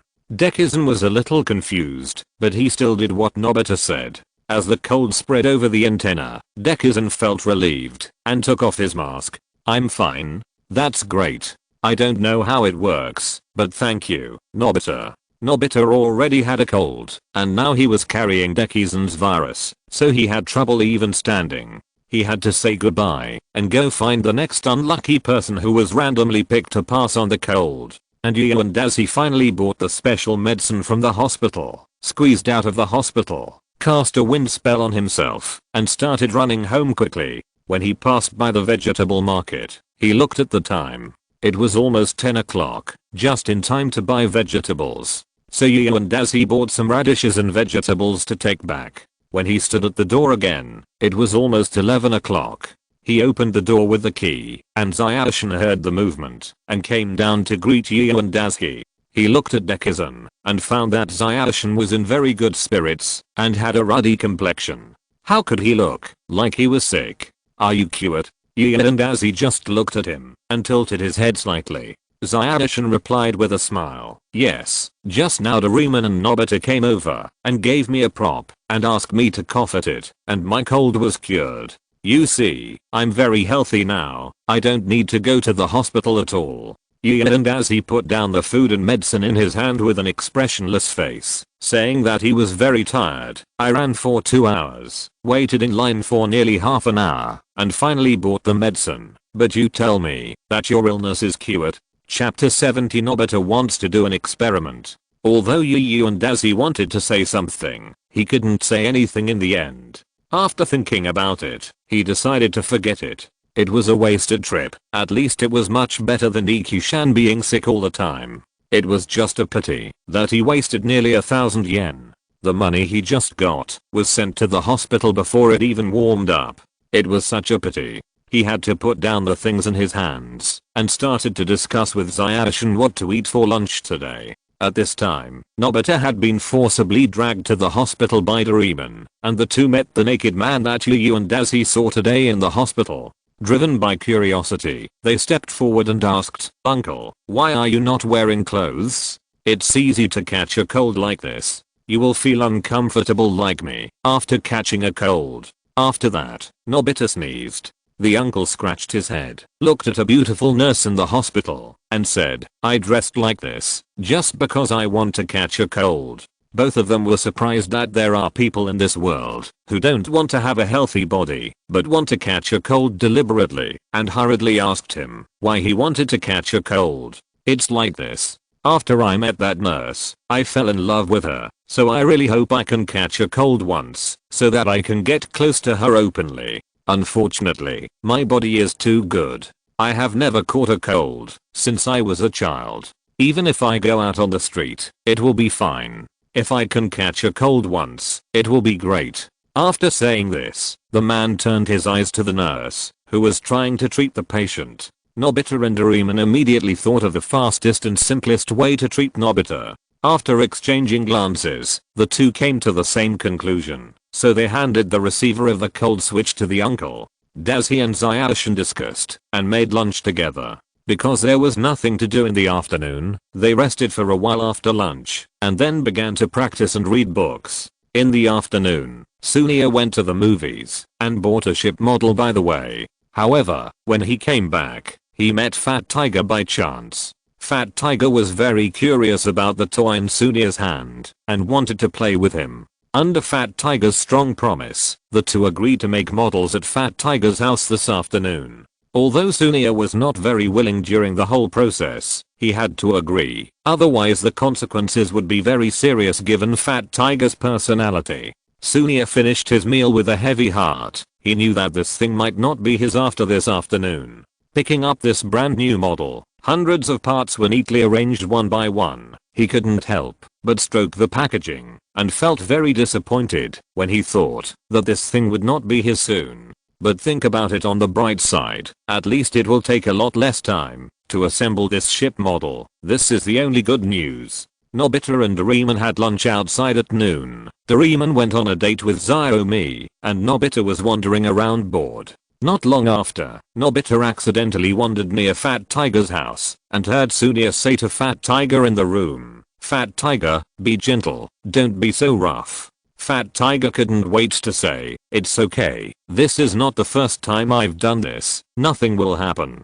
Then not long after, Sunia screamed, didn't I tell you to be gentle? This requires skills. You can't just rely on brute force. Nobita was very curious about what they were doing, so he climbed up the wall and saw two people assembling models below. Are you assembling models?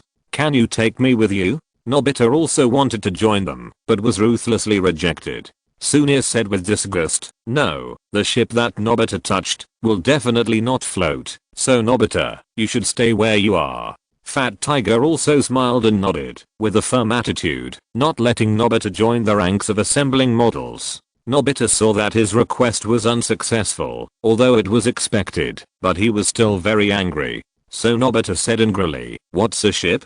I'm going to make something better to surprise you. Then he went downstairs angrily, and went home to look for Doraemon. When he got home, Doraemon was dating Xiaomi, so he was not at home. But Nobita saw a huge machine in his room. Strange. Why do we have this machine here? Then Nobita began to study it. Finally, Nobita found the instruction manual next to the machine. Human maker, have you ever thought about making a baby with your own hands? It is a wonderful process to see a life born in your hands. There is no need for a complicated process. All the materials can be found in daily life. You only need 250 pencils, 30 bars of soap, sulfur. As Nobita read, the idea of making a human being lingered in his mind.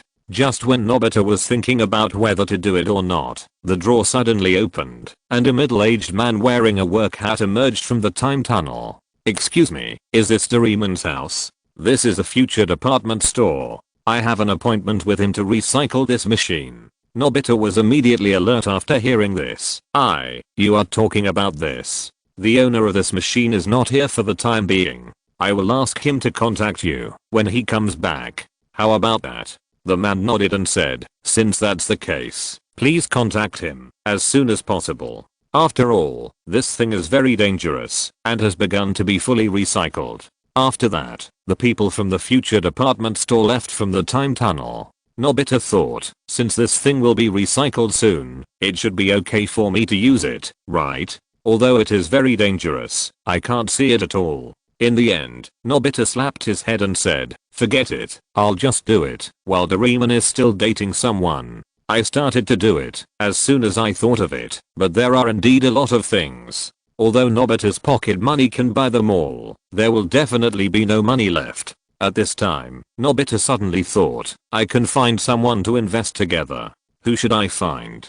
I don't know Dek isn't very well, and and as he is a money grubber, and may not help me. Since Sunia couldn't say anything, then only Shizuka was the most qualified. So he immediately ran out of the room, came to Shizuka's room, knocked on the door, and soon Shizuka came out. Nobita asked Shizuka with a smile, Shizuka, are you interested in making something with me? Shizuka was also somewhat interested.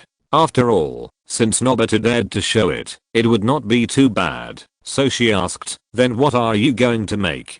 Nobita was still smiling, put his mouth close to Shizuka's ear and whispered, make a child. Shizuka, who knew something about this, blushed immediately, slapped Nobita in the face, shouted, rogue, and knocked Nobita to the ground, then turned around and closed the door, ignoring Nobita who was still on the ground. Nobita didn't know why Shizuka wanted to hit him, but he also knew that there was almost no possibility of finding Shizuka for a joint venture now. He had to take his own pocket money and purchase all the things on the list, then looked at his empty wallet and sighed slightly. After buying all the things I need, I don't have much money left. Forget it, as long as I can make the baby, it will all be worth it. Then Nobita poured all the things he had just bought into the raw material feed pot. Soon after, the small green ball in the glass container began to gradually expand and became the shape of a baby, and it continued to grow. At this time, and as he felt very bored at home. He had almost finished reading the books in Xiaoshin's house. After all, his mental strength now far exceeded that of ordinary people, and his reading speed was not comparable to that of ordinary people. So he decided to go out for a walk. After saying hello to Xiaoshin, he left home, but Xiaoshin decided to continue reading. And as he was wandering around the street, and met Shizuka who also came out. Shizuka, what are you doing out here? Aren't you afraid of catching a cold? Shizuka paused and said, Nobita just played a joke on me, and I seem to have been a little too much with him, so I wanted to go over and apologize to him. And as he glanced at her, haven't you been observed by him in public while taking a bath enough times? It was just a joke, but he was beaten. It was quite strange. So what kind of joke did he play on you? Shizuka hesitated for a while, but whispered to him. He said he wanted to have a baby with me. After hearing this, and as he said that he was trained and would not laugh unless he could not help it. Hahaha, he actually played such an excessive joke on you. The iceberg face of 10,000 years could not be restrained, and he laughed out loud accidentally. Then and as's smile quickly disappeared, because he remembered that in the original work, this child did not seem to be a joke. Let's go, I will go to Nobita's house with you. He decided to go over and see if it was true, although he didn't know if it was true. Even if it was true, Doraemon would deal with the mess in the end. But for the sake of safety, he should go with her to see it. It is always right to be careful. If someone gets into trouble, it will be too late. At this time, the doll in the machine has grown to the size of an ordinary baby. Doraemon finally arrived late, and when he saw that Nobita had already turned on the machine and the baby had grown to this point, his face almost turned pale. He loudly rebuked Nobita, why don't you know what this machine is for, and use it recklessly? But Nobita didn't care. What else can it do? Isn't this a machine that makes babies? Seeing that he had no intention of repenting, Doraemon immediately explained to him, the babies made by this machine are not ordinary babies, but babies with superpowers, and they are very hostile to humans. Now in order to deal with these children, the future world has even dispatched the army. Nobita's face changed instantly. He had also experienced the props of the future world. He couldn't even solve these, which showed how powerful these people were. He quickly asked Doraemon if there was any solution. Doraemon took a look at the container and said, there is only one way now, and that is to destroy it.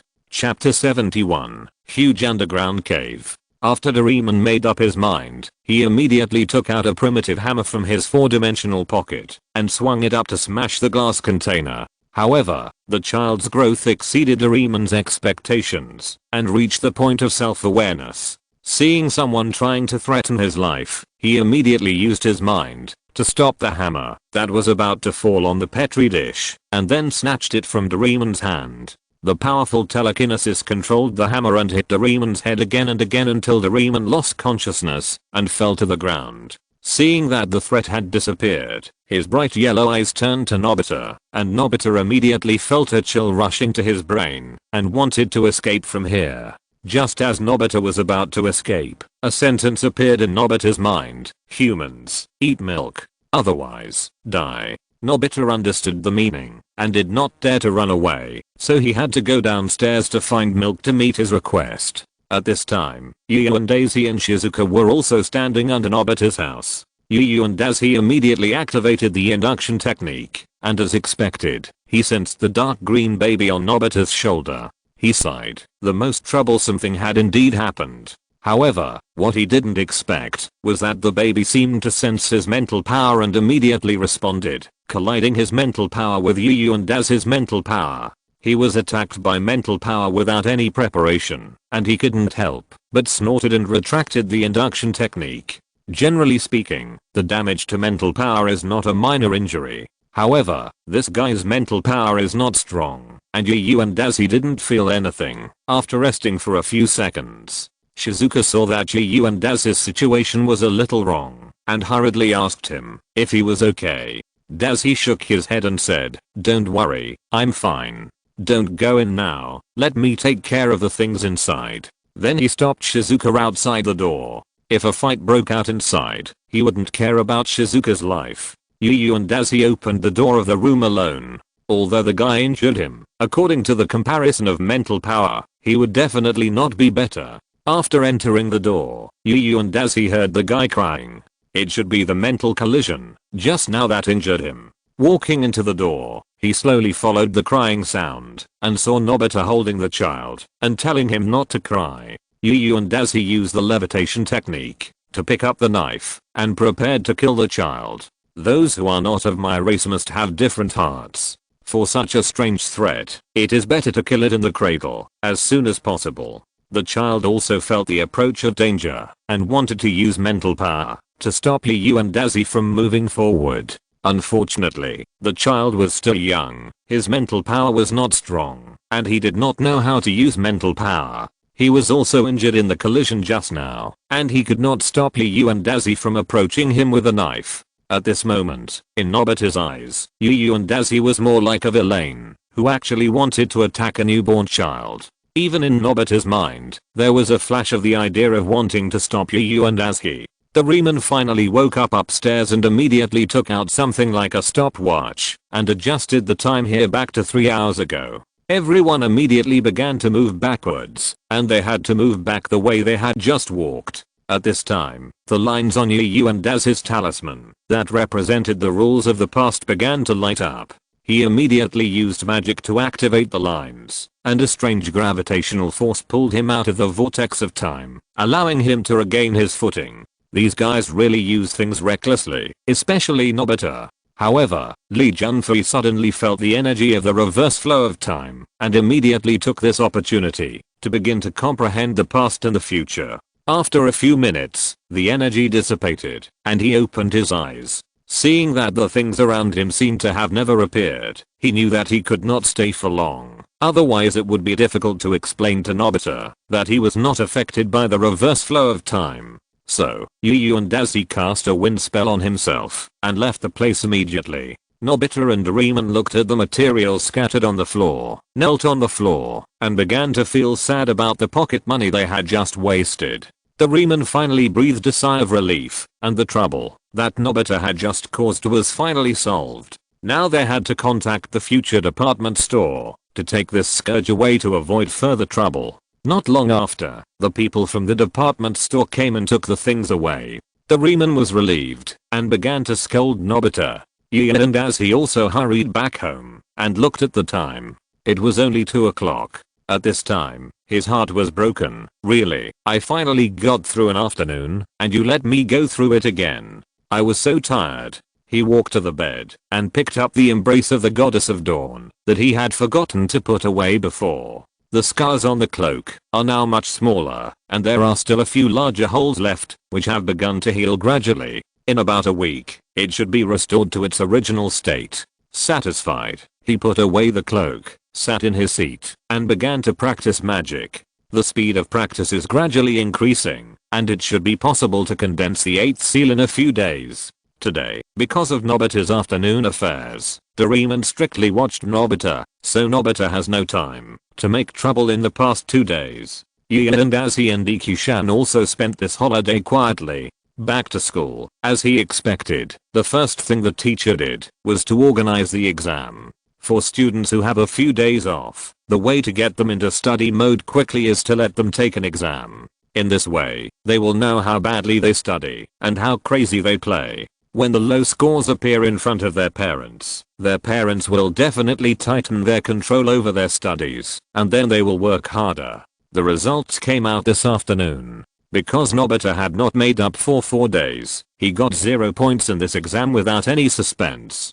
Daisy and Zion got 100 points as usual. After getting the papers, both of them had no expression. For them, if they didn't get 100 points in the exam, it would be an insult to the many books they read at home, and the time they wasted on homework. After school today, Shizuka suddenly found Zion and said she wanted to talk to him about today's test paper, so the two began to discuss it in the classroom. Yu and Daisy took the lemon he had just picked from the tree and started eating it while waiting for them.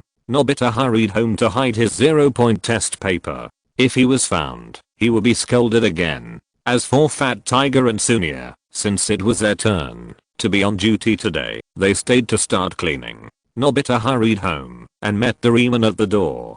Doraemon saw him coming back in a hurry and immediately asked him, "You came back in such a hurry, didn't you take another exam today and got 0 points?" Nobita nodded. "Yes, I have to come back quickly to hide the 0-point test paper so that my mother can't find it." Doraemon pointed at Nobita with his little round hand and said, "Why don't you just throw it into the trash can? Why do you have to deal with it after you get home?" Nobita smiled and said, because I would be reluctant to throw it away directly, so I have to bring it back. Doraemon sighed, in that case, then you can dig a hole and bury them. Nobita shook his head, no, digging a hole is too tiring. Doraemon was speechless. What on earth is in this guy's head? But thinking that he would probably ask him for props, he might as well take them out himself. So he reached into his 4-dimensional pocket and took out something that looked like a hatch of a spaceship and handed it to Nobita. Here, this prop can find a cave underground. When it finds one, it will make a beeping sound. Then you just open the door and put your paper down. I have something to go out first, so you wait slowly. Nobita took the door, watched Doraemon leave, then walked to the yard to find a piece of land, put down the hatch, and turned on the automatic search mode. After waiting for a while, he finally heard the expected sound from the machine, and quickly opened the hatch. Inside was a huge cave. Nobita walked in, and the cave inside was bottomless, and he didn't know where it would spread to. So Nobita found a place here, and put the paper down. But when he left, he thought, it doesn't feel like hiding at all. Then he dug a hole in the cave and buried it, and then jumped back to the ground. At this time, Doraemon just came back, and saw Nobita coming out happily, so he asked him how he hid. Nobita was very happy. Doraemon, let me tell you, there is a huge underground cave below. I don't know how big it is. Do you want to go down and take a look? Hearing this, Doraemon immediately went forward to check the location of the cave, and found that the location had been located in North America, which was really far away. Seeing this undiscovered place, the blue fat man immediately made a decision. He must go down and take a look. Nobita opened the hatch again and went down with Doraemon. Seeing this huge space, Doraemon was surprised. The size of this cave is amazing. It's simply an underground city. Nobita heard it and immediately started to think, then snapped his fingers and said, then Doraemon, how about we build a city, or even a kingdom? Doraemon thought about it and thought that this plan was feasible. But there are only 2 of us. There are too few people. I don't know how long it will take for 2 people to build a city. Nobita once again made a suggestion. Then let's invite some people to participate. Doraemon thought about it and said, that's fine, but Sunia and Fat Tiger will definitely make trouble. Nobita nodded and then said, that's right, so we don't invite them for now, let's find them after we have basically finished the things. Doraemon took out a bottle and said, okay, go ahead. I'll plant fluorescent moss here as a light source, and it will almost grow when you come back. Then he started to spread the seeds of fluorescent moss everywhere. Nobita ran out of the cave and began to look for the traces of Mushin and others. Chapter 72, a city in need of planning. At this time, Aizuki and Shizuka had finished discussing the test papers, and Sunia had finished cleaning. Seeing that everyone was leaving, they went back together, since the roads here were mostly connected. After leaving the school gate together, the 2 unfamiliar people waved goodbye to them. The 2 people were not walking in the same direction as Aizuki and his group. The group continued to move forward slowly. Yu and Dazi felt that the reason why the movement was so slow was mainly because Shizuka deliberately slowed down the pace and found an excuse to chat with Aizuki, which made them look at the 2 people in front of them with unfriendly faces. At a corner in front, a hand suddenly stretched out and hooked a finger at Aizuki and Shizuka. The 2 looked at each other and saw the confusion in each other's eyes. In order to find the answer, the 2 walked over. Yu and Dazi and his group also saw it from behind and quietly followed to find out what was going on. Aizuki and Shizuka walked to the corner and the others also started to eavesdrop from behind. It's like this. Doraemon and I want to build a city underground. Are you interested in joining us? When the 2 heard that it was such an interesting thing, they nodded and said in unison, of course. Nobita smiled and nodded, then stretched out his hand to the height of his shoulder and said, then you should quickly follow me to my house. Aizuku and Shizuka both nodded. Just as Nobita was about to lead the way, Aizuku suddenly said, wait, I have to go back to put my school bag first. Shizuka also nodded. Seeing this, Nobita didn't want to force them to stay, so he warned Aizuku and the others, in order to prevent other people from coming to make trouble. I would like you to keep this a secret for the time being, especially for Takashi, Sunia, and Yu and Daiji. When the two heard what Nobita said, they suddenly thought that the three people he mentioned seemed to be following behind. Thinking of this, both of them couldn't help laughing. Nobita looked at them and suddenly laughed, feeling a little puzzled, and touched his head in confusion. The two did not immediately expose the fact that there were people behind them, but quickly said goodbye to Nobita and ran back to put down their school bags. Although Nobita was a little strange, he saw that everyone was so energetic and planned to go back to tell Doraemon the good news. At this moment, a strong hand suddenly stretched out from behind and grabbed Nobita's shoulder. "Nobita, what is so important? Can you tell us?" Nobita's body couldn't help but tremble and slowly turned his head to look at Fat Tiger behind him. This was not over yet, and he caught a glimpse of Yu and Dazi and Sunia looking at him from the side, waiting for his answer. Nobita swallowed his saliva and then hurriedly smiled. "Haha, you heard it wrong. I mean, I will find you and tell you that Doraemon and I are building a city underground, and I want to invite you to join." Yu and Dazi and the other two heard his answer and nodded with satisfaction. Then, Fat Tiger told Nobita that the three of them would also go back to put their things now, and they would go to his house together later to take a good look at what this underground city looks like. Not long after, Yu and Eiji caught up with Dekisugi and went back with him to put down his school bag. After confirming that the door was locked, the two of them went to Nobita's house together. Arriving at Nobita's house, Yu and Eiji first used the induction technique. Doraemon is now waiting for them under that hatch. As for Fat Tiger, Sunia and Shizuka, they are also on their way here. Yu and Eiji has already sensed them, and it is estimated that they will be seen here in a few minutes. He put away the induction technique and went to Doraemon with Dekisugi first. Doraemon saw Yu and Eiji and looked at Nobita in confusion, as if blaming Nobita for bringing this person here. Nobita smiled awkwardly from behind, touched his head, and did not answer. After a while, Fat Tiger, Sunia and Shizuka arrived together, and Doraemon immediately pulled Nobita aside and began to blame him. "It's fine if you call Yu and Dazi, at least he will still abide by the rules. But why did you call these two troublemakers, Fat Tiger and Sunia, together? Do you think our construction work is not hard enough?" Nobita spread his hands and said, "I can't help it. When I found Shizuka, they were following behind me. One of them leaked the news without paying attention." Doraemon covered his face with his hands. He felt helpless about Nobita's carelessness and luck. Since they are all here, we can only take them down together. So the blue fat man walked to the center of the venue and said to us, "Since everyone is here, please listen to my arrangements. Next, we will go to the underground cave to build our city. Because of the shortage of manpower, we specially invite you to help build it. For everyone's happy life, please do your part." Seeing that they did not refute, the blue fat man opened the hatch and took the lead to walk into the dark underground cave, and Nobita followed closely behind.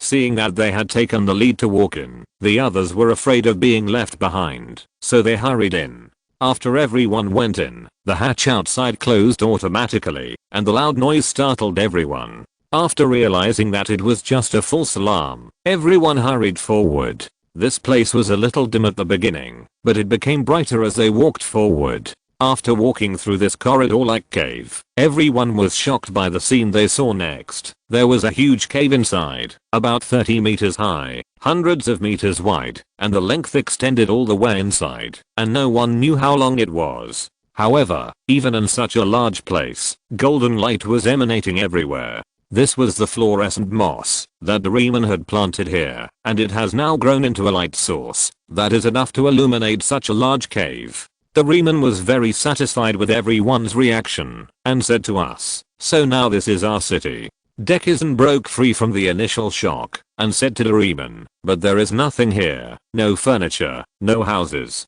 It can't be called a city, let alone a paradise." The blue fat man's mouth bent into an exaggerated arc, and he took out some folded paper from his four-dimensional pocket. "This is a folding paper house. Although it is made of paper, it is as hard as steel, and it comes with all kinds of furniture in the house. And this folding road, as long as it is paved, it can become a road.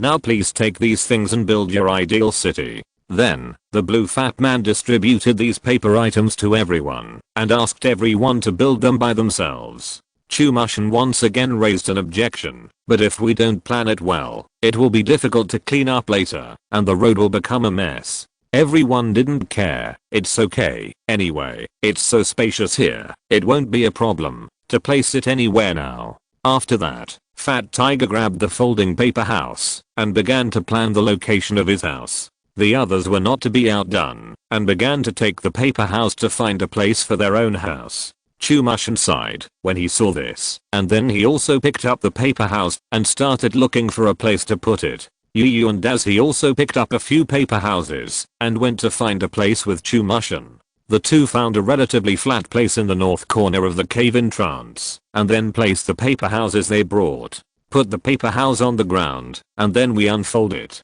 After that, the paper house automatically began to grow larger, and then continued to unfold, turning into a brand new house. Yu and Dazi used his mental power to carefully feel the process, but he didn't understand anything now. Sure enough, the ability of future technology is far beyond his magic ability. Since there was nothing to feel, Yu and Dazi began to concentrate on placing the houses. At this time, Dekisugi came over and said to him, "Put these houses in a row as much as possible and face the center so that it is convenient for Nobita to pave the road." Dazi nodded and then adjusted the placement of the houses. Nobita also began to pave the road from the center, but unfortunately the houses around were too scattered and the road was paved in a mess. And farther away, Doraemon's side was not optimistic. The blue fat man finally put his house in place, and just as he stood up, the house was half crushed by another larger house. Doraemon looked to the side and saw that it was Fat Tiger who was paving his personal concert hall. Seeing Doraemon next to him, he rudely told him to go somewhere else. Doraemon naturally refused and started arguing with him. Halfway through the argument, a larger house came down and pressed down both Doraemon and Fat Tiger's houses. It was Sunia who put down his own exclusive museum. The three people saw this and immediately started arguing about who the land belonged to. Doraemon was first rejected by Fat Tiger and Sunia and thrown out. Seeing that he was thrown out on his own territory, he got up and was furious.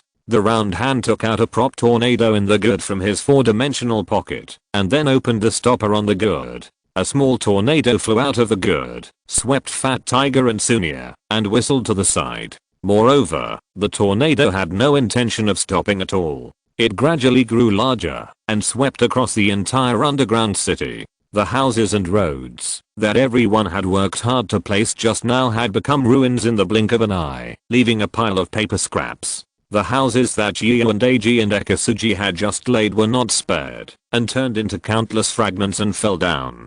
Seeing this, everyone ran over to question Doraemon why he used such a dangerous prop here. Doraemon knew he was in the wrong and did not answer. Dekisugi stepped in again to help. "Don't be sad, it's just right that it's destroyed. Next time, let's plan first and then place the houses. Tell me your ideas for the city first. I'll do some statistics and make a sketch and then give it to Doraemon so that everyone can build the city together." Everyone heard Dekisugi's proposal and knew that a city really needs to be well planned, so they told Dekisugi their ideas. Zyadishin also carefully wrote down everyone's requirements and then said that he would go home to sort it out tonight, so everyone should go back today. Everyone returned to the ground and made an appointment to meet tomorrow. Chapter 73 The Seed of Power. After returning home, Demishin first did his homework with Yu and Dazi. No matter what, as students, they still need to do their homework. After more than half an hour, the two finished all their homework and then took out a piece of white paper and wrote down all the suggestions they had just heard from memory. Then Zyadishin took out another piece of paper and began to think about the planning of a city and drew the general shape on that piece of paper little by little. Seeing Zyadishin holding a pen and quickly drawing one building after another, Yu and Dazi suddenly wanted to help. 10 minutes later, the disappointed Yu and Dazi said that the poor students were not qualified to be with the top students. Because after he drew a few, looking at his finished works and comparing them with Demishin's paintings, Yu and Dazi became autistic. Anyway, he couldn't help much now, so he simply ran aside and continued to practice his magic. It is estimated that with Demishin's speed, the general planning of the city should be completed in one night. Sure enough, after nearly 3 hours of writing and drawing, Zayanshin showed off a brand new blueprint to Yu and Daisuke. At this moment, he had been practicing for a long time, and his mental strength was almost gone, so he had to force himself to look at it. In the center of this design is a park, which is divided into 4 areas with this as a center: residential area, recreation area, and personal preference building area. There is also an area of municipal building, which is located near the exit. After reading it, Yu and Daisuke symbolically praised him a few words.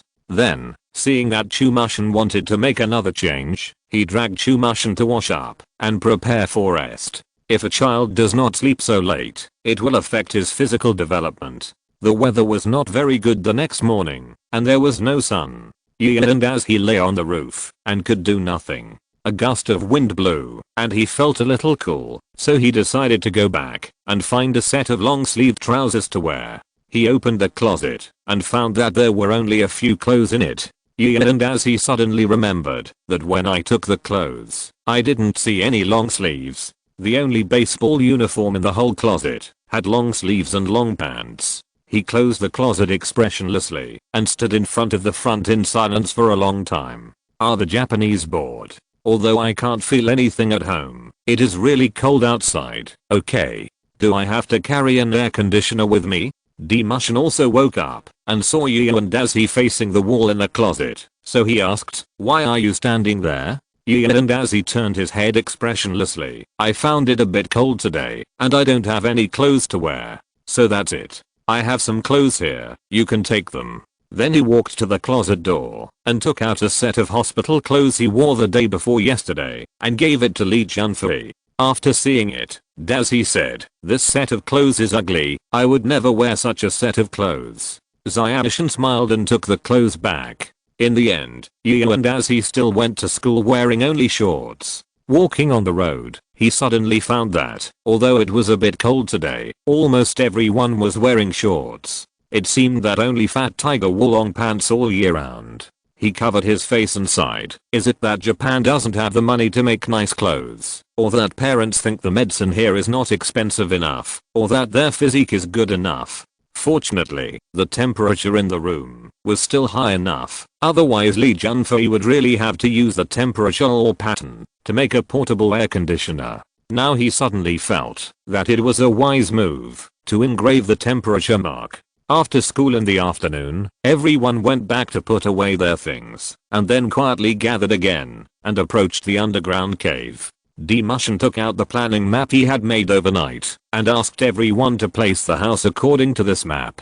Thanks to the command, all the houses and roads were paved in just 1 hour. The folding paper house that was built so quickly and in just a few seconds accounted for most of the credit. After it was built, Doraemon gave everyone the bamboo dragonfly and asked them to fly to the sky to have an overview of the town. The buildings here look no different from the town where they live now, except for the location and the addition of municipal building. After taking a look around, everyone began to land in the residential area and look for their own houses. Everyone has found their own homes one after another, and then Izuki pointed to a larger house and said to Yu and Daisuke, "Let's go. That one is what I asked Doraemon for." He nodded, and he and Zayanshin landed in front of the door of this house. Entering the room, Yu and Daisuke found that the layout inside was no different from the house they live in now. "I searched here for a long time before I found a paper house that looks so similar." Izuki walked in front of Yu and Daisuke,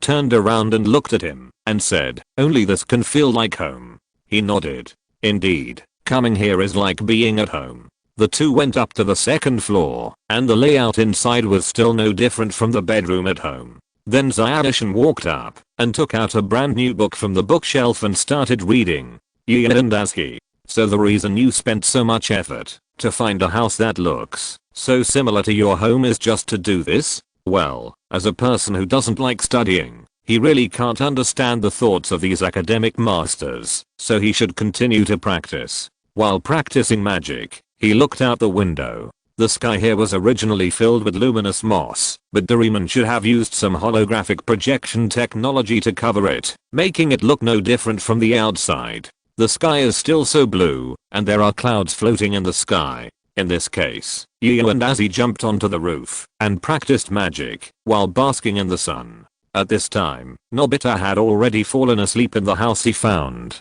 However, he was woken up not long after. He opened his eyes and saw Fat Tiger sitting in front of him, looking at him with a smile. Nobita immediately had a bad premonition. "Fat Tiger, what do you want to see me for?" Fat Tiger still smiled and said, "Nothing, I just think your room here is not bad. I want to change houses with you." Nobita was immediately unhappy. "If you are not happy with the house you chose, why should I live there? And there are still many empty rooms here. Why don't you find another one to stay in?" So Nobita immediately rejected Fat Tiger righteously and asked him to find another room. Fat Tiger's face changed instantly and he grabbed Nobita's collar. "What did you say? Nobita, you dare to reject me? I think you are tired of living." Then, Pingjing punched and kicked Nobita. Nobita was soon kicked out of the house with a black eye and scars all over his body. He looked at the room that used to belong to him unwillingly and then ran to the municipal building crying to seek Doraemon's help. Doraemon listened to Nobita's story, then folded his hands and said, "The thing I was most worried about has happened." Nobita stood up. "Did you expect this to happen?" Doraemon nodded. "Yes, I thought of it when I built this place. In a place where there is no force to counter itself, and the law cannot control it, people with big fists are likely to destroy the moral code and then focus on their own interests and do a series of things that are harmful to others. I think both Yu and Daisy and Gangshan Pangu are likely to start a riot. Now it seems that Pangu started it first." Doraemon stood up, took out 8 robot men and a 5-pointed star badge from his pocket, and said to Nobita, "Now I will give you the position of the mechanical sheriff, and you will take these police officers to maintain order in this city." The blue fat man solemnly pinned the badge on Nobita's chest. Nobita suddenly felt tall and noble, saluted Doraemon, and then walked out of the municipal building with the mechanical police officer.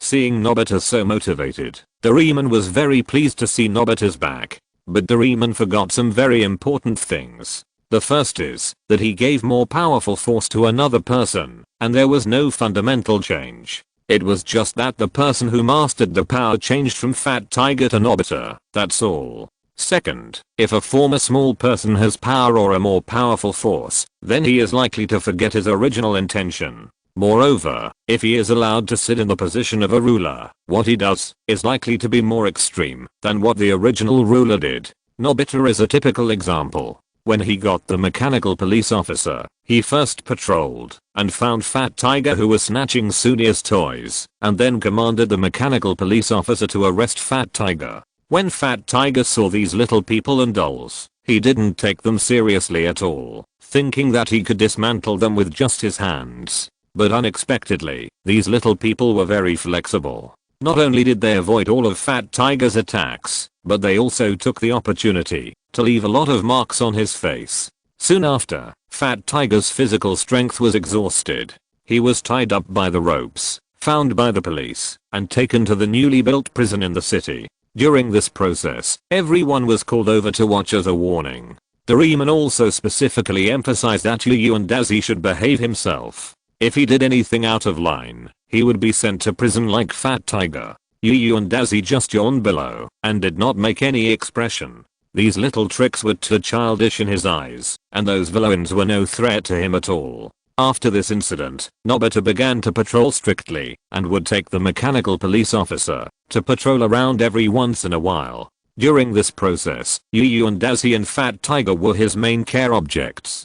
But Yu and Daisy stayed in the room all the time. The temperature here was very suitable for him, and he didn't want to go out yet. Xiaoshan also kept reading in the house. Both of them felt that this was enough. Why did they have to run around? However, while on patrol, Nobita discovered that there was a bit more, or in everyone's eyes, when they looked at him, and when they did whatever he said, an evil idea began to take root in his heart, and gradually sprouted with desire as its nourishment.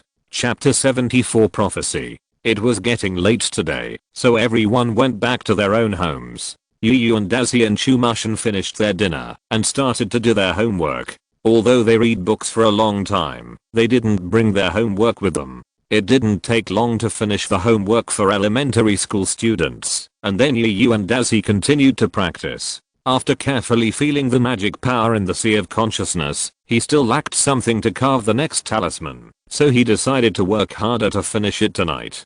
Chew mush and read the book for a while, and started to practice his mental power. Now he can recite the content of the 7th paragraph, and he should be able to really get started in about a week. Usually at 9 o'clock in the evening, the two would prepare to go to bed, but because Yu and Dazi was about to break through, he didn't rush to go to bed after washing up, but turned off the lights first, and continued to sit in the room to extract magic power. After waiting for nearly an hour, he started to carve the talisman. This time it was still very successful. The 8th talisman resonated with the previous 7, the sea of consciousness was widened, and then the heaven and earth carved a regular pattern for this new talisman. During this process, Yu and Dazi still put his mind into perception. He thought it was just a simple perception, but when he was perceiving the future, he suddenly saw a scene from the future. In the underground city, a huge figure awakened and destroyed the underground city in blood and fire. Everyone died under his feet, and no one could escape. The last picture Yu and Dazi saw was him kneeling on the ground covered in blood, embraced by the goddess of dawn. Behind him were the bodies of Nobita and the others, as well as the remains of Doraemon. As for the top of Yu and Dazi's head, the foot that caused huge casualties was falling. Just when Yu and Dazi was about to be turned into a sauce, he was scared out of his state of perception, with cold sweat all over his forehead, and gasping for breath. The picture was too real, and he couldn't help but bring himself into it. After finally calming down, he began to think about why this monster came out. Yu and Dazi remembered that it crawled out from deeper underground, and everyone was chased here by it from there. Why on earth did they get into trouble with such a terrifying monster? There is no Ultraman in this world. He wanted to tell Nobita and the others everything, but after thinking about it, he estimated that only Dekisugi would believe him, and Nobita and the others would continue to go underground. If that was the case, Yu and Dazi couldn't say what would happen in the end. Maybe without him, the others would not get into trouble with the monster. After all, this scene would not appear in the original work. Otherwise, how can we play if the protagonists are dead?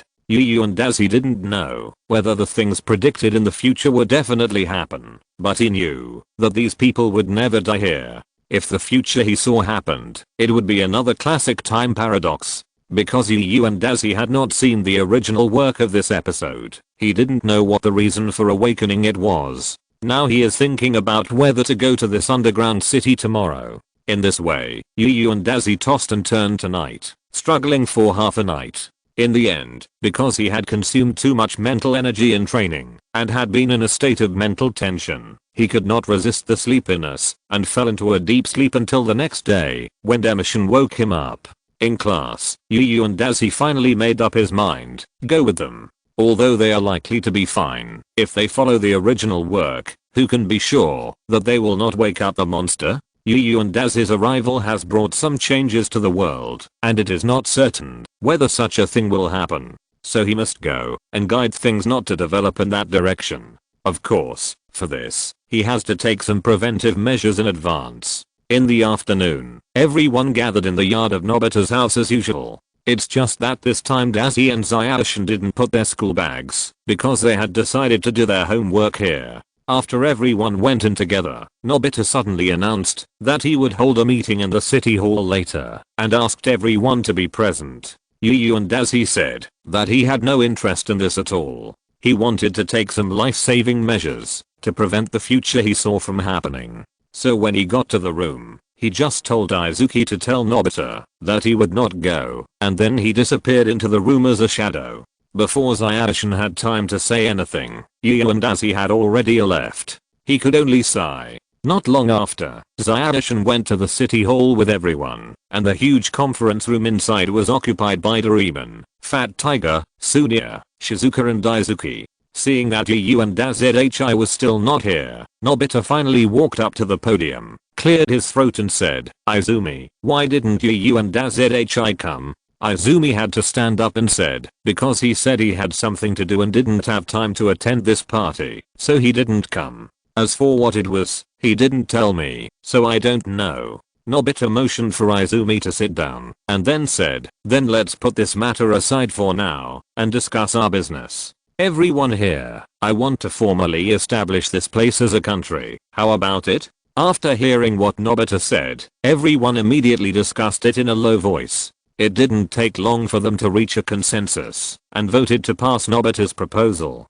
In everyone's impression, this matter was indeed just a verbal talk. It is not so easy to really establish a country. Not only do you have to meet certain conditions, but you also have to send the documents to the United Nations government. Only after their approval can it be considered a country with real legal significance. For these children, it was just a joke. Everyone except Nobita knew this very well, so they agreed with a joking nature. Nobita didn't know about this, and seeing that everyone agreed, he continued, in this case, this country needs a prime minister. I will run for this position first.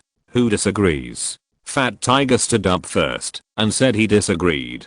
Then Nobita cleared his throat and said, "Guards, drag Fat Tiger away." Then the guards stepped forward, and dragged Fat Tiger away. The rest of the people saw this situation, so they had no choice but to vote in favor. Nobita was very satisfied with the result, and continued his plan triumphantly. Since everyone agrees, I will now name this country Nobita Country, and use this as the national flag. As he said this, Nobita took out a red flag from under the table with a white printed on it. Nobita placed the flag on the flagpole and raised it, and then asked everyone to say "Long live the flag." The few people present had to do as Nobita threatened with force. When Nobita saw the flag rising into the air, he was very satisfied with everyone's reaction and continued, "Then I will announce my first decree here. Because Yu and Azhi was not present when I ascended the throne, I declare him expelled from Nobita." Ignoring the mechanical guards present, I stood up and retorted, "No, he also contributed to the construction of this country. You can't expel him just because he didn't come." Nobita frowned and said to the guards, "Go and arrest him." Zio-chan's fighting power was not as good as Fat Tiger's, so he was quickly arrested and sent to prison. The rest of the people didn't dare to say a word and just watched Zio-chan being taken away. At this time, Yu and Azhi went to the deep entrance of the cave and carved the magic circle he took from the soul-devouring monument to seal it off. No one except him could enter. After confirming that the magic circle started to work, he suddenly thought of what the monster was and wanted to go in to take a look. Although this might be suspected of being suicidal, Yu and Azhi still couldn't resist his curiosity. He hesitated at the intersection for a while and walked in. The road inside was still very wide. After casting the windwalk spell on himself, he walked carefully without making any sound, and at the same time, let the soul-devouring monument be on alert. If he really got into trouble, he still had it as the last insurance. After walking for about 20 minutes, Yu and Azhi finally reached the deepest part. There was no paradise here, only a huge monster lying here, and its body was still rising and falling. Yu and Azhi looked at the monster, which was about 20 meters tall and very huge. It was constantly emitting a hot breath, and the red lines on its skin appeared from time to time, proving that the monster was just asleep and not completely dead. The heavy armor on the monster also explained why Yu and Azhi failed at that time. With his current magic, it was impossible to break its armor and hurt such a terrifying monster. He had to go back quietly as he came here, and at the same time he was sure that the defensive barrier must not be removed. One day, humans who knew nothing about this would come here, hoping that this barrier could save their lives. After returning to the underground city, Yu and Azhi prepared to go back to his room first. Their meeting should have been over, and Dekisugi should be back soon. But he sat in the room and waited for a long time, but Dekisugi didn't come back, so Yu and Azhi had to go out to look for him. As a result, he didn't find Dekisugi, but saw several mechanical guards looking for him, wanting to expel Junfei from the city. Yu and Azhi had been depressed for a whole day because of the prophecy, and seeing such a huge monster made him even more breathless. Now he saw that Nobita wanted to suppress him, and his anger suddenly exploded. There was a flash of sharpness in his eyes, and the strange power spell and wind spell were fully fired to catch the mechanical guards, knocking them head to head, and turned into countless fragments falling down.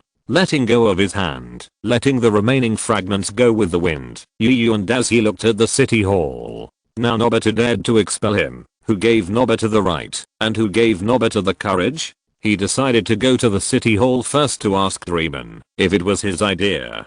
"Don't think I won't hit you just because you're my childhood. You spoiled Nobita and caused so much trouble. I've long been disgusted with you." He walked into the city hall with murderous intent, but he didn't expect that he would come up empty-handed. There was no one inside, not even the mechanical guards. Strange, where are they? Yu and Dazzy began to wander aimlessly, hoping to find them. Chapter 75 Destruction. After walking for a while, Yu and Dazzy saw some people bending over in the land nearby, not knowing what they were doing. He approached that place and found that Shizuka, Sunia and Doraemon were planting rice there. "Hey, why don't you stay at home and enjoy yourself and become farmers?" The three people inside immediately complained to Yu and Dazzy. "It's still Nobita. He said he wanted to transform this place into an ideal country, so he needed enough food. So he asked us to grow food, but not only did he not work, he also took a nap in the bedroom." Yu and Dazzy nodded slightly. This was indeed in line with Nobita's style. He would only push things onto others and leave himself out. So where is he now? I'm going to find him. Oh, by the way, where's Ayashin? Why can't I see him? Sunia immediately replied, "He should be in prison now, because he wants to kick you out of the country, and because he disagreed, he caught Dekisugi with a mechanical police officer. I wonder if he's taking it out on Dekisugi." Sunia's level of speaking is still very high. This sentence not only cleverly aroused Yu and Dazzy's hatred for Nobita's desire to kick him out, but also pulled Dekisugi in. Yu and Dazzy was indeed angry with him. After asking the location of the prison, he ran towards it, thinking about how to deal with him later. After seeing Yu and Dazzy leave, Sunia immediately changed into a cunning look. "In this way, Yu and Dazzy and Nobita will be enemies, and we won't lose anyway if we fight. I'm so smart." The prison is an overall grey building, and the outer gate looks very solid. Yu and Dazzy took out his magic wand, burned a hole in the gate with a fireball, and walked in calmly. At this time, Nobita was teasing Fat Tiger in prison, and Izuki was in the opposite room, near which were the remaining 6 robot police officers. Yu and Dazzy began to add strange strength and wind magic to himself, and in order to enhance the effect, he deliberately increased the output of magic. "Nobita, how are you having fun here?" He put a hand on Nobita's shoulder, which scared Nobita. Fat Tiger and Izuki behind him suddenly became energetic and stood at the door of the room waiting to watch the show. Nobita turned his head and looked at Yu and Dazzy, saying, "It seems that you are lucky. You didn't meet those 2 guards. Someone, drag him out now." The 6 robot police officers immediately stepped forward and wanted to take Yu and Dazzy away. He didn't take off his badge directly. For a person, the best way to hit him is to completely destroy his hope. Since he thinks that he can rule here by relying on these mechanical guards, then destroy them. When a mechanical guard jumped up and hit Yu and Dazzy, he reacted faster and grabbed it in the air and then crushed it with a force. In this way, Yu and Dazzy crushed all 6 guards one by one. Then he pretended to be relaxed and shook his hands and said, "Is this what you rely on? Is there anything else? If not, it's my turn." It seems to be a safe deal, but in fact, it hurts my hands when I crush them. Now my hands are a little painful. Nobita ran away when he saw that the situation was not good. Yu and Dazzy did not rush to chase him, wanting him to experience what fear is. In order to let Nobita feel despair, he first released Dekisugi and Fat Tiger. After Fat Tiger came out, he looked at the direction where Nobita left and said, "Yu and Dazzy, this time I owe you. Next time you need anything, just tell me." Then Fat Tiger's legs followed the motor and chased Nobita. After Dekisugi came out, he said to Yu and Dazzy, "Forget it, we don't live here anymore. Our home is actually pretty good." Yu and Dazzy nodded. "Well, we will leave later. But before that, I will go to take revenge first. You go back and pack your things. I will be there soon." Then he also chased after him. All the way to the farmland, Nobita was begging Doraemon to give him props, otherwise he would be beaten up by everyone. It was a pity that Doraemon was betrayed by him, and now the mechanical police officer was gone, so he would not listen to his excuses. In addition, Sunia and Shizuka next to him had gradually surrounded him, and Doraemon also approached, and the atmosphere gradually became depressing. Nobita saw that the situation was not good and knew that he had offended too many people, so he had to run away again. However, this time he ran to the intersection that Yu and Daisy had just sealed, and he was blocked by an invisible wall. As soon as he went up, the group of people behind him all arrived during this period of time and surrounded him.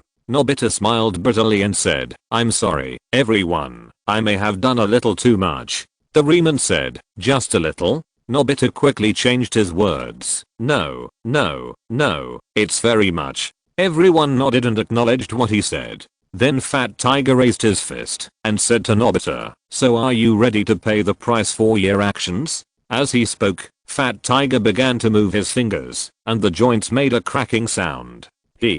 Nobita smiled bitterly and immediately wanted to continue running inside, but the wall was always there to block him, preventing him from moving forward.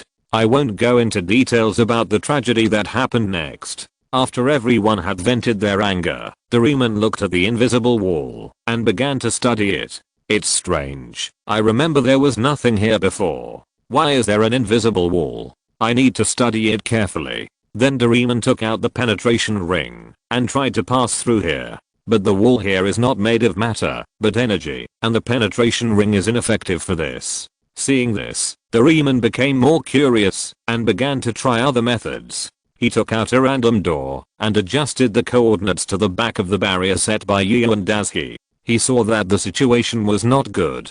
This low-level barrier could not defend against the penetration of space power. Sure enough, the random door crossed the barrier, and the world behind the door was exactly where Yu and Daisuke didn't want everyone to go. He sighed heavily. It seemed that he could only use the worst plan. After all, if he went in like this, the prophecy would come true. Yu and Daisuke called the soul-devouring monument in his sea of consciousness and asked him to release his mental power to knock out all the people present and then brainwash them one by one to make them forget about this place. Xiao-Shan only felt that an extremely powerful mental power was released from Yu and Daisuke's mind, and everyone present, except him, fell down without any resistance. Then the mental power continued to invade their sea of consciousness. Xiao-Shan didn't know what this power did to them, but it shouldn't be a good thing.